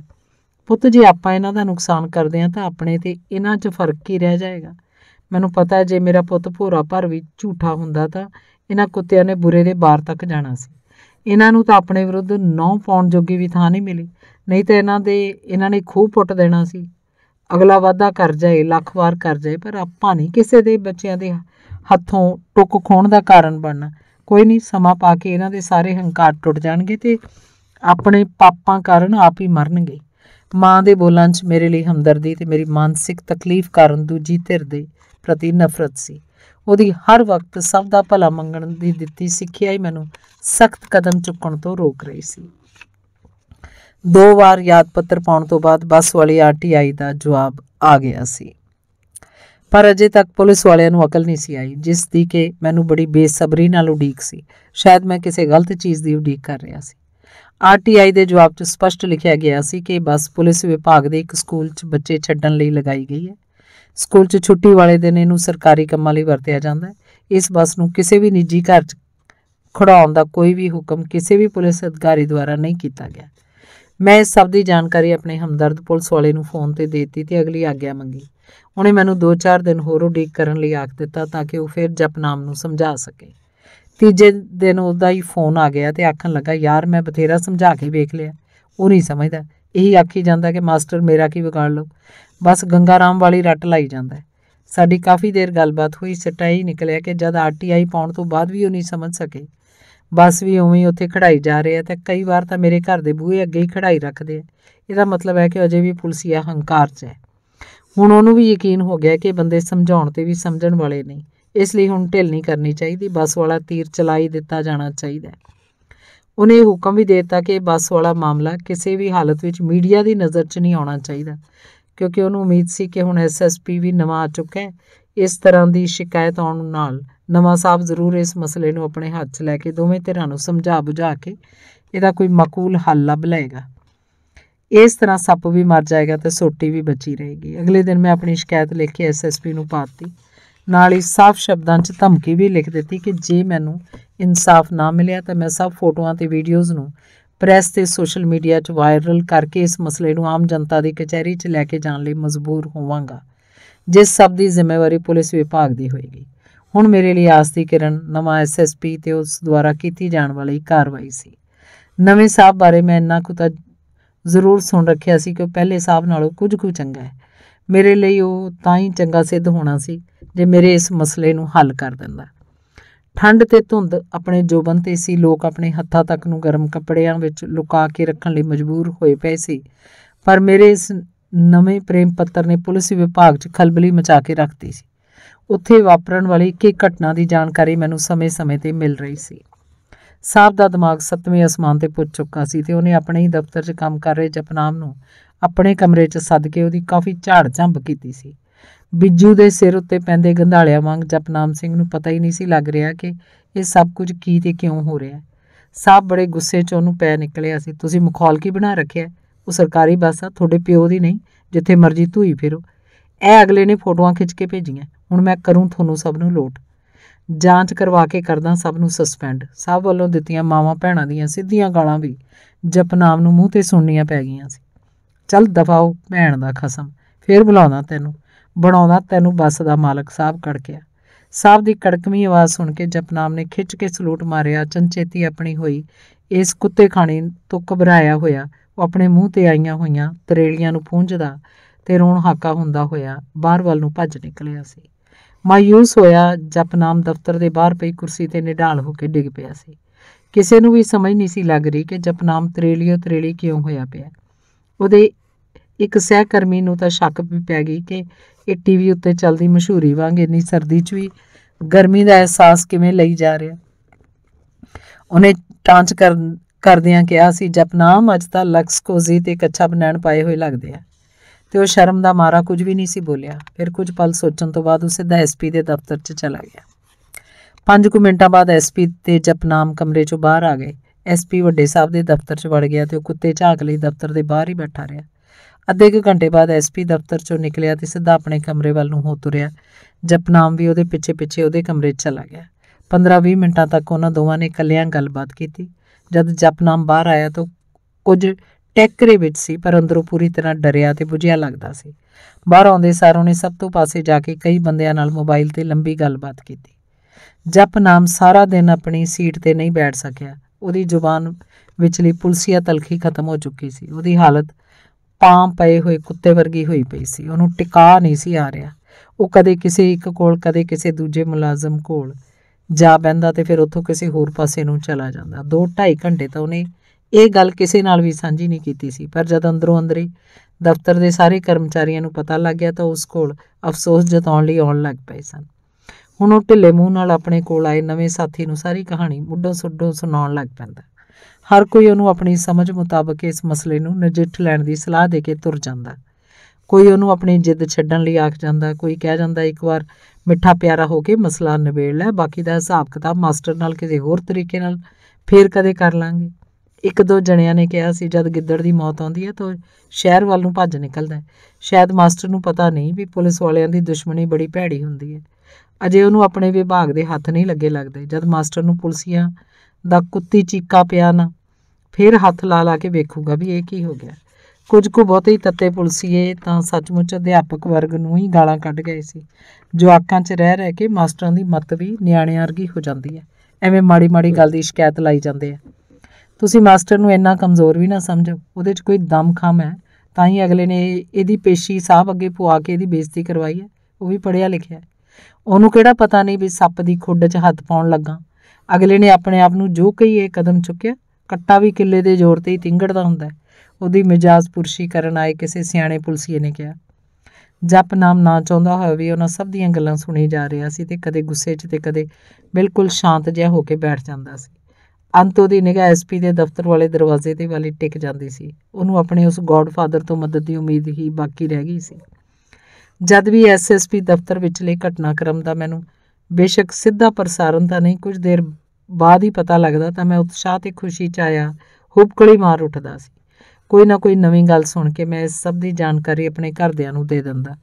ਉਹਨਾਂ 'ਚ ਜਿਵੇਂ ਜਾਨ ਆਉਣੀ ਸ਼ੁਰੂ ਹੋ ਜਾਂਦੀ। ਆਪਣੇ ਆਪ ਨੂੰ ਇੱਕ ਧੱਕੜ ਪੁਲਸੀਆ ਖਵਾਉਣ ਵਾਲੇ ਦਾ ਇਹ ਹਾਲ ਸੁਣ ਕੇ ਸਭ ਨੂੰ ਕੁਝ ਰਾਹਤ ਮਹਿਸੂਸ ਹੋਣ ਲੱਗ ਪਈ ਸੀ। ਸਭ ਨੂੰ ਲੱਗਣ ਲੱਗ ਪਿਆ ਸੀ ਕਿ ਉਹਨਾਂ ਦਾ ਸਿਰ ਤੋਂ ਵੱਧ ਖੂਨ ਵੱਧ ਗਿਆ। ਸਾਹਿਬ ਵੱਲੋਂ ਜਪਨਾਮ ਦੀ ਕੀਤੀ ਗਈ ਬੇਇੱਜ਼ਤੀ ਦਾ ਆਂਢ ਗੁਆਂਢ 'ਚ ਵੀ ਪਤਾ ਲੱਗ ਗਿਆ ਸੀ। ਸ਼ਾਮ ਨੂੰ ਮੈਂ ਯਾਦਵਿੰਦਰ ਨੇ ਛਿਟਕ ਲਾ ਕੇ ਠੰਡ ਨੂੰ ਭਜਾਉਣ ਤੇ ਅੱਜ ਮਿਲੀ ਖੁਸ਼ੀ ਮਨਾਉਣ ਦੀ ਸਲਾਹ ਬਣਾ ਲਈ। 2-3 ਮੋਟੇ ਜਿਹੇ ਹਾੜੇ ਮੇਰੇ ਉੱਤੇ ਜਲਦੀ ਆਪਣਾ ਅਸਰ ਵਿਖਾਉਣ ਲੱਗੇ। ਅਜੇ ਕੁਝ ਦਿਨ ਪਹਿਲਾਂ ਹੀ ਗੁਰਮੀਤ ਕੜਿਆਲਵੀ ਦੀ ਕਿਤਾਬ ਆਤੂ ਖੋਜੀ ਵਿੱਚੋਂ ਪੜ੍ਹੀ ਕਹਾਣੀ ਤਾਰਾ ਚਿੱਬਕੱਢ ਦਾ ਪਾਤਰ ਤਾਰਾ ਮੈਨੂੰ ਬਾਰ-ਬਾਰ ਯਾਦ ਆਉਣ ਲੱਗ ਪਿਆ। ਉਸ ਪਾਤਰ ਨੂੰ ਇੱਕ ਥਾਣੇਦਾਰ ਨੇ ਬੜਾ ਹੀ ਤੰਗ ਪਰੇਸ਼ਾਨ ਕੀਤਾ ਸੀ ਤੇ ਉਸ 'ਤੇ ਝੂਠਾ ਮੁਕੱਦਮਾ ਵੀ ਦਰਜ ਕਰਵਾਤਾ ਸੀ, ਪਰ ਉਹਨੇ ਪੂਰੀ ਸਿਦਕ ਦਿਲੀ ਨਾਲ ਬੜੀਆਂ ਕਠਿਨਾਈਆਂ 'ਚੋਂ ਲੰਘਦੇ ਹੋਏ ਅਦਾਲਤ ਵਿੱਚ ਆਪਣੇ ਆਪ ਨੂੰ ਬੇਕਸੂਰ ਤੇ ਥਾਣੇਦਾਰ ਨੂੰ ਕਸੂਰਵਾਰ ਸਾਬਤ ਕਰ ਦਿੱਤਾ ਸੀ। ਜੱਜ ਨੇ ਥਾਣੇਦਾਰ ਨੂੰ 2 ਸਾਲ ਦੀ ਸਜ਼ਾ ਕਰਤੀ ਸੀ ਤੇ ਫਿਰ ਉਸੇ ਸ਼ਾਮ ਨੂੰ ਉਹ ਥਾਣੇ ਦੇ ਦਰਵਾਜ਼ੇ ਅੱਗੇ ਜਾ ਕੇ ਲਲਕਾਰੇ ਮਾਰਦਾ ਹੈ, ਪਰ ਕਿਸੇ ਵੀ ਪੁਲਿਸ ਵਾਲੇ 'ਚ ਇੰਨੀ ਹਿੰਮਤ ਨਹੀਂ ਪੈਂਦੀ ਕਿ ਉਹਨੂੰ ਹਟਾ ਜਾਂ ਰੋਕ ਸਕੇ। ਜਦ ਮੈਨੂੰ ਵਾਹਵਾ ਸਰੂਰ ਆ ਗਿਆ ਤਾਂ ਮੈਂ ਇੱਕ ਹੀ ਜਿੱਦ ਤੇ ਅੜ ਗਿਆ ਕਿ ਮੈਂ ਵੀ ਅੱਜ SP ਦੇ ਘਰ ਦੇ ਮੂਹਰੇ ਜਾ ਕੇ ਲਲਕਾਰੇ ਮਾਰ ਕੇ ਆਉਣੇ ਆ। ਮੇਰੇ ਸ਼ਰਾਬੀ ਹੋਏ ਦੀ ਇਸ ਜਿੱਦ ਨੂੰ ਯਾਦਵਿੰਦਰ ਨੇ ਮਸਾਂ ਹੀ ਕਾਬੂ ਕੀਤਾ। ਬੜੀ ਮੁਸ਼ਕਲ ਨਾਲ ਮੈਨੂੰ ਸਮਝਾਇਆ ਕਿ ਇਸ ਤਰ੍ਹਾਂ ਦੀ ਹੋਛੀ ਹਰਕਤ ਕਰਨ ਨਾਲ ਆਪਣੇ ਹੱਥ 'ਚ ਆਇਆ ਹੋਇਆ ਕੇਸ ਆਪਣੇ ਤੇ ਹੀ ਉਲਟਾ ਪੈ ਸਕਦਾ ਹੈ। ਸ਼ਰਾਬੀ ਬੰਦੇ ਦੀ ਜਿੱਦ ਵੀ ਬੱਚੇ ਦੀ ਜਿੱਦ ਵਰਗੀ ਹੁੰਦੀ ਹੈ। ਜੇ ਉਹਦਾ ਧਿਆਨ ਕਿਸੇ ਹੋਰ ਪਾਸੇ ਨਾ ਲਾਇਆ ਜਾਏ ਤੇ ਦੋਵਾਂ ਦੀ ਸੂਈ ਇੱਕ ਜਗ੍ਹਾ ਉੱਤੇ ਹੀ ਅਟਕੀ ਰਹਿੰਦੀ ਹੈ। ਯਾਦਵਿੰਦਰ ਨੇ ਪਤਾ ਨਹੀਂ ਕਿਵੇਂ ਮੇਰਾ ਸਾਰਾ ਧਿਆਨ SP ਦੇ ਘਰ ਵੱਲੋਂ ਮੋੜ ਕੇ ਉਸ ਕਹਾਣੀ ਦੇ ਕਹਾਣੀਕਾਰ ਵੱਲ ਕਰ ਦਿੱਤਾ। ਹੁਣ ਮੇਰੀ ਸੂਈ ਜਲਦ ਤੋਂ ਜਲਦ ਗੁਰਮੀਤ ਕੜਿਆਲਵੀ ਦੀ ਨਾਲ ਗੱਲ ਕਰਨ ਤੇ ਅੜ ਗਈ। ਮੈਂ ਉਹਦੀ ਕਈ ਸਾਲ ਪਹਿਲਾਂ ਲਿਖੀ ਇਸ ਕਹਾਣੀ ਨੂੰ ਅਚੇਤ ਰੂਪ ਵਿੱਚ ਮੇਰੇ ਜੀਵਨ ਬਾਰੇ ਕੀਤੀ ਗਈ ਭਵਿੱਖਬਾਣੀ ਸਮਝ ਰਿਹਾ ਸੀ। ਪਤਾ ਨਹੀਂ ਯਾਦਵਿੰਦਰ ਨੇ ਗੁਰਮੀਤ ਕੜਿਆਲਵੀ ਦਾ ਨੰਬਰ ਕਿਵੇਂ ਤੇ ਕਿਸ ਤੋਂ ਲਿਆ ਤੇ ਮੇਰੀ ਉਸ ਨਾਲ ਗੱਲ ਕਰਾਤੀ। ਮੈਨੂੰ ਕੁਝ ਵੀ ਯਾਦ ਨਹੀਂ ਕਿ ਗੁਰਮੀਤ ਨਾਲ ਕੀ ਗੱਲ ਕੀਤੀ ਸੀ, ਪਰ ਉਸ ਨਾਲ ਗੱਲ ਕਰਕੇ ਮੇਰੀ ਖੁਸ਼ੀ ਦੁੱਗਣੀ ਤਿੱਗਣੀ ਹੋ ਗਈ ਸੀ। ਇਹ ਤਾਂ ਅਗਲੇ ਦਿਨ ਯਾਦਵਿੰਦਰ ਨੇ ਮੈਨੂੰ ਸਭ ਕੁਝ ਦੱਸਿਆ। ਮੈਂ ਮਸਾਂ ਕੜਿਆਲਵੀ ਦਾ ਨੰਬਰ ਲਿਆ ਸੀ। ਤੂੰ ਉਹਦਾ ਧੰਨਵਾਦ ਕਰਦਾ ਹੋਇਆ ਉਹਨੂੰ ਮਿਲ ਕੇ ਮੱਥਾ ਟੇਕਣ ਦੇ ਖਹਿੜੇ ਹੀ ਪਿਆ ਰਿਹਾ। ਬਸ ਚੰਗੀ ਗੱਲ ਇਹ ਸੀ ਉਹ ਪੜ੍ਹਿਆ ਲਿਖਿਆ ਤੇ ਸਿਆਣਾ ਬੰਦਾ ਸੀ ਜਿਹਨੇ ਬਾਅਦ ਵਿੱਚ ਮੇਰੀ ਬੇਇੱਜ਼ਤੀ ਨਹੀਂ ਕੀਤੀ। ਕੋਈ ਹੋਰ ਬੰਦਾ ਹੁੰਦਾ ਉਹਨੇ ਝੱਟ ਆਖ ਦੇਣਾ ਸੀ ਵੀ ਤੂੰ ਕਿਹੜੇ ਮੂਰਖ ਸ਼ਰਾਬੀ ਨਾਲ ਮੇਰੀ ਗੱਲ ਕਰਾਉਣ ਲੱਗ ਪਿਆ। ਕੋਈ ਨਹੀਂ ਯਾਰ, ਉਹ ਵੀ ਲੇਖਕ ਬੰਦਾ ਹੈ, ਉਹਨੇ ਤਾਂ ਮੇਰੀ ਇਸ ਗੱਲ 'ਚੋਂ ਵੀ ਕੋਈ ਨਵੀਂ ਕਹਾਣੀ ਲੱਭ ਲੈਣੀ ਹੈ। ਕੁਝ ਨਹੀਂ ਹੁੰਦਾ। ਮੈਂ ਉਤਲੇ ਮਨੋਂ ਤਾਂ ਉਹਨੂੰ ਧਰਵਾਸਾ ਦੇਈ ਜਾ ਰਿਹਾ ਸੀ, ਪਰ ਅੰਦਰੋਂ ਮੈਨੂੰ ਸ਼ਰਮ ਵੀ ਮਹਿਸੂਸ ਹੋ ਰਹੀ ਸੀ ਕਿ ਮੈਂ ਇੱਕ ਨਾਮੀ ਕਹਾਣੀਕਾਰ ਨੂੰ ਆਪਣਾ ਕਿਹੋ ਜਿਹਾ ਰੂਪ ਵਿਖਾ ਚੁੱਕਾ ਸੀ। ਸਾਡੀ ਗੱਲਬਾਤ ਨੂੰ ਅੱਧ ਪਚੱਧ ਸੁਣਦਿਆਂ ਅਮਿਤਾ ਨੇ ਸਭ ਬਾਰੇ ਜਾਣਕਾਰੀ ਲੈਣ ਹਿੱਤ ਆਪਣੇ ਕੰਨ ਚੁੱਕ ਲਏ। ਪਤਾ ਨਹੀਂ ਇਹ ਖੂਨ ਦੇ ਰਿਸ਼ਤੇ ਵੀ ਕੀ ਹੁੰਦੇ ਆ ਕਿ ਆਪਣਾ ਭਾਂਡਾ ਕੱਚਾ ਹੋਣ 'ਤੇ ਵੀ ਲੋਕ ਉਹਨੂੰ ਸਲਾਉਂਦੇ ਹੀ ਰਹਿੰਦੇ ਆ। ਮੈਨੂੰ ਉਸ ਵੇਲੇ ਤਾਨੇ ਤੇ ਨਹੋਰੇ ਮਾਰਨ ਵਾਲਾ ਮੇਰਾ ਭਰਾ ਉਸੇ ਵਕਤ ਮੇਰੀ ਰਮਜ਼ ਸਮਝ ਗਿਆ ਕਿ ਜੇ ਬੀਤੀ ਰਾਤ ਨੂੰ ਹੋਏ ਸਾਰੇ ਘਟਨਾਕ੍ਰਮ ਬਾਰੇ ਮੇਰੀ ਘਰਵਾਲੀ ਨੂੰ ਪਤਾ ਲੱਗ ਗਿਆ ਤਾਂ ਮੇਰੀ ਪਰਿਵਾਰਕ ਜ਼ਿੰਦਗੀ 'ਚ ਕੋਈ ਨਾ ਕੋਈ ਖਲਲ ਜ਼ਰੂਰ ਪੈ ਸਕਦਾ ਹੈ। ਉਹਨੇ ਤੁਰੰਤ ਗੱਲ ਬਦਲ ਲਈ ਤੇ ਆਖਣ ਲੱਗਾ, ਉਂਝ ਯਾਰ ਗੱਲ ਤੇਰੀ ਵੀ ਸੱਚੀ ਸੀ। ਵਾਕਈ ਕੜਿਆਲਵੀ ਨੇ ਤੇਰੇ ਬਾਰੇ ਕਈ ਸਾਲ ਪਹਿਲਾਂ ਹੀ ਭਵਿੱਖਬਾਣੀ ਲਿਖਤੀ ਸੀ। ਬਸ ਸਮਾਂ ਤੇ ਸਥਾਨ ਹੀ ਬਦਲਿਆ, ਬਾਕੀ ਤਾਂ ਸਭ ਕੁਝ ਉਵੇਂ ਹੀ ਹੋਇਆ। ਮੈਂ ਤਾਂ ਸਲਾਮ ਆਖਦਾ ਇਹੋ ਜਿਹੇ ਲੇਖਕਾਂ ਨੂੰ ਜੋ ਵਕਤ ਤੋਂ ਪਹਿਲਾਂ ਹੀ ਵਾਪਰਨ ਵਾਲੀਆਂ ਘਟਨਾਵਾਂ ਦਾ ਅੰਦਾਜ਼ਾ ਲਾ ਕੇ ਲੋਕਾਂ ਅੱਗੇ ਪੇਸ਼ ਕਰ ਦਿੰਦੇ ਆ। ਯਾਦਵਿੰਦਰ ਦੀ ਗੱਲ ਸੁਣ ਕੇ ਬੀਤੀ ਰਾਤ ਨੂੰ ਮੇਰੀ ਪੀਤੀ ਗਈ ਵੱਧ ਦਾਰੂ ਤੇ ਮਾਰੀਆਂ ਗਈਆਂ ਬੇਥਵੀਆਂ ਨੂੰ ਸਭ ਵਿਸ਼ੇਸ਼ ਤੌਰ ਤੇ ਅਮਿਤਾ ਨੇ ਆਈ ਗਈ ਕਰ ਦਿੱਤਾ ਸੀ। ਮੈਂ ਵੀ ਮਨ ਹੀ ਮਨ ਆਪਣੇ ਦੁਆਰਾ ਕੀਤੀ ਗਈ ਇਸ ਅਣਭੋਲ ਗਲਤੀ ਦਾ ਪਛਤਾਵਾ ਕਰ ਰਿਹਾ ਸੀ ਤੇ ਹਾਲਾਤ ਨੂੰ ਹੋਰ ਆਪਣੇ ਹੱਕ 'ਚ ਬਣਾਉਣ ਲਈ ਹੱਥ ਪੈਰ ਮਾਰਨ ਦਾ ਯਤਨ ਕਰਨ ਲੱਗ ਪਿਆ। ਭਰਾਵਾ ਲਿਖਦਾ ਤਾਂ ਮੈਂ ਵੀ ਹਾਂ, ਪਰ ਮੇਰੇ ਕੋਲੋਂ ਲੋਕਾਂ ਦੀਆਂ ਭਾਵਨਾਵਾਂ ਸਮਝੀਆਂ ਨਹੀਂ ਜਾਂਦੀਆਂ ਤੇ ਨਾ ਹੀ ਕਿਸੇ ਘਟਨਾ ਨੂੰ ਵੇਖ ਕੇ ਉਹਦੇ ਭਵਿੱਖ ਦਾ ਅੰਦਾਜ਼ਾ ਲੱਗਦਾ ਹੈ। ਪਰ ਕੜਿਆਲਵੀ ਤਾਂ ਵੱਡਾ ਲੇਖਕ ਹੈ ਜਿਹਨੇ ਪੁਲਿਸ ਦੀ ਧੱਕੇਸ਼ਾਹੀ ਤੇ ਬਾਅਦ ਵਿੱਚ ਉਸ ਧੱਕੇਸ਼ਾਹੀ ਦੇ ਨਤੀਜੇ ਦਾ ਅੰਦਾਜ਼ਾ ਕਈ ਸਾਲ ਪਹਿਲਾਂ ਹੀ ਲਾ ਲਿਆ ਸੀ। ਇਸ ਕਰਕੇ ਤਾਂ ਉਹਦਾ ਨਾਂ ਪੰਜਾਬ ਦੇ ਨਾਮੀ ਕਹਾਣੀਕਾਰਾਂ 'ਚ ਆਉਂਦਾ ਹੈ ਤੇ ਕਈ ਹੋਰ ਮੇਰੇ ਵਰਗੇ ਆਪਣੀ ਪਹਿਚਾਣ ਦੱਸਣ ਦੇ ਬਾਵਜੂਦ ਪਹਿਚਾਣੇ ਨਹੀਂ ਜਾਂਦੇ। ਮੇਰੇ ਦੁਆਰਾ ਕੀਤੀ ਸਾਰੀ ਗੱਲ ਨੂੰ ਅਣਸੁਣੀ ਕਰਦਾ ਹੋਇਆ ਯਾਦਵਿੰਦਰ ਮੈਨੂੰ ਬਾਹਰ ਲਿਜਾ ਕੇ ਮੇਰੇ ਤੇ ਟੁੱਟ ਹੀ ਪਿਆ ਸੀ। ਤੈਨੂੰ ਪਤਾ ਮੈਂ ਰਾਤ ਨੂੰ ਤੈਨੂੰ ਕਿਵੇਂ ਟਿਕਾ ਕੇ ਗਿਆ ਸੀ। ਹੁਣ ਚੱਲ, ਤੂੰ ਕਿਹੜੇ SP ਦੇ ਘਰ ਅੱਗੇ ਲਲਕਾਰੇ ਮਾਰਨੇ ਆ? ਸੋਫੀ ਹੁੰਦਾ ਹੋਇਆ ਮਾਰ। ਤੂੰ ਜਿਹੜੀ ਗੱਲ ਗੁਰਮੀਤ ਕੜਿਆਲਵੀ ਨਾਲ ਕਰਨੀ ਹੈ ਹੁਣ ਕਰ। ਆ ਚੁੱਕ ਨੰਬਰ।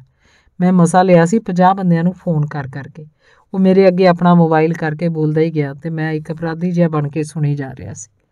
ਮੈਨੂੰ ਖਾਧੀ ਪੀਤੀ 'ਚ ਕੀਤੀ ਗਈ ਆਪਣੀ ਗਲਤੀ ਦਾ ਅਹਿਸਾਸ ਤਾਂ ਹੋ ਚੁੱਕਾ ਸੀ, ਪਰ ਯਾਦਵਿੰਦਰ ਨੂੰ ਅਜੇ ਵੀ ਲੱਗ ਰਿਹਾ ਸੀ ਕਿ ਮੈਂ ਝੂਠ ਮੂਠ ਹੀ ਆਪਣੀ ਗਲਤੀ ਮੰਨ ਰਿਹਾ ਤੇ ਫਿਰ ਕਿਸੇ ਦਿਨ ਦਾਰੂ ਪੀ ਕੇ ਉਹਨੂੰ ਇੰਝ ਹੀ ਖਰਾਬ ਕਰਾਂਗਾ। ਇਸ ਲਈ ਉਹ ਮੈਨੂੰ ਬਾਰ-ਬਾਰ ਸਿੱਖ ਮੱਤ ਦੇਈ ਜਾ ਰਿਹਾ ਸੀ। ਯਾਰ ਤੂੰ ਪੀਤੀ ਖਾਧੀ 'ਚ ਇੰਨਾ ਖਰਾਬ ਹੋ ਜਾਏਗਾ, ਮੈਨੂੰ ਤਾਂ ਉਮੀਦ ਹੀ ਨਹੀਂ ਸੀ। ਤੂੰ ਇੰਨਾ ਹੋਛਾ ਚੱਲਣ ਲੱਗ ਜਾਏਗਾ, ਤੂੰ ਸਿੱਧਾ SP ਨਾਲ ਹੀ ਪੰਗਾ ਲੈ ਲੈਣ ਲਈ ਤੁਰ ਪਏਗਾ। ਇਹ ਗੱਲ ਮੇਰੀ ਤਾਂ ਸਮਝੋ ਬਾਹਰ ਹੈ। ਉਹ ਐਸਪੀ ਐਸਪੀ ਜਿਹਨੂੰ ਐਸਐਸਪੀ ਤੋਂ ਬਿਨਾਂ ਸਾਰਾ ਜ਼ਿਲ੍ਹਾ ਸਲੂਟ ਮਾਰਦਾ ਤਾਂ ਤੂੰ ਉਹਦੇ ਨਾਲ ਸਿੱਧਾ ਪੰਗਾ ਲੈਣ ਨੂੰ ਫਿਰਦਾ ਸੀ। ਯਾਰ ਜਾਂ ਤਾਂ ਪੀਣੀ ਛੱਡ ਦੇ ਜਾਂ ਆਪਣੇ ਭਰਾ ਨੂੰ ਛੱਡ ਦੇ। ਉਹਨੇ ਮੈਨੂੰ ਆਪਣੀ ਆਖਰੀ ਧਮਕੀ ਦੇ ਦਿੱਤੀ। ਨਹੀਂ ਯਾਰ, ਮੈਨੂੰ ਤਾਂ ਖੁਸ਼ੀ ਇੰਨੀ ਹੋਈ ਜਾਂਦੀ ਸੀ ਵੀ ਆਪਣੇ ਆਪ ਨੂੰ ਘੈਂਟ ਕਹਾਉਂਦੇ ਪੁਲਿਸੀਏ ਨੂੰ ਮੈਂ ਫਸਾ ਲਿਆ। ਹੁਣ ਆਖਣ ਇਹ ਡੀਐਸਪੀ ਤੇ ਐਸਪੀ ਕਿ ਮੇਰੇ ਕੋਲ ਸਬੂਤ ਨਹੀਂ ਹੈ। ਮੈਂ ਤਾਂ ਦੱਸਣਾ ਹੀ ਚਾਹੁੰਦਾ ਸੀ ਕਿ ਜੇਕਰ ਇੱਕ ਆਦਮੀ ਆਪਣੀ ਆਈ ਤੇ ਆ ਜਾਏ ਤਾਂ ਉਹ ਕੁਝ ਵੀ ਕਰ ਸਕਦਾ ਹੈ। ਮੈਨੂੰ ਪਤਾ ਤਾਂ ਸੀ ਕਿ ਮੈਂ ਗਲਤ ਸਾਂ, ਪਰ ਆਪਣੀ ਹੌਂ ਨੂੰ ਪੱਠੇ ਪਾਉਣ ਲਈ ਸਭ ਕੁਝ ਆਖ ਗਿਆ। ਜੇ ਤੂੰ ਚਾਹੁੰਦਾ ਕਿ ਅੰਤ 'ਚ ਜਿੱਤ ਤੇਰੀ ਹੋਵੇ ਤਾਂ ਤੈਨੂੰ ਆਪਣੀਆਂ ਹੋਛੀਆਂ ਹਰਕਤਾਂ 'ਤੇ ਕਾਬੂ ਪਾਉਣਾ ਹੀ ਪਏਗਾ। ਨਹੀਂ ਤਾਂ ਭਰਾਵਾ ਆਪਣੇ ਤਾਂ ਹੱਥ ਖੜੇ ਆ। ਤੈਨੂੰ ਜੇਲ੍ਹ 'ਚ ਤਾਂ ਨਹੀਂ, ਤਰੀਕ ਤੇ ਕਚਹਿਰੀ 'ਚ ਜ਼ਰੂਰ ਮਿਲਣ ਲਈ ਆ ਜਾਇਆ ਕਰਾਂਗਾ। ਉਹ ਵੀ ਭਰਾ ਹੋਣ ਦੇ ਨਾਤੇ ਉਹ ਗੁੱਸੇ 'ਚ ਆਖਣ ਲੱਗ ਪਿਆ। ਮੈਨੂੰ ਵੀ ਲੱਗਣ ਲੱਗ ਪਿਆ ਕਿ ਮੈਂ ਪੀਤੀ ਖਾਦੀ 'ਚ ਬੜੀ ਵੱਡੀ ਭੁੱਲ ਕਰ ਜਾਣੀ ਸੀ। ਇਸ ਲਈ ਮੈਂ ਉਹਨੂੰ ਅੱਗੇ ਤੋਂ ਅਜਿਹੀ ਕੋਈ ਵੀ ਗਲਤ ਹਰਕਤ ਨਾ ਕਰਨ ਜਾਂ ਹੋਣ ਦਾ ਪੱਕਾ ਵਿਸ਼ਵਾਸ ਦਵਾਇਆ।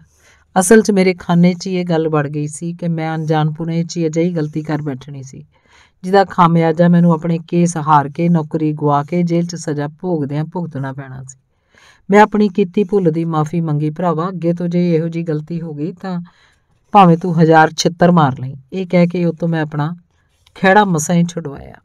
ਅਸਲ 'ਚ ਖਹਿੜਾ ਛੁਡਵਾਉਣ ਵਾਲੀ ਨਹੀਂ, ਸਗੋਂ ਬੜੀ ਵੱਡੀ ਸਿੱਖਿਆ ਦੇਣ ਵਾਲੀ ਗੱਲ ਸੀ। ਮੈਂ ਕੁਦਰਤ ਦਾ ਸ਼ੁਕਰਗੁਜ਼ਾਰ ਹੋ ਰਿਹਾ ਸੀ ਕਿ ਮੈਂ ਉਸ ਖੁਸ਼ੀ ਦੇ ਦਿਨ ਆਪਣੇ ਸਕੇ ਭਰਾ ਨਾਲ ਬੈਠ ਕੇ ਹੀ ਦਾਰੂ ਪੀਤੀ ਸੀ। ਜੇ ਕਿਤੇ ਕਿਸੇ ਹੋਰ ਚੱਕਵੇਂ ਬੰਦੇ ਨਾਲ ਇਹ ਖੁਸ਼ੀ ਸਾਂਝੀ ਕਰ ਲੈਂਦਾ ਤਾਂ ਇੱਕ ਵੱਡੀ ਘਟਨਾ ਵਾਪਰ ਜਾਣੀ ਸੀ। ਮੈਂ ਤੇ ਉਸ ਚੱਕਵੇਂ ਬੰਦੇ ਨੇ ਜੇਲ੍ਹ 'ਚ ਬੰਦ ਹੋਣਾ ਸੀ ਤੇ ਕੁਝ ਵੀ ਸੀ। ਮੈਂ ਅਣਜਾਣੇ 'ਚ ਇੱਕ ਵੱਡਾ ਸਬਕ ਸਿੱਖ ਚੁੱਕਾ ਸੀ ਕਿ ਮੈਂ ਵੀ ਪੀ ਖਾ ਕੇ ਵੱਧ ਸ਼ਰਾਬੀ ਹੋ ਸਕਦਾ ਤੇ ਅੱਗੇ ਤੋਂ ਮੈਨੂੰ ਇਸ ਗੱਲ ਦਾ ਖਾਸ ਖਿਆਲ ਰੱਖਣਾ ਪਏਗਾ। ਮਨ 'ਚ ਇਹ ਵੀ ਆਇਆ ਕਿ ਮੈਂ ਅਜੇ ਆਪਣਾ ਇੱਕ ਪੱਤਾ ਹੀ ਸੁੱਟਿਆ ਹੈ। ਸ਼ਾਇਦ ਦੂਜੀ ਧਿਰ ਨੇ ਪਤਾ ਨਹੀਂ ਕਿਹੜਾ ਨਵਾਂ ਪੱਤਾ ਸੁੱਟ ਕੇ ਸਾਰੀ ਖੇਡ ਆਪਣੇ ਹੱਕ 'ਚ ਕਰ ਲੈਣੀ। ਬੱਸ ਵਾਲੀ ਸ਼ਿਕਾਇਤ ਕਰਨ ਤੋਂ ਬਾਅਦ ਮੈਂ ਅੰਦਰੋਂ ਕੁਝ ਡਰਿਆ ਤੇ ਘਬਰਾਇਆ ਹੋਇਆ ਵੀ ਸੀ। ਜੇ ਗੁੱਸੇ 'ਚ ਆ ਕੇ ਕਿਸੇ ਵੱਡੇ ਅਧਿਕਾਰੀ ਨੇ ਖਾਰ ਖਾਂਦੇ ਹੋਏ ਮੇਰੇ ਜਾਂ ਫਿਰ ਪਰਿਵਾਰ ਦੇ ਕਿਸੇ ਜੀਅ 'ਤੇ ਕੋਈ ਝੂਠਾ ਮੁਕੱਦਮਾ ਦਰਜ ਕਰਾ ਦਿੱਤਾ ਤਾਂ ਕੋਈ ਨਵੀਂ ਮੁਸੀਬਤ ਵੀ ਖੜੀ ਹੋ ਸਕਦੀ ਹੈ। ਫਿਰ ਮਨ ਨੂੰ ਧਰਵਾਸਾ ਮਿਲਦਾ ਜੇ ਸੱਚਮੁੱਚ ਹੀ ਮਰਨ ਕੰਢੇ ਪੁੱਜ ਗਿਆ ਤਾਂ ਆਪਣੇ ਹਮਦਰਦ ਪੁਲਿਸ ਵਾਲੇ ਤੋਂ ਪੁੱਛ ਕੇ ਦੂਜਾ ਵੱਡਾ ਪਰਮਾਣੂ ਬੰਬ ਵੀ ਚਲਾ ਦੇਵਾਂਗਾ। ਮੈਂ ਮਨ ਹੀ ਮਨ 'ਚ ਇੱਕ ਪੱਕਾ ਫੈਸਲਾ ਕਰ ਵੀ ਲਿਆ ਸੀ। ਜੇ ਪੁਲਿਸ ਵਾਲਿਆਂ ਨੇ ਹੁਣ ਕੋਈ ਹੋਰ ਵਧੀਕੀ ਕੀਤੀ ਤਾਂ ਮੈਂ ਇਹਨਾਂ ਨਾਲ ਕੋਈ ਲਿਹਾਜ਼ ਨਹੀਂ ਕਰਨੀ। ਮਰਦਾ ਕੀ ਨਾ ਕਰਦਾ, ਕਹਾਵਤ ਵਾਂਗ ਸਭ ਕੁਝ ਕਰ ਹੀ ਦੇਣਾ। ਉਂਝ ਜਪ ਨਾਮ ਦੀ ਉਸ ਵੀਡੀਓ ਦਾ ਮੈਨੂੰ ਬੁੱਕਲ ਦੇ ਹਥਿਆਰ ਵਰਗਾ ਬੜਾ ਹੀ ਮਾਨਸਿਕ ਆਸਰਾ ਮਿਲਿਆ ਸੀ। ਜਦ ਕਦੇ ਵੀ ਮੇਰਾ ਦਿਲ ਡੋਬਣ ਲੱਗਦਾ ਤਾਂ ਮੈਂ ਇਸ ਵੀਡੀਓ ਨੂੰ ਸਭ ਤੋਂ ਚੋਰੀ ਵੇਖ ਕੇ ਫਿਰ ਤੋਂ ਹੌਸਲੇ 'ਚ ਆ ਜਾਂਦਾ ਸੀ। ਧੰਨਵਾਦ।